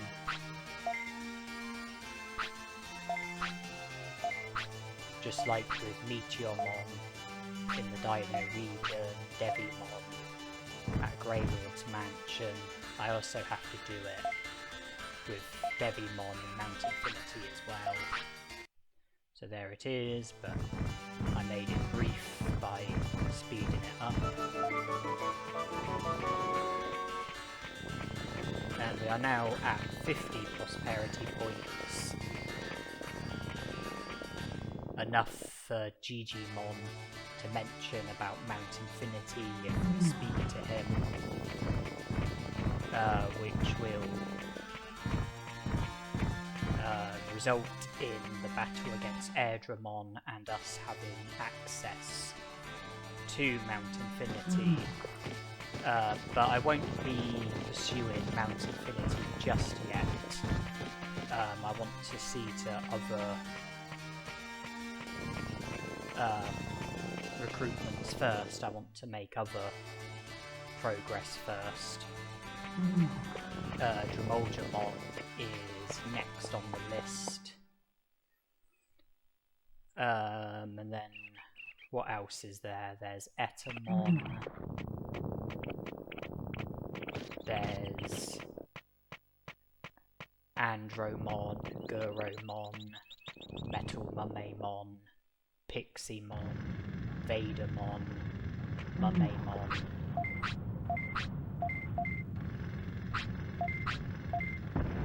Plus Nanimon at Biyomon's Ancestor's Cave.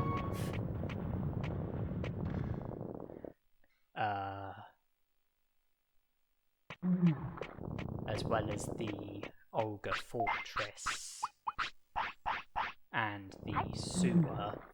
That will account for 4 of the 5 locations where you can encounter Nanimon. It will account for 4 of the 5 encounters, only leaving Toy Town. I also haven't recruited Garulamon yet, or Monochromon. There's also Vegimon and Monzaemon, but they won't be options until day 15. Monzaemon, but that won't be an option until after I Digivolve.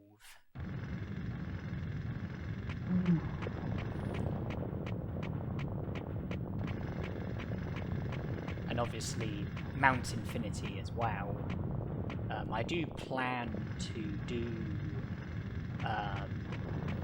Mount Infinity with Numemon before Digivolving to Monzaemon.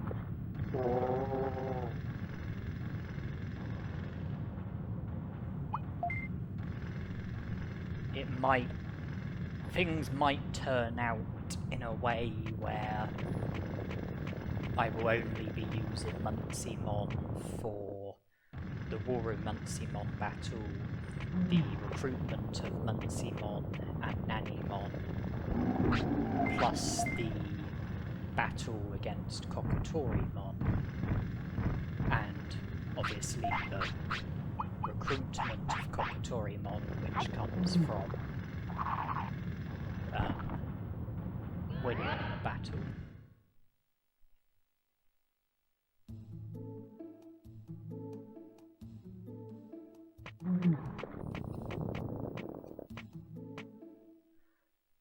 Garulamon, I think, becomes available at 3 PM.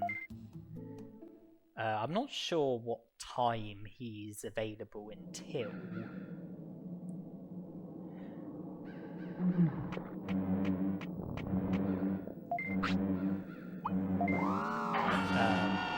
But I will want to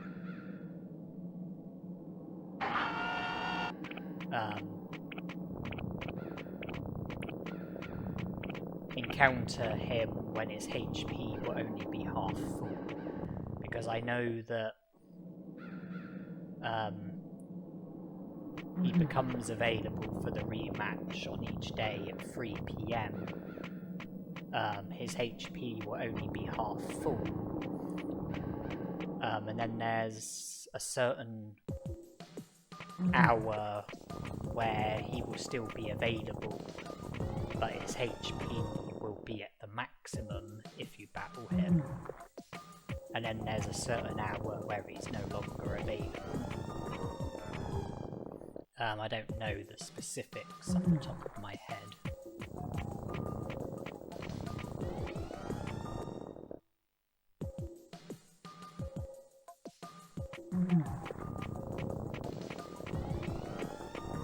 this is the third Nanimon encounter. We, just encountered him at Leomon's ancestor's cave. Our first encounter was at the Dino region. We haven't yet encountered him at the sewer or Toy Town.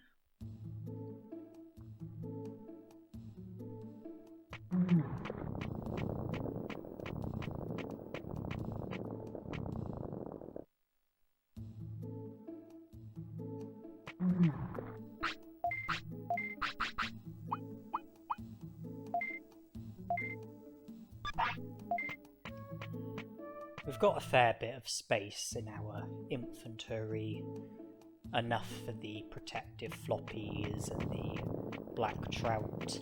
The black trout will obviously be for the Monzaemon trade. As for the protective floppies, I would plan to use one of them against Piximon. And then the other, probably make the most sense to either use it against Seadramon or Digivolve.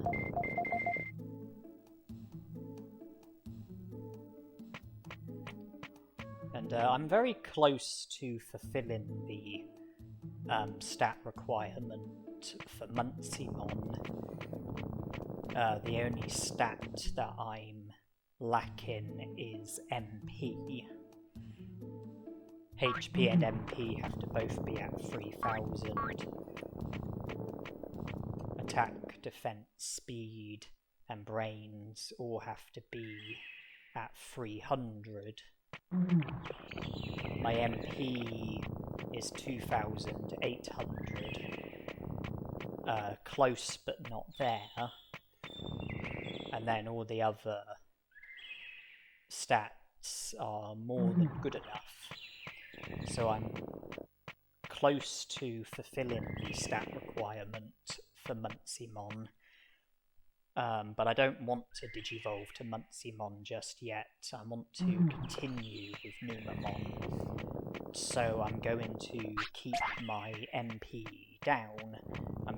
For the time being, I'm going to keep my MP under 3000 so that I'm not fulfilling the stat requirement for Monzaemon.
seems that filth is not hugely effective against Etamon. It's a good thing that I poisoned him, because that helped me out. That went, you know, a long way with reducing his HP.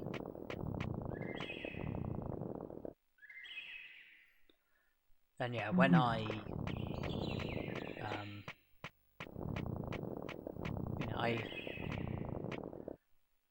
want to keep my MP down, but I will still be collecting MP chips.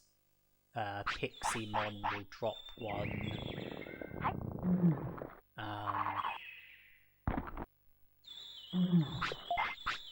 I think there's a couple in Mount Infinity, and there might be those might not be the only MP chips, but I'll continue to collect MP chips, but won't use them until I decide that it's time to Digivolve, and then I can fulfill the stat requirement for Monzaemon by giving the MP chips to Numemon. I'll need to ensure that my weight is between 35 and 45, and I'll need to ensure that I don't have any care mistakes.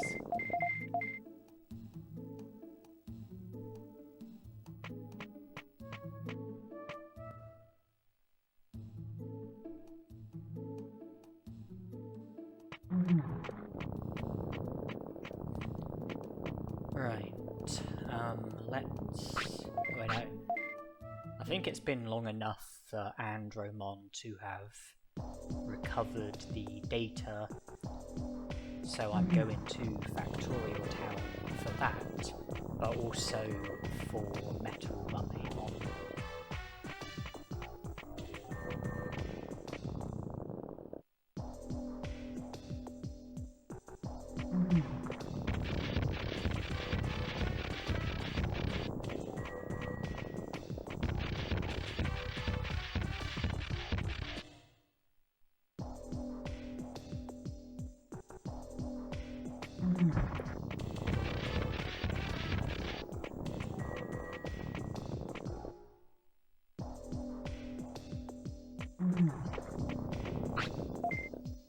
Okay, data's been recovered.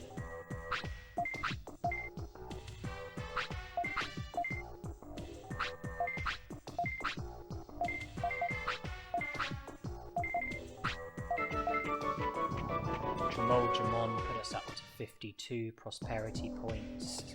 Betamon put us up to 55 prosperity points. Agumon has put us up to 58 prosperity points. Nanimon will be in the sewer. This encounter won't result in him joining the city, but it will be progress towards his recruitment. The only other remaining location where we'll need to meet him will be Toy Town.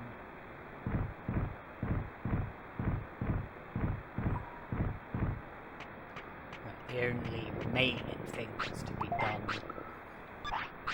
in Factorial Town is the recruitment of Guromon and the recruitment of Metal Monzaemon.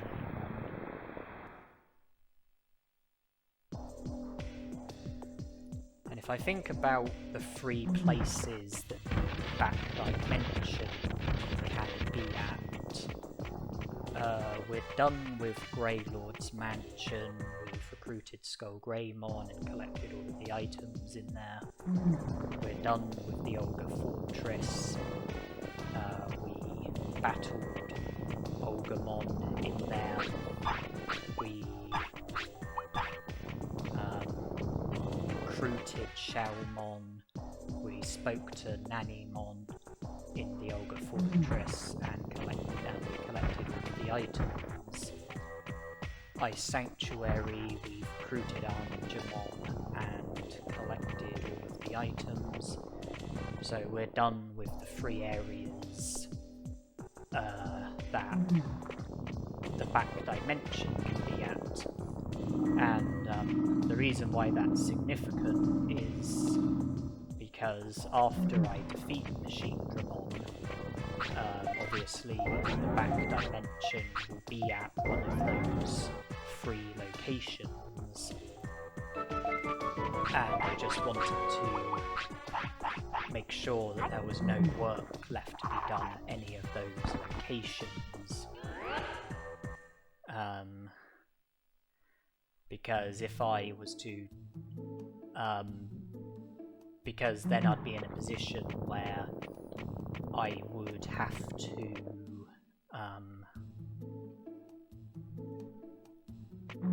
if the back dimension was to be at a location where I'm not done with that location, then I would end up in a position where I would have to defeat Seadramon at the back dimension in order to get rid of the back dimension and turn the area back to normal, and then be able to do whatever needs to be done with the area. But we're in a position where we're done with the free locations, so we don't need to worry about where the back dimension will be. So there's no need to go to the back dimension and defeat Kunemon. Although that doesn't mean that I won't. I might fancy the battle, I might fancy the chain melon. I'll certainly fancy the items that are at the back dimension. And the hunt for Metal Monzaemon is on.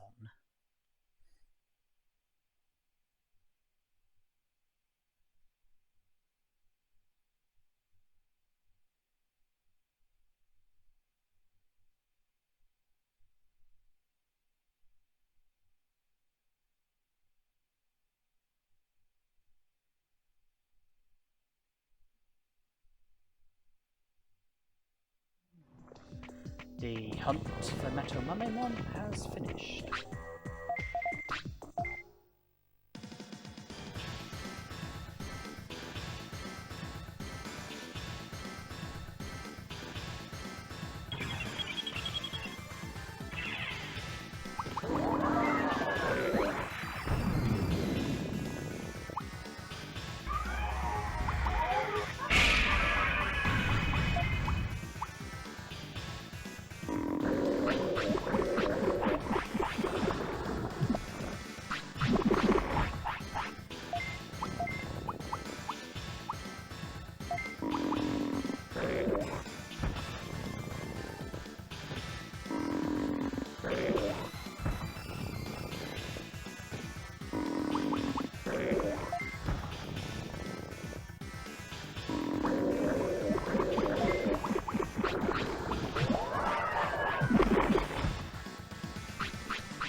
I knew my finish wasn't far away.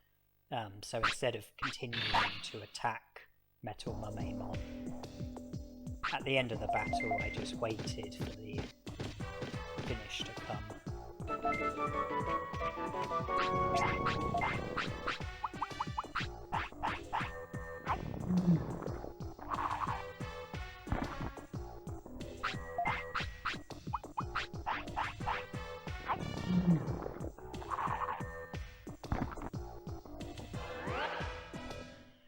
Okay, Metal Monzaemon is done, but that still leaves Piximon and Monzaemon. You know, out of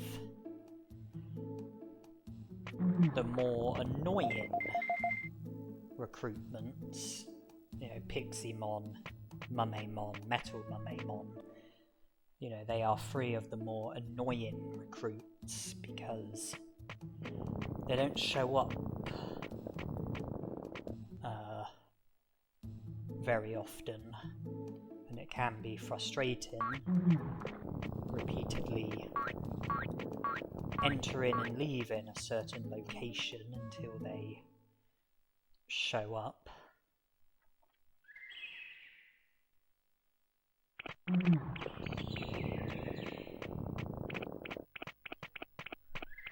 Although for me, I feel like Monochromon will always be the most annoying recruit, the most frustrating recruit, the recruit that I always dread the most.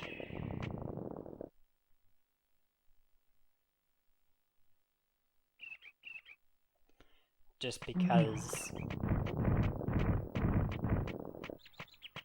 of the fact that you're dependent on luck, dependent on what items the Digimon will ask for. You know, dependent on luck with what items the Digimon will ask for, and, you know, whether or not they will agree or whether they'll storm off.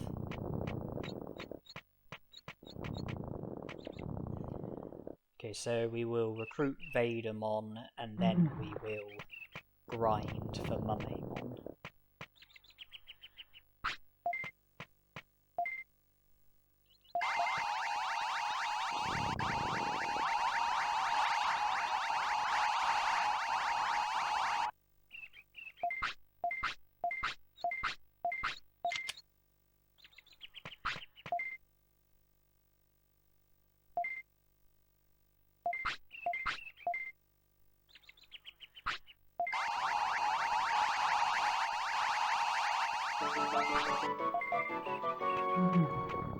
Puts us up to 67 prosperity points.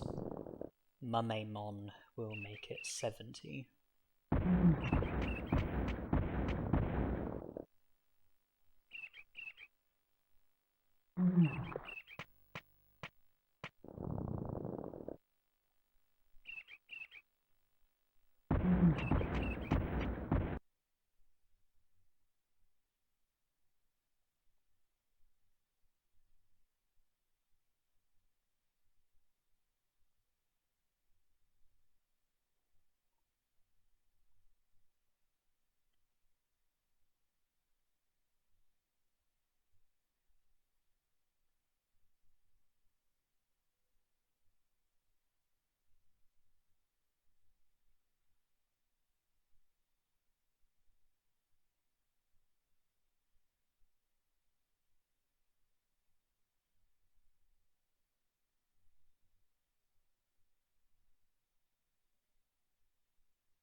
Took a while, but we got there.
So out of the frustrating trio, we're only left with Piximon.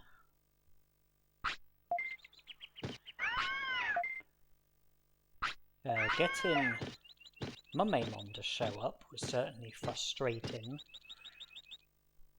Does that mean that we're now due some good luck and that we'll have more joy with Piximon? I certainly hope so. First mission is to find the quick chip.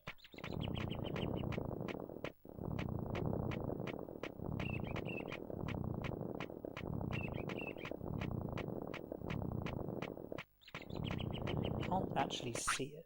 Oh, but there it is.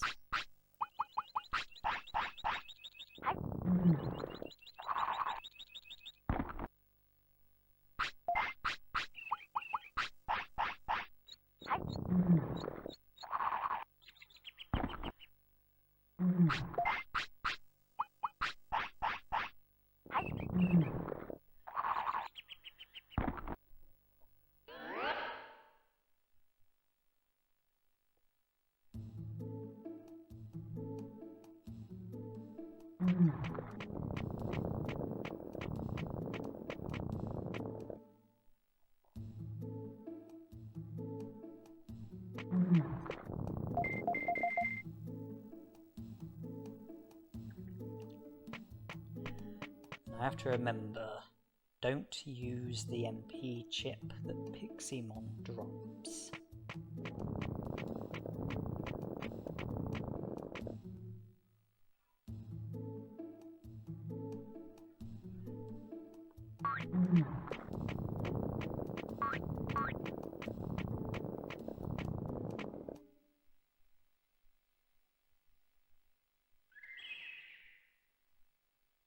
Would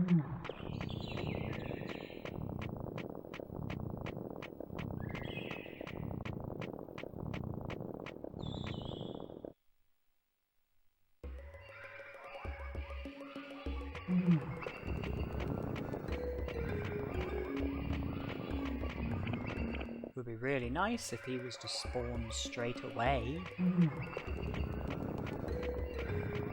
But nah. I don't have a sort of luck for that, do I?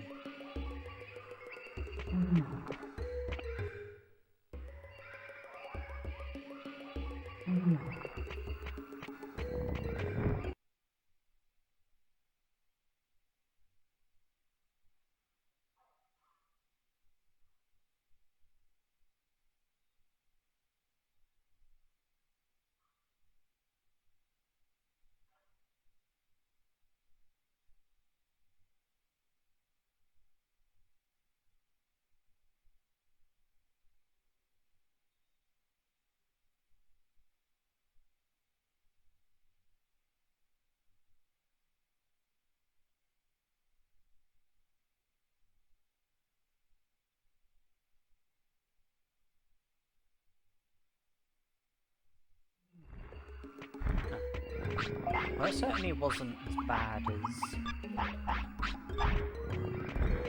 Grind for Money. I switched places with the small recovery and protective floppies just so that I could use a protective floppy really quickly, but then I'll reverse the places afterwards.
much like with the battle against Etamon, Piximon wasn't hugely vulnerable to filth, and I think I was helped out by the poison. What do Etamon and Piximon have in common? They both have air as a nature. Maybe filth isn't very powerful against air Digimon. And maybe it's not very powerful against Earth Digimon either, because my attacks weren't very powerful against Ninjamon.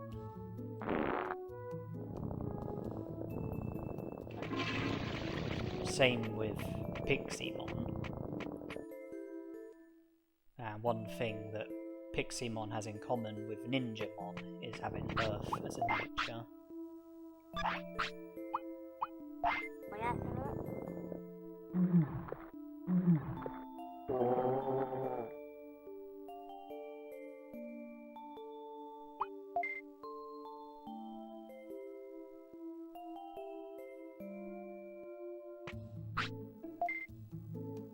So Vegimon, Garurumon and Cockatorimon hasn't changed.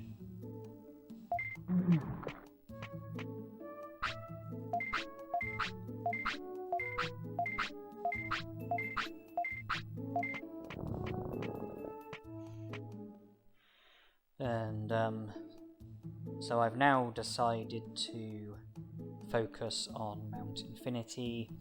I spoke to Digimon. Seadramon has shown up, and if Air Digimon are resistant to filth, then this probably won't be the easiest of battles.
I allowed the poison to finish off Seadramon there. Yeah, reserve MP a little bit.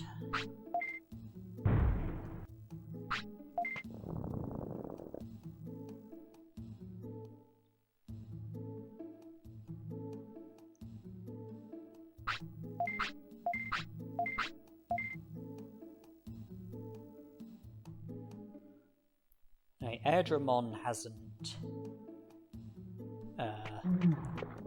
joined the city as of yet. Seadramon, Devimon and Metal Greymon don't join the city until after you defeat Machinedramon.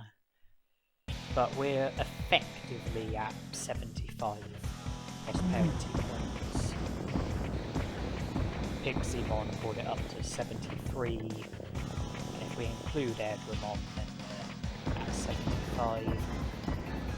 And before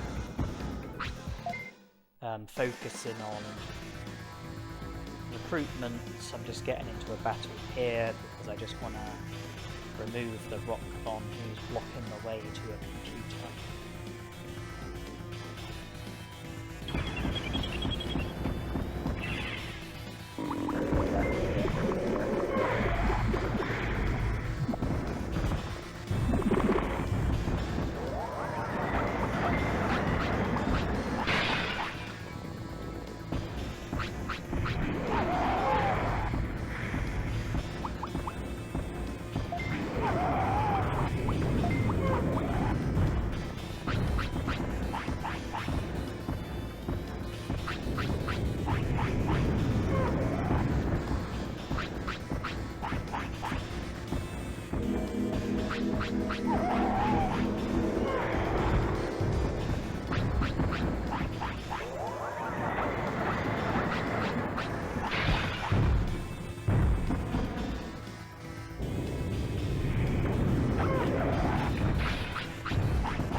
Well, I didn't inflict a tremendous amount of damage in that battle, but then that wasn't really necessary considering the amount of damage that they inflicted upon each other.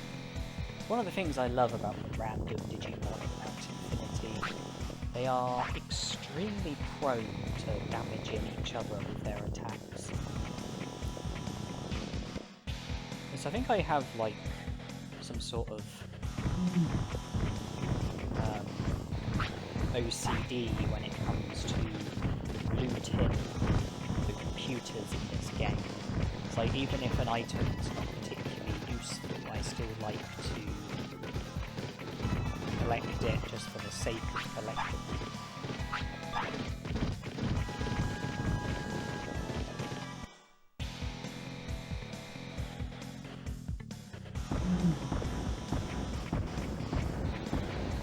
I will obviously battle Devimon, that's unavoidable, as well as Metal Greymon and Machinedramon.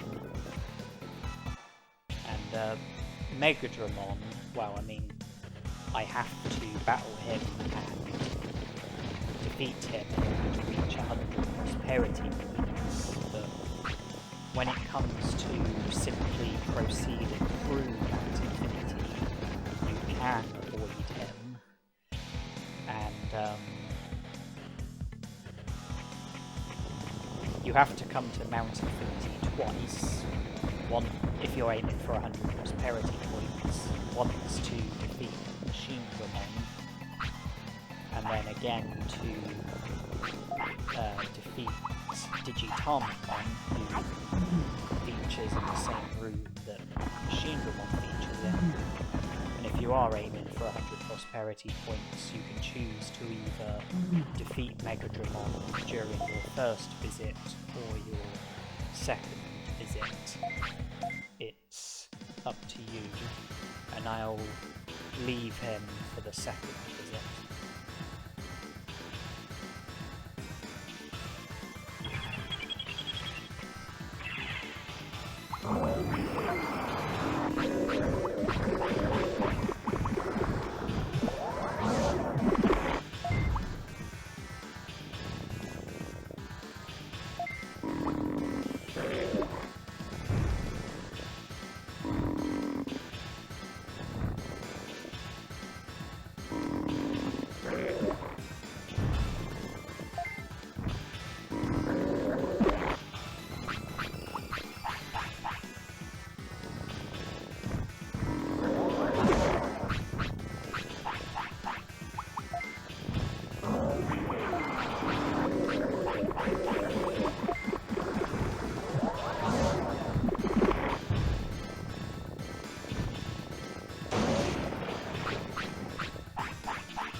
Just, I've said before that I'm not very good at avoiding random Digimon, and when you defeat Megadramon, the area that he's in gets replaced by random Digimon, which means that if you defeat Megadramon during your first visit to Mount Infinity, then when you return to Mount Infinity for the second visit for Digitalmon, you would have to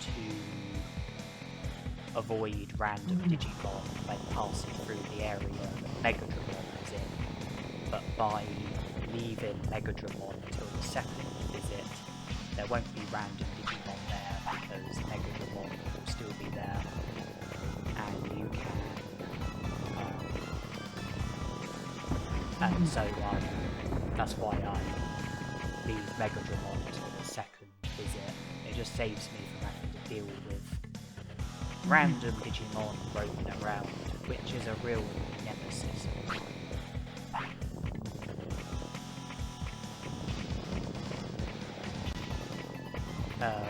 Random Digimon also roam around in replacement of Devimon, but not Metal Greymon or Seadramon or Digivolve.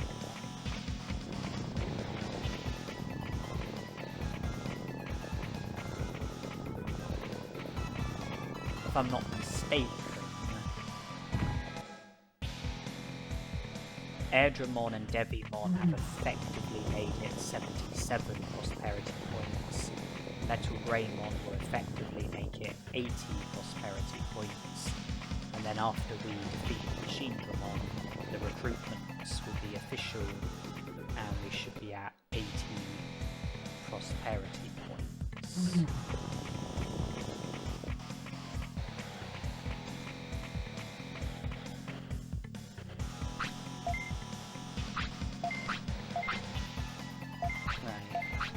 Filth should work more effectively in this battle because we're against a machine Digimon. And the same should be true of the next battle against Seadramon, and for the same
difference in effectiveness wasn't huge, but there was definitely a difference. The difference did definitely exist.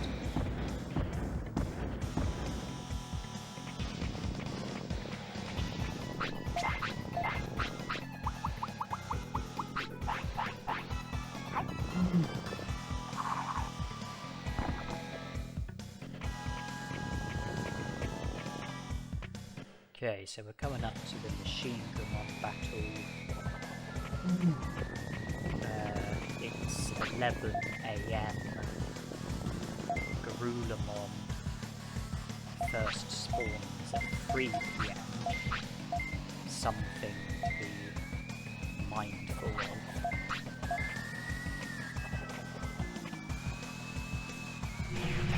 If I want to make the WaruMon a priority. But there is other stuff as well. Agumon, Digivolve,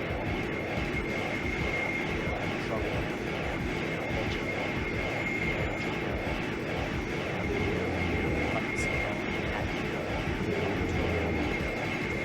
still a fair bit.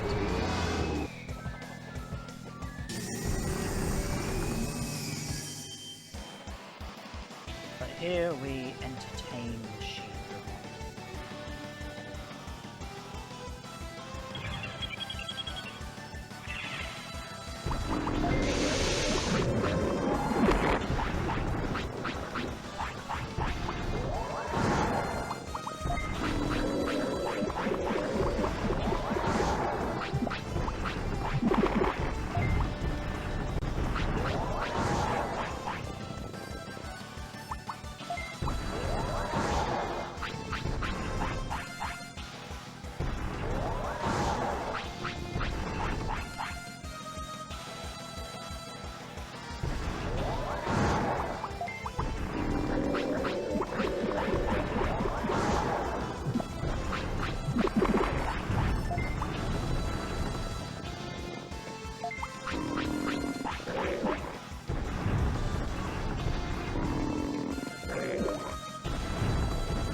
Okay, I'm not gonna lie, that battle went very badly.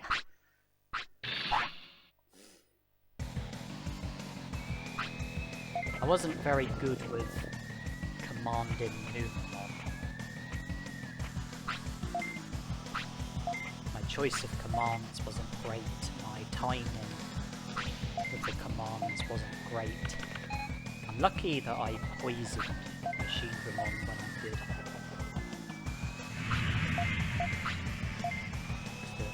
The poison really helped me out.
Returning.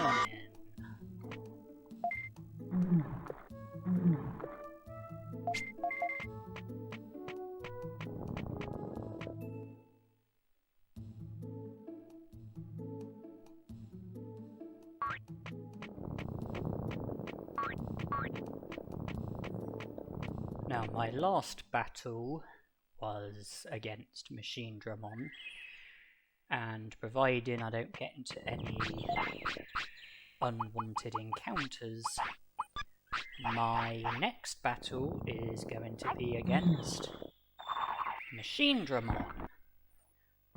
I've decided that I would like to go to the back dimension, which is at Greylord's mansion. I checked it beforehand. I would like to collect the items that are there, and even though it's not compulsory to battle Machinedramon, I've decided that I would like to, because I would like the chain melon that you get given for defeating Machinedramon, and I would like the battle itself. Battles, in my opinion, can be fun.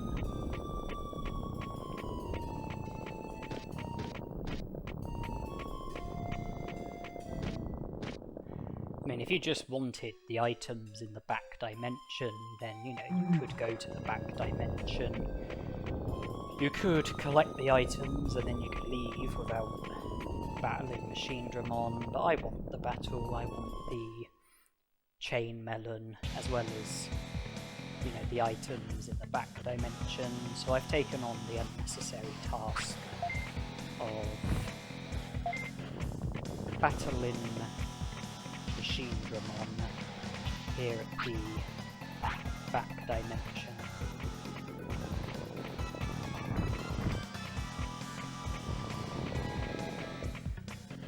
Obviously no prosperity points are going to come from it, nothing like that.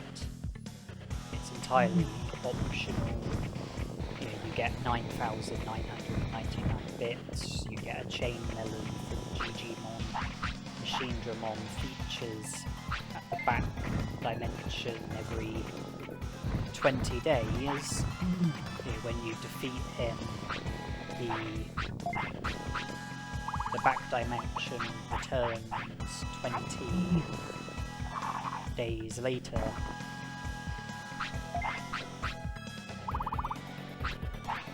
And you know, you can have the battle, you can have the money that you get from the battle, the chain melon that Digimon gives you after you defeat Seadramon. And then when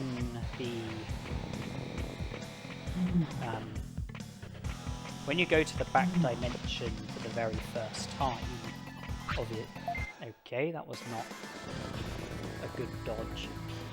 When you go to the back dimension for the very first time, there's all of the items at the back dimension.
Yeah, there's the Ray Gun Digivolution item, makes you Digivolve to Betamon, and there's one of each item chip.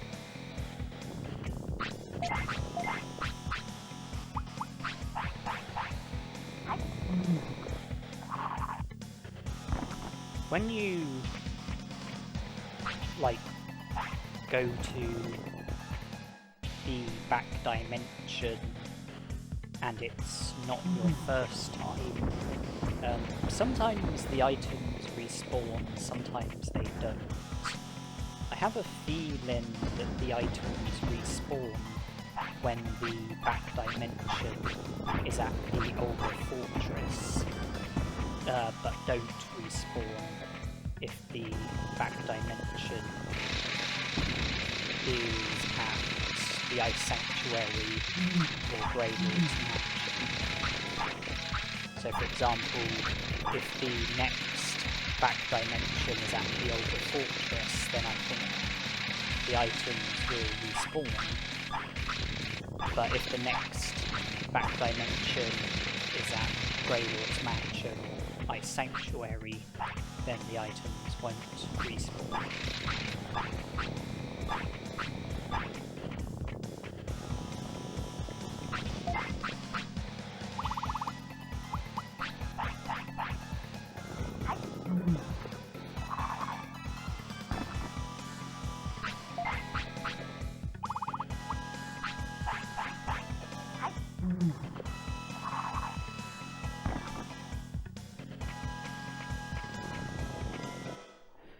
Okay, so after this battle it's going to be 3 PM, which means that Garurumon will be at Friesland, something to be mindful of.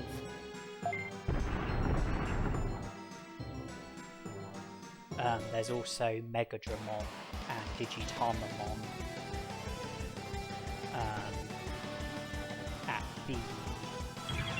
at Mount Infinity.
think it was pretty obvious that I wasn't going to do much damage with my regular attacks.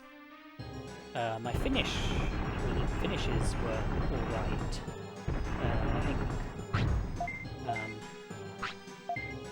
poisoning Seadramon was a good turning point.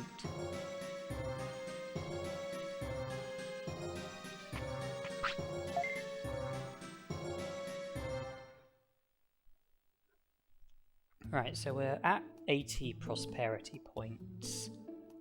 Monzaemon, the recruitment of Monzaemon, Nanimon and Coelamon will come after we digivolve to Monzaemon. If we account for those prosperity points, I think that brings us up to 86. If we account for the recruitments that won't involve any battling, Monochromon, Vegimon, Molgemon, I think that brings us up to 92. And then Garulamon 94, Megadramon 97, Digitalmon 100. So when it comes to battles with Numemon, with my current plan, it looks like the only remaining battles are Garulamon, Megadramon, and Digitalmon.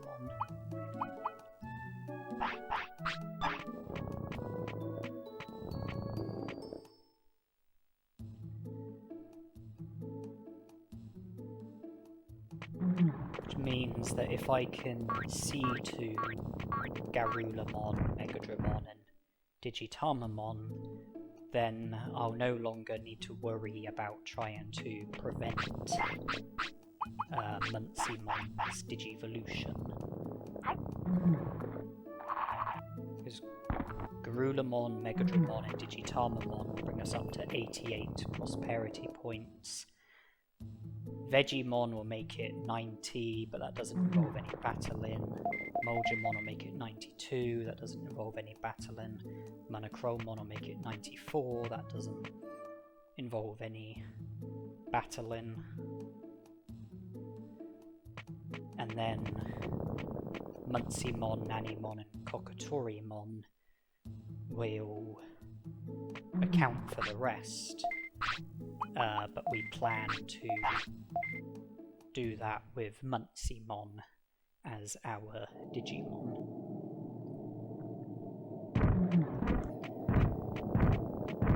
Well, seeing as it's time for seeing as we're within the time slot for Garulamon and his HP will only be half full, now seems like a sensible time to try and defeat him.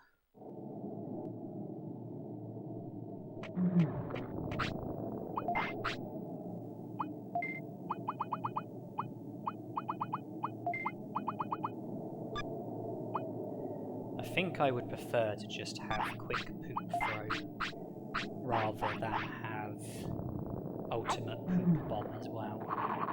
Ultimate poop bomb consumes a lot more MP, it's a lot slower, a lot easier to interrupt, nowhere near as good at interrupting, it can't poison, but quick poop throw, it costs less MP, it's faster, it's harder to interrupt, it's better at interrupting, and it can poison.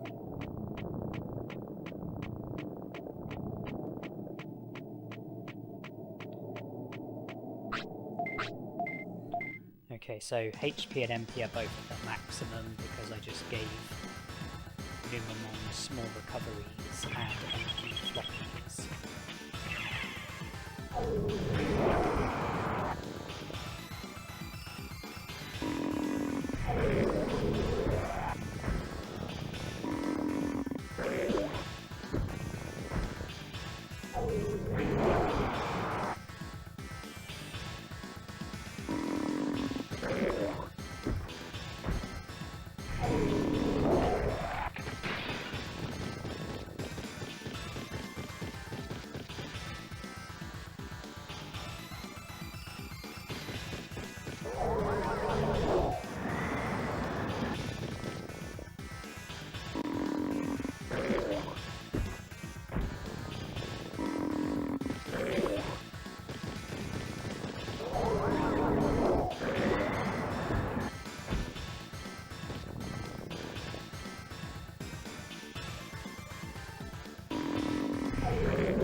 Cool, that's taken care of one of the Digimon that I was more concerned about.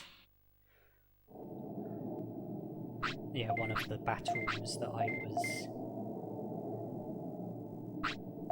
less optimistic about.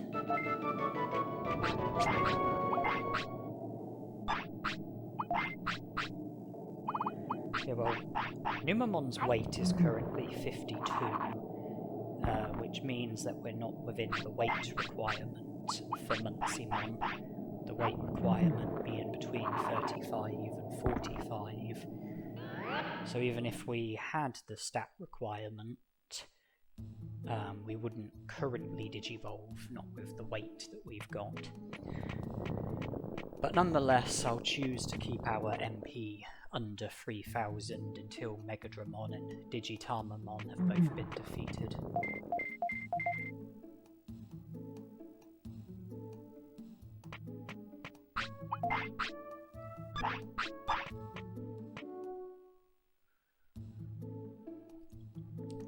Vegemon won't be recruitable until day 15, seeing as we're going to be getting the super carrot from Vegemon. Monzaemon also won't be recruitable until day 15. It's currently day 12, but we're not that far away from when Numemon needs to sleep. We'll consume a bit of time with seeing to the rest of Mount Infinity, and then after that I suppose Monochromon will be the focus. If we recruit Megadramon and Digitarmon, I suppose we should then work on trying to recruit Monochromon ahead of day 15.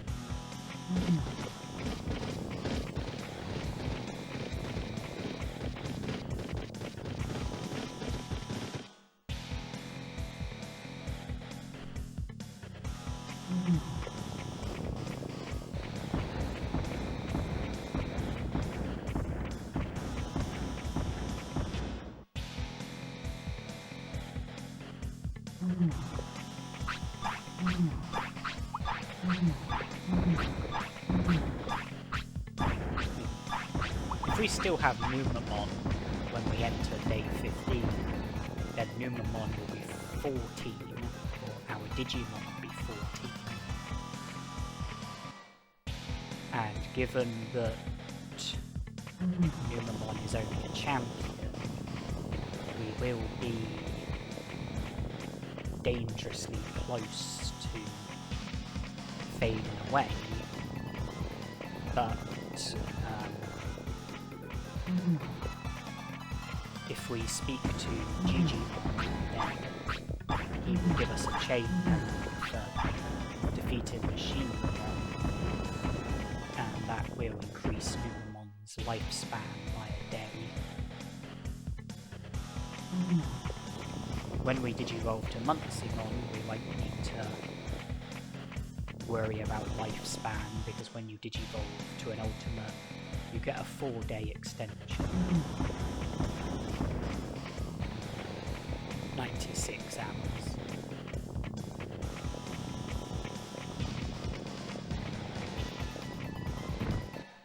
And should we mention that I have forgotten to re-equip Ultimate Coupon? Or should we wait until I go into the battle against Megadramon before I realise?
I suppose that's given away that this commentary is not live. I'm not recording the commentary while playing the game. The commentary is post-commentary. I am watching the video back while adding commentary to it.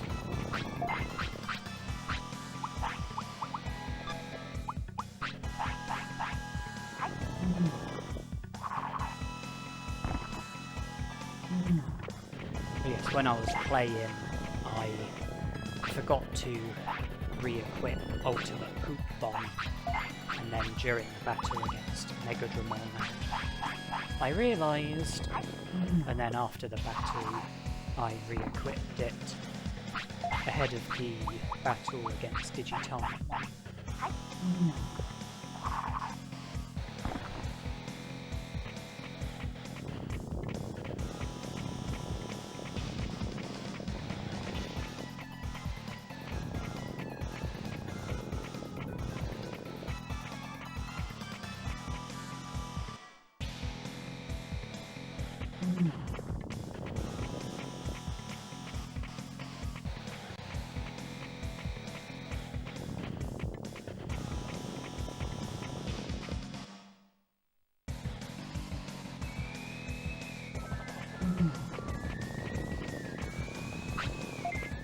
I believe this will be the final battle that we have while we've got Numemon as our Digimon.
Excellent.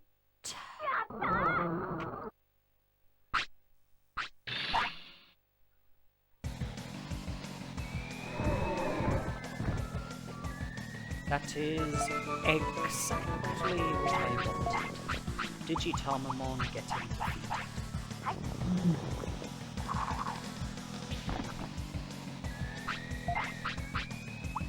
Alright.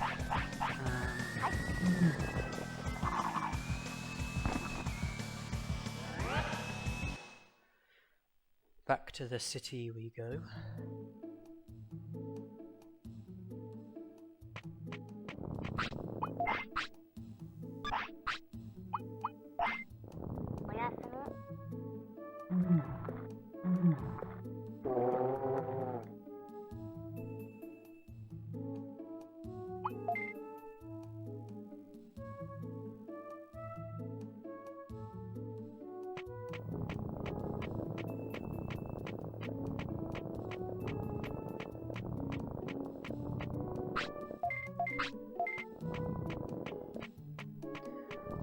Our weight seems to be going up, and not feeding Numemon as a way of trying to lower our weight is not an option, because that will count as a care mistake, and then we would foul the care mistake requirement.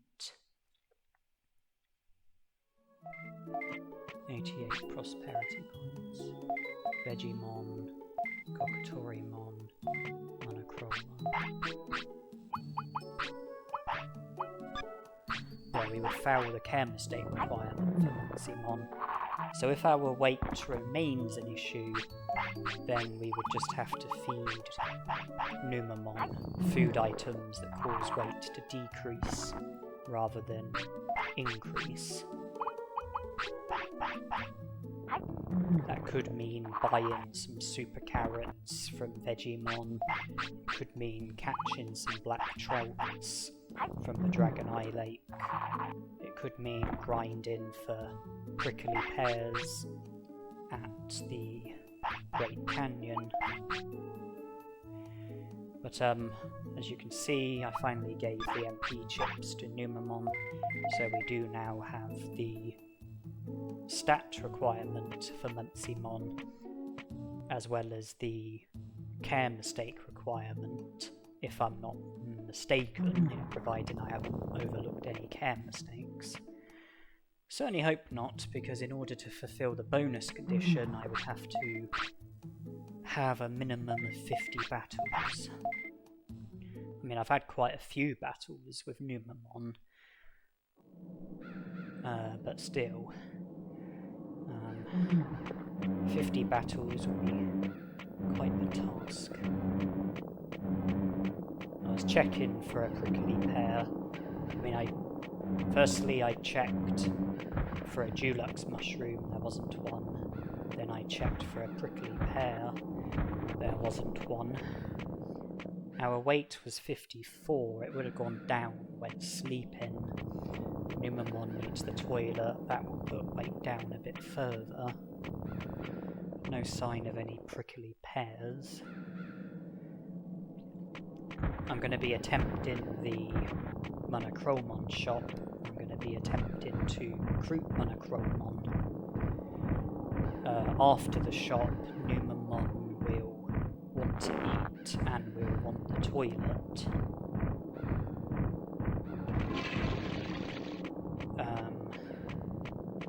Obviously, using the toilet will affect weight.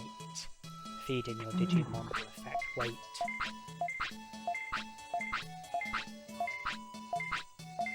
Sleeping affects weight, but Numemon's not ready for that.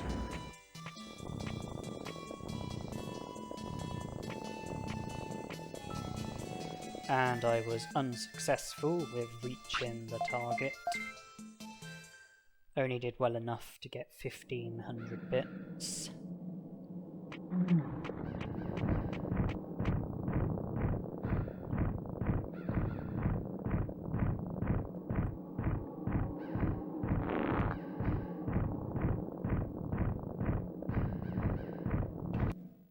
Are we Digivolving?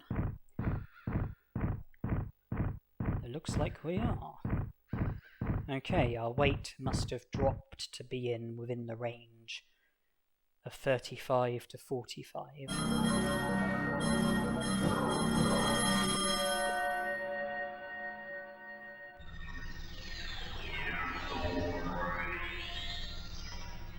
And there is Monzaemon. We naturally digivolved to him. We have our Monzaemon, and instead of using the Monzaemon Suit in Toy Town, we earned the Digivolution legitimately. We digivolved from Numemon to Monzaemon naturally, and I will continue with the Monochromon shop and Fowlet it again.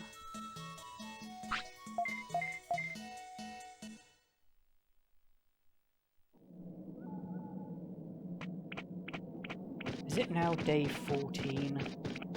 I have a hunch that it might be.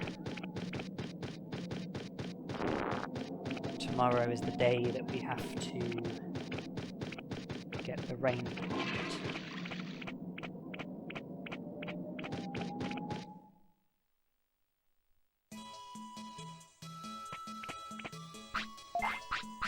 It is day 14.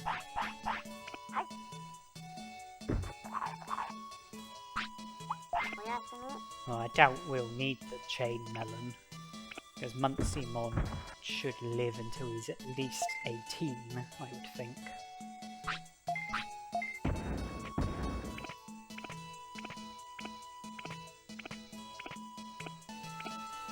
Another unsuccessful try.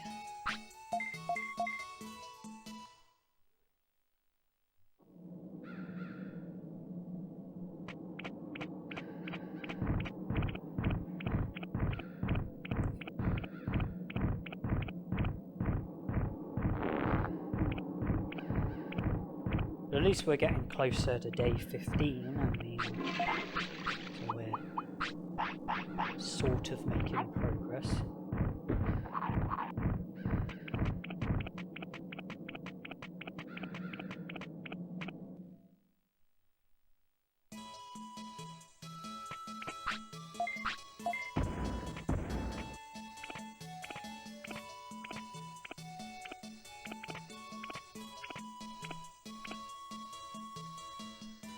And I haven't cut forward this time. Does this mean that this one's going to be successful? Gotsumon wants a portable potty.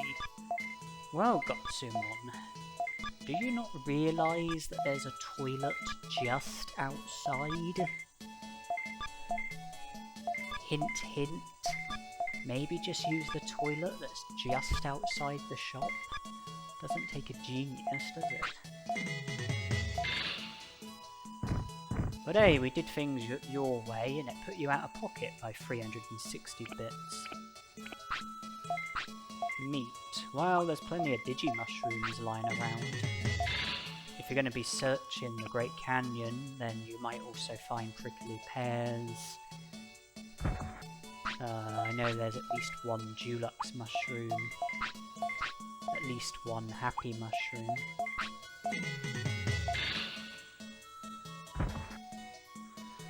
But hey, if you're too lazy to search for food items on the ground, then yes, you can just buy meat from me, I suppose. I mean, I don't really mind, I just want to make as much money as possible. I don't care about you customers. I don't have any customer service.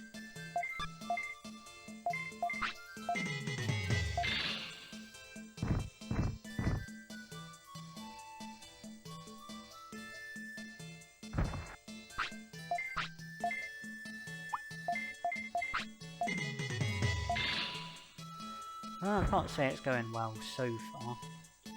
Only made 360 bits. Doesn't really help that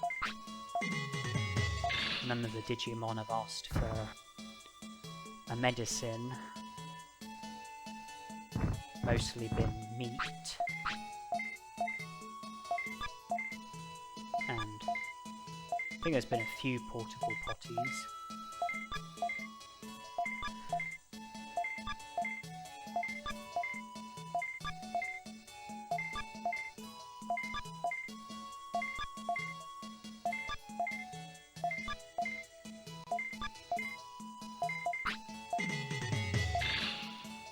But at this rate, it's not going very well.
Stop arguing with me. Either pay the price or do one.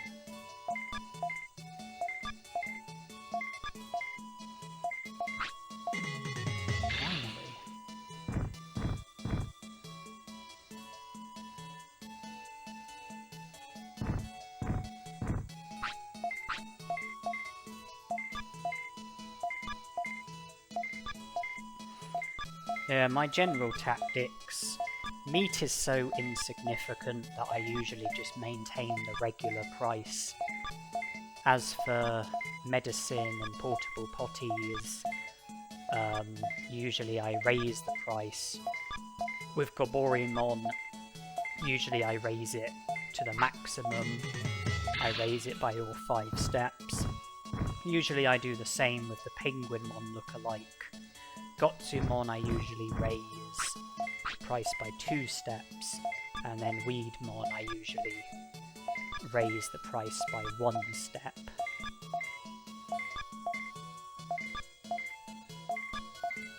Just Goboremon seems to be the most willing to pay big. Weedmon seems to be very tight-fisted and not willing to pay big. Gotsumon seems to be willing to pay some, but not too much. He's like less fussy than Weedmon, but more fussy than Goboremon. Whereas the Penguinmon lookalike just seems to be extremely unpredictable. Things are looking a bit more positive all of a sudden.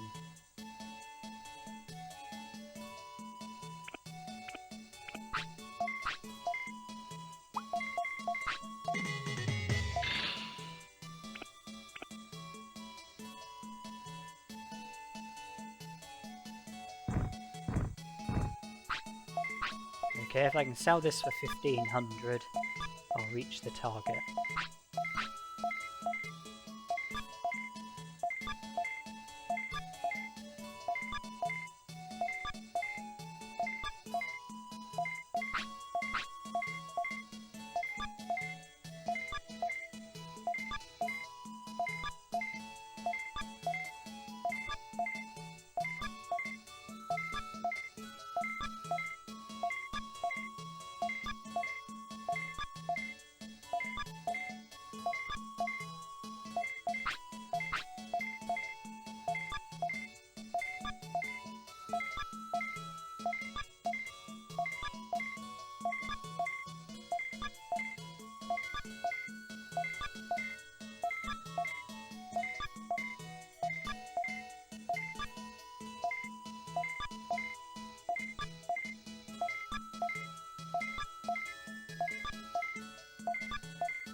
Ah, we are there. I don't know what the exact target is. I know that it's 3,000 and something. Somewhere between 3,000 and 3,100. I just know that if you reach 3,100, then you'll definitely be successful. Because now that I've reached the target, I'm just charging the regular price because, you know, I've already succeeded. I just want to end it as quickly as possible.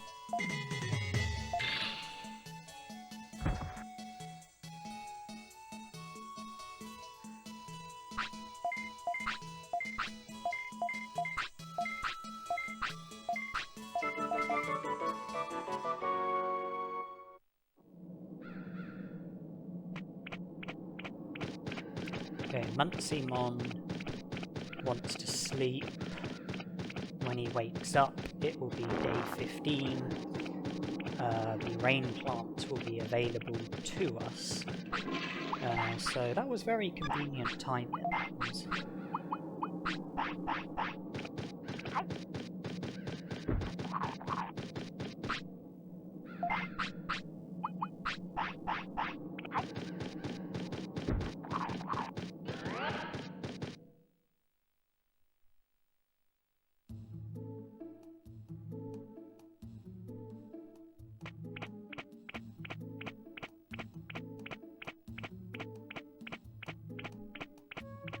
I mean, obviously I would have preferred it if the Monochromon shop minigame only would have taken one try.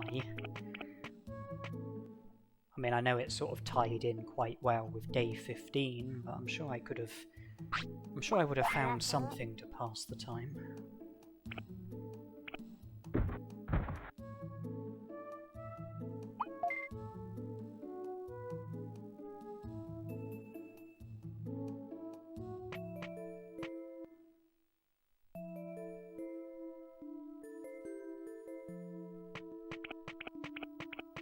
So there's the rain plant.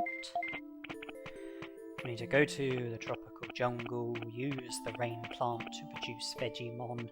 He'll join the city, then we need to backtrack to the city, buy a super carrot from Vegemon, then go to Friesland, trade the super carrot for an Omni floppy, trade the Omni floppy for whichever item it is you get in exchange. I think it's either a super attack disc or super speed disc.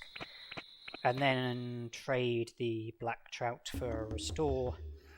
Then Monzaemon will join the city. We were at 88 prosperity points. Monochromon made it 90. Vegemon will make it 92. Monzaemon will make it 94. I believe that just leaves Monzaemon, Nanimon, and Coelamon. Obviously, we have an ultimate Digimon. We have stats that you can't really complain about. There is an issue though, and the issue is that the only technique that we've got is Sonic Jab. And I don't want to fight WaruMonzaemon with Sonic Jab. I don't really want to fight Coelamon with Sonic Jab. But we can learn a better technique and it shouldn't be too difficult. Monzaemon has battle as his first nature. He can learn and use all battle techniques. He finds learning battle techniques easier than learning air techniques. Because air is not his primary nature. The Gotsumons in the Great Canyon use Megaton Punch and Buster Dive. If I get into a battle with them,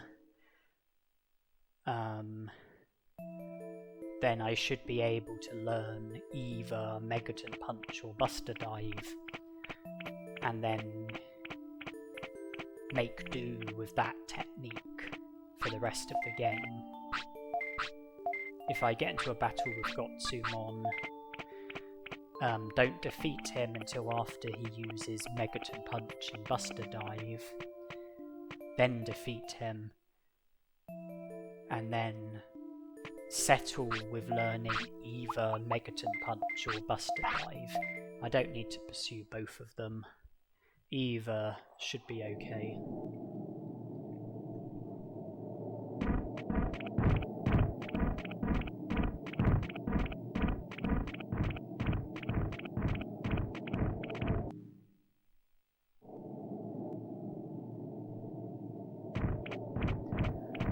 I mean, something like Megalospark or Thunderbolt would be a lot better, but it would be harder to learn, and with the stats that we've got, I think, you know, Megaton Punch or Buster Dive will be more than adequate. Especially considering the only compulsory battles are WaruMonzaemon and Coelamon.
Okay, only Monzaemon, Nanimon, and Coelamon remaining.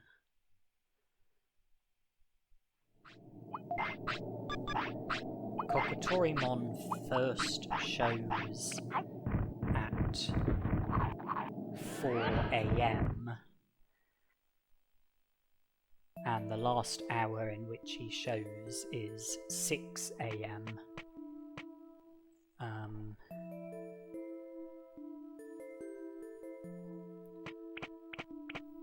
But I've only got Sonic Jab.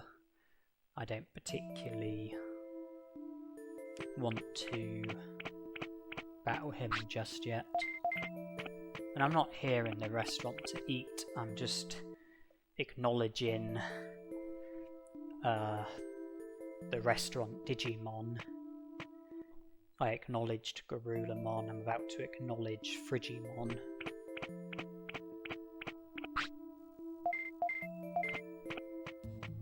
Numemon and Tyrannomon have already been acknowledged. Betamon and Digivolve don't show routinely.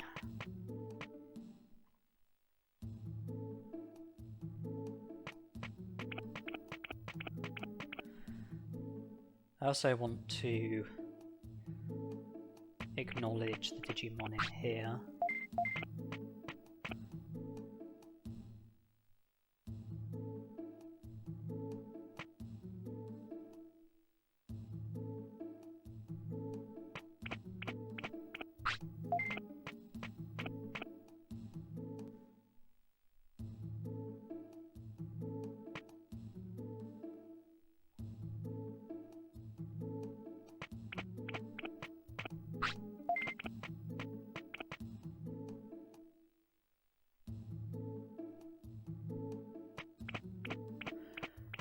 Acknowledge Monochromon, make use of his shop. With the secret item shop, I didn't acknowledge all of the Digimon. I acknowledged all of them apart from Devimon. I chose not to acknowledge Devimon because the fact I didn't acknowledge him means the next time, if I was to go into the secret item shop, then the Digimon would be Devimon. And that means that there's the opportunity for me to purchase devil chips should I decide that I want to improve my stats, but I'll be limited with regards to how many devil chips I can use, because each devil chip shortens your Digimon's lifespan by a day.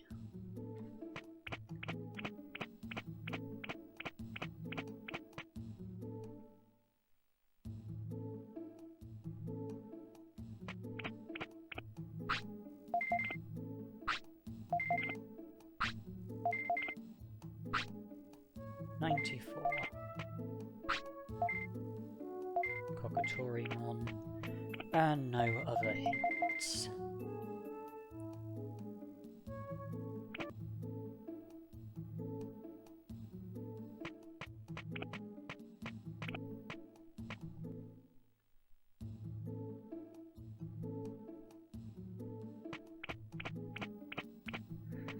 Okay, I'm going to the Great Canyon to try and learn a better battle technique, either Megaton Punch or Buster Dive.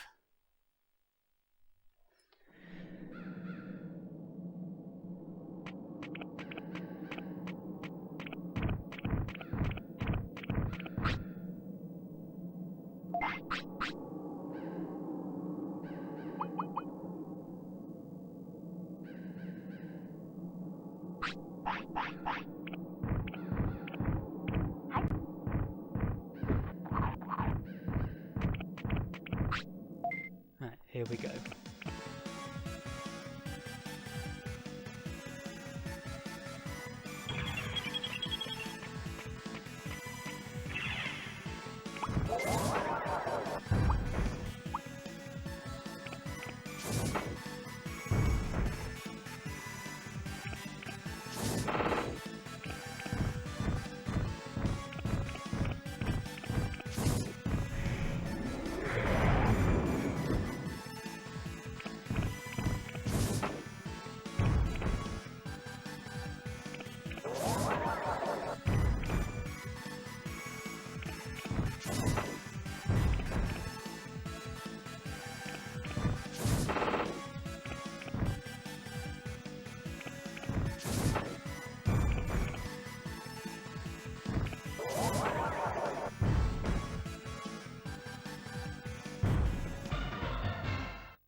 Medium recovery, but no technique. Okay, well there's another Gotsumon just down here. There he is. So we'll keep trying.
Buster Dive.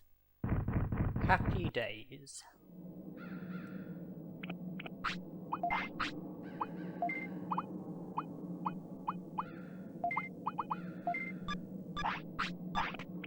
With that in mind, we're ready for WaruMonzaemon.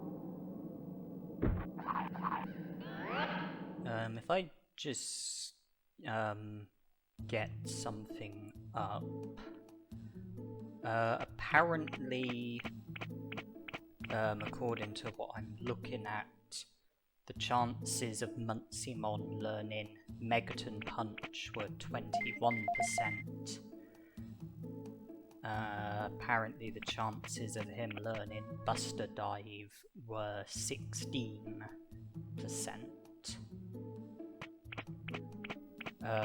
When I go up against WaruMonzaemon, he uses Megaton Punch, which I've got a 21% chance of learning, Buster Dive, which I've already got, Muscle Charge, which I've got a 19% chance of learning, and Thunderbolt, which I've got a 9% chance of learning. But it doesn't really matter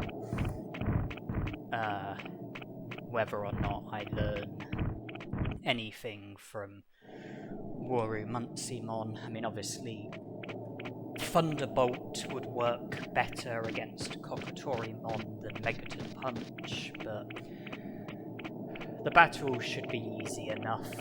Wait, no, sorry, Buster Dive. Yeah, Buster Dive's the technique I've got. Thunderbolt, you know,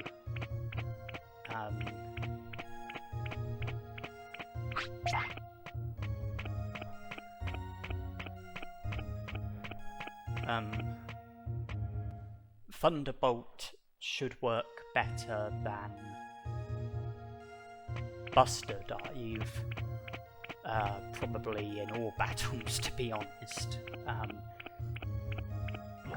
After WaruMonzaemon, all that's left is Coelamon. Thunderbolt would be a better choice than Buster Dive, but I'm not gonna split hairs. You know, Buster Dive is good enough with the stats I've got and the items that I've got. You know, I'm happy with Buster Dive. That's what I'll be using against WaruMonzaemon. And if I don't learn anything else, it's what I'll be using against Coelamon. Now, I believe that I choose to go through the text in here a bit more slowly than I normally would, because I think I wanted to see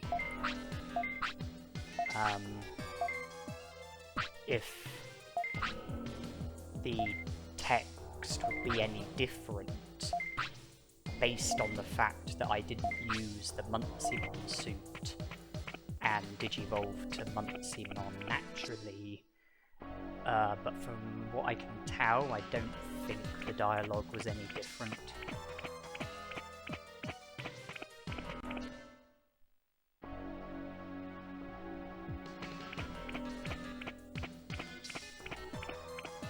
Alright, first mission, avoid the toy Agumons.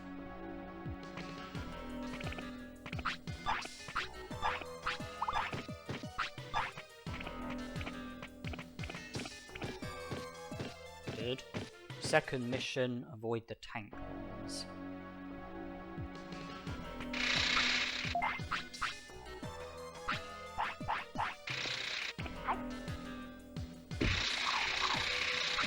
And that is a good demonstration of how not to avoid the tank ones. I won't run though, I'll just defeat them, it shouldn't be too difficult. Or time consuming.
I might learn Betamon Punch, but I'm really not interested. Large recoveries might get dropped, but I'm really not interested.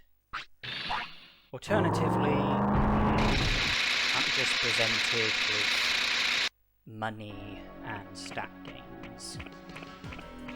Next mission, avoid the clear Agumons.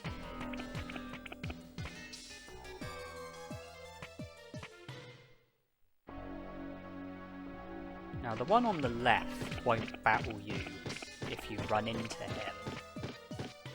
If you run into one of the other clear Agumons, then the clear Agumon on the left might choose to participate in the battle, but if you run into the clear Agumon on the left, he won't fight you. So I always go to the left, because that way, if I run into the clear Agumon, it won't result in a battle.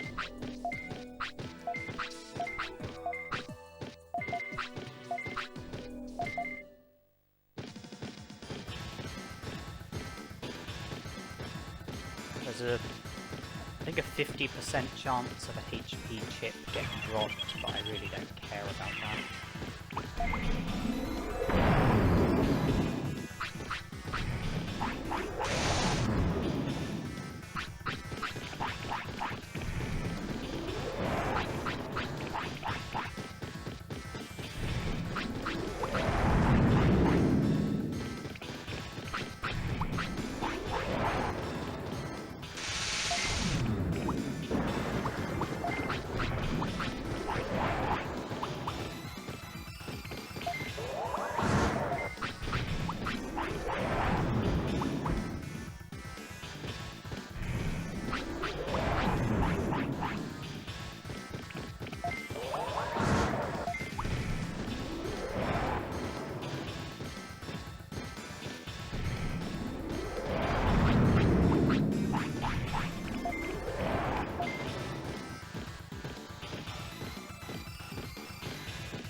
No HP chip, no techniques learned, but it really doesn't matter. I mean, out of the techniques that I could have learned, Megaton Punch and Thunderbolt got used. If I remember rightly, Megaton Punch had a 21% chance of me learning, Thunderbolt 9%. The HP chip, I think, was 50%. But like I said, you know, I'm confident that, you know, Buster Dive will serve me adequately against Cockatorimon. Now I'm now doing the reverse journey, where avoiding the random Digimon is less difficult, but don't put anything past me, you know, with how terrible I am at avoiding Digimon. You can never count on me to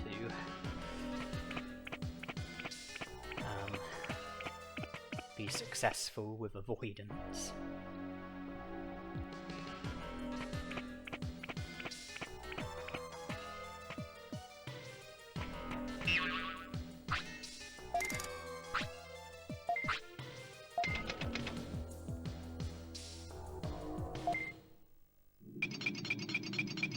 Okay, well, Agumon has been returned to the Tinmons. The Tinmons are happy. Monzaemon's stuffed suit joins the city. My number of prosperity points increases from 94 to 97. That makes me happy. Now I just need to encounter Nanimon, which means having to avoid Toy Agumons, Tankmons, and Clear Agumons, and I'm really not feeling optimistic about that.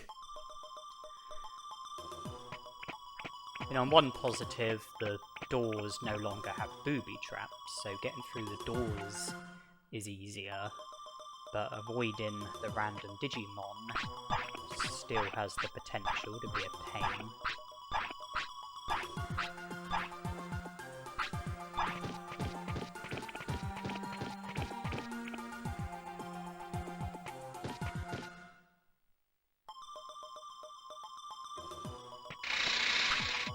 Okay, I was too slow with pressing the inventory button, so there's another fine demonstration of how not to avoid the Tankmon.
They have tanked out.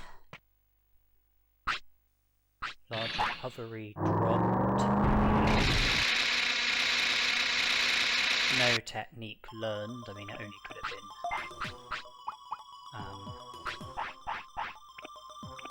been Megaton Punch, but it's insignificant.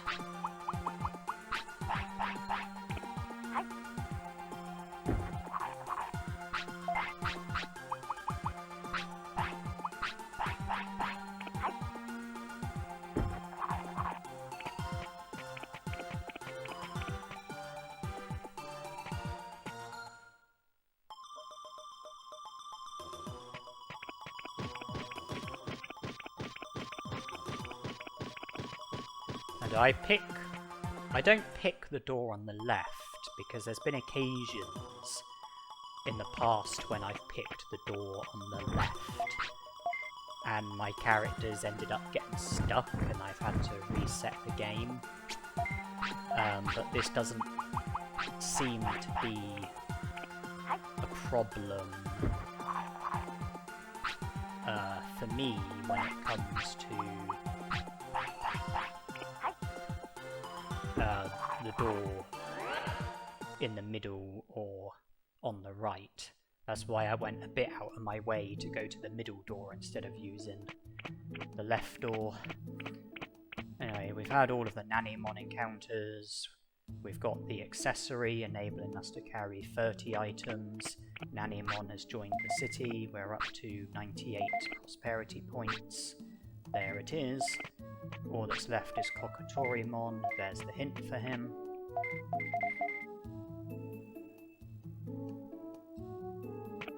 Okay, Coelamon becomes available at 4 AM and is last available at 6 AM. It's currently 11 AM, so Coealamon's not an option at the moment. But if we pass the time by training, Monzaemon usually wants to sleep at around 6 or 7 PM, and I think he wakes up at 4 AM. Perfect timing for Coelamon. I gave Monzaemon the Digipine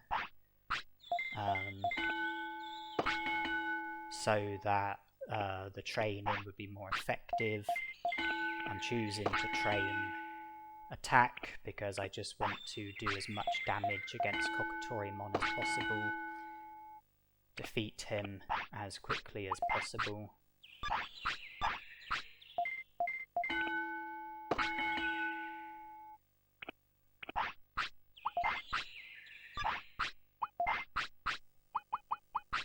Okay, the effects from the Digipine will now be lost because I fed Monzaemon a chain melon. The effects from things like Digipine, super carrots, hawk radishes, they go away when you feed something different to your Digimon. So for the final train, the stat gain was less impressive, but it really doesn't matter. My attack is in the region of about 900 or so.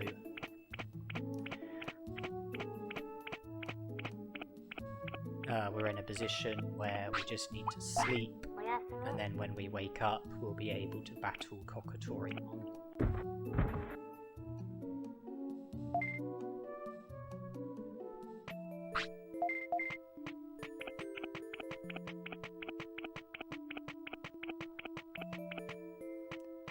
Okay, Birdramon can fly me to the misty trees. From there I can make my way to the area that Kokotorimon is in. I can battle him, defeat him, recruit him. That will bring us up to 100 prosperity points. That will be job done. That will be the end of this challenge. The Digimon World No Monzaemon Suit challenge. The Digimon World Monzaemon Natural Digivolution challenge, whatever you want to call it. A challenge where a couple of the parameters was for me to do it all in just one lifespan.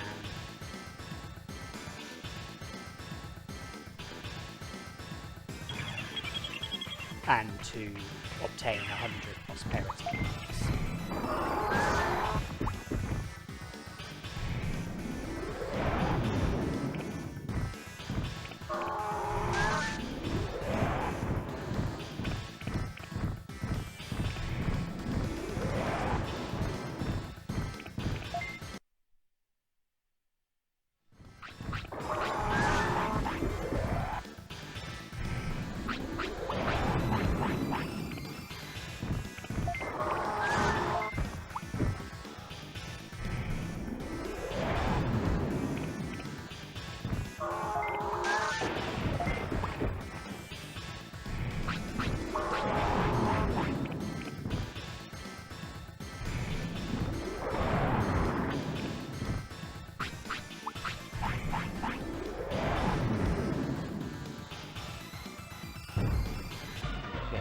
Defense chip will get dropped. It's possible for a technique to be learned.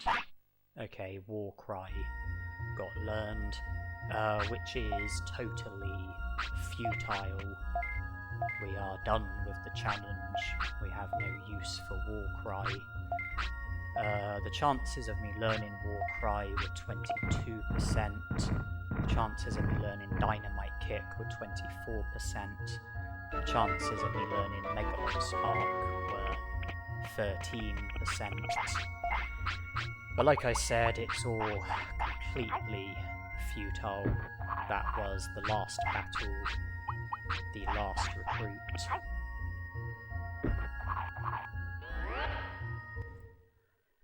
And yeah, we are now approaching the final stages of this challenge. I have been less active with YouTube lately. I have been less active with my gaming lately. I have been less active with Digimon World lately. But this challenge, for me, certainly proved to be a breath of fresh air. I certainly enjoyed the added restriction that I had to go by. I do have ideas for more challenges for this game, you know, on top of the ones that I've already done. I did enjoy doing this challenge. I do look forward to some of what's ahead of me. And if you watch this challenge all the way through, then I would like to thank you for devoting your time to me. I would like to thank you for watching my challenge. I hope that you liked it. I hope that you enjoyed watching it. And I hope that you will stick around for future content and that you will enjoy that as well. I'm just showing you like the basics of like my infantry.